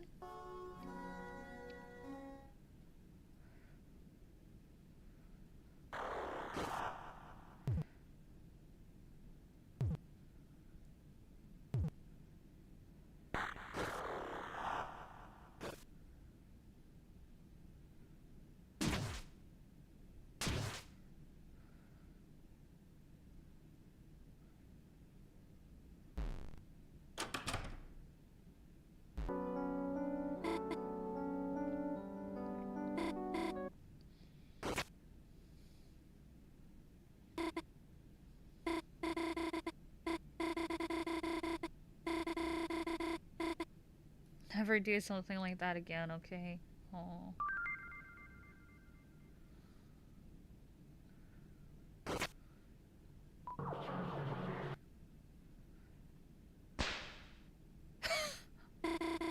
Then don't scare me like that anymore. So sorry, Chris. Let's get back to doing our projects, okay?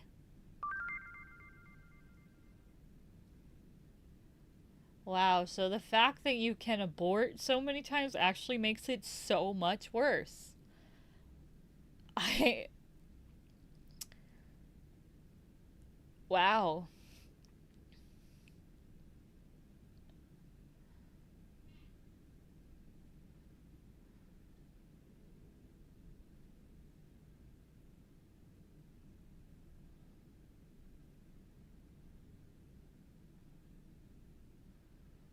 Chris staring at us in confusion on why we tortured them, and Noel just to say, my bad, bro, the next day. Yeah.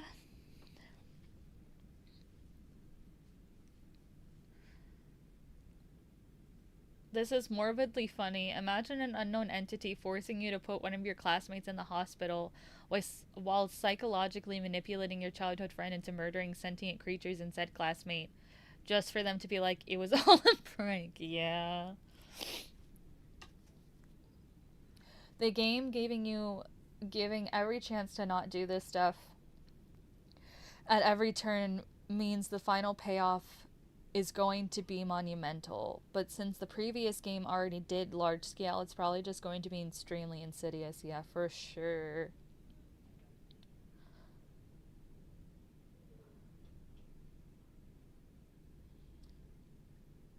Snowgraven therefore rude route had to be made in response to people blaming Kara for the genocide route back in Undertale, leaving crystal clear we're the soul. We, the player, are controlling Chris, and we're forcing them to do horrible things, and they hate us for it. I think Chris doesn't appreciate this random entity taking over them in general, but I think they hate it even more if we turn them into basically a manipulative asshole. We have the choice to do good things. Yeah, I can definitely see that. Um, as your local Kara defender, um, Kara defender. Um, yeah, I think it, like, people, I don't think people understand the point of that whole side of Undertale, and I think Deltarune is like, okay, you didn't get it the first time, I'm gonna slap you in the face with, no, it was you, you're the bad guy, you chose to do this, you're the asshole, you are the asshole. It is an unflinching verdict.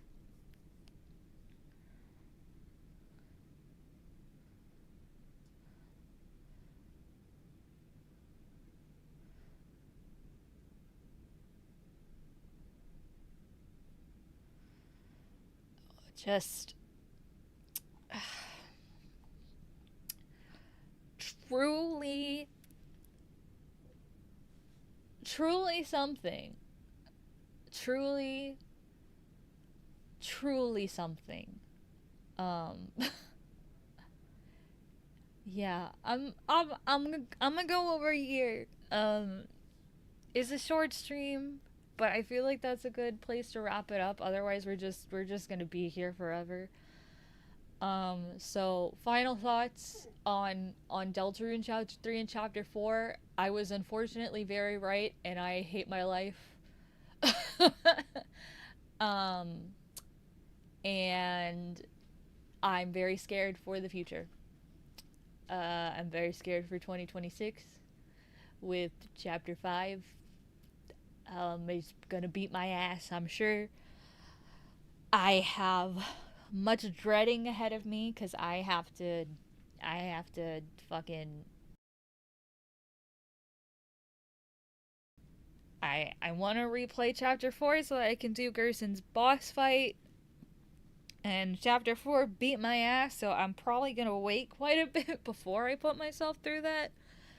Um, but I mean, I am looking forward to replaying these chapters on my own time and have kind of retrospective knowledge. Get like a full scope of all the little foreshadowing details and all of that stuff.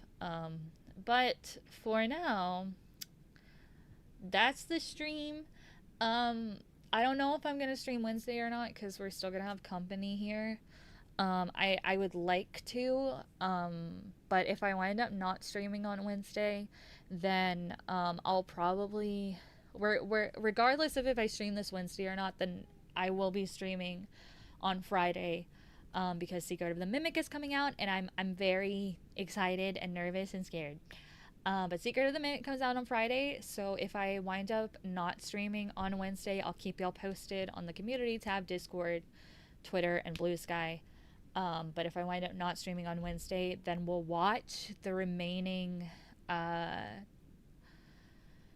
the the little teasers that Steelwool has been releasing. We'll watch whatever they have done and released by the time that Secret of the Mimic comes out. Um, and then we'll be all caught up and we'll be able to play Secret of the Mimic. So I'll keep you posted on if I feel up to streaming on Wednesday. But regardless, thank you for hanging out with me. Thank you for coming on the absolute ride that Chapter 3 and Chapter 4 of Deltarune has been. It's been an honor to get to play these chapters with you guys blind. I look forward to getting to play the future chapters with you guys and the rest of the game with you guys in the future. Thank you for hanging out with me, whether you are a lurker or a chatter. I appreciate you all the same, and I'm very grateful to have you guys with me. I love you, Starbees. Have a good rest of your day. Mwah.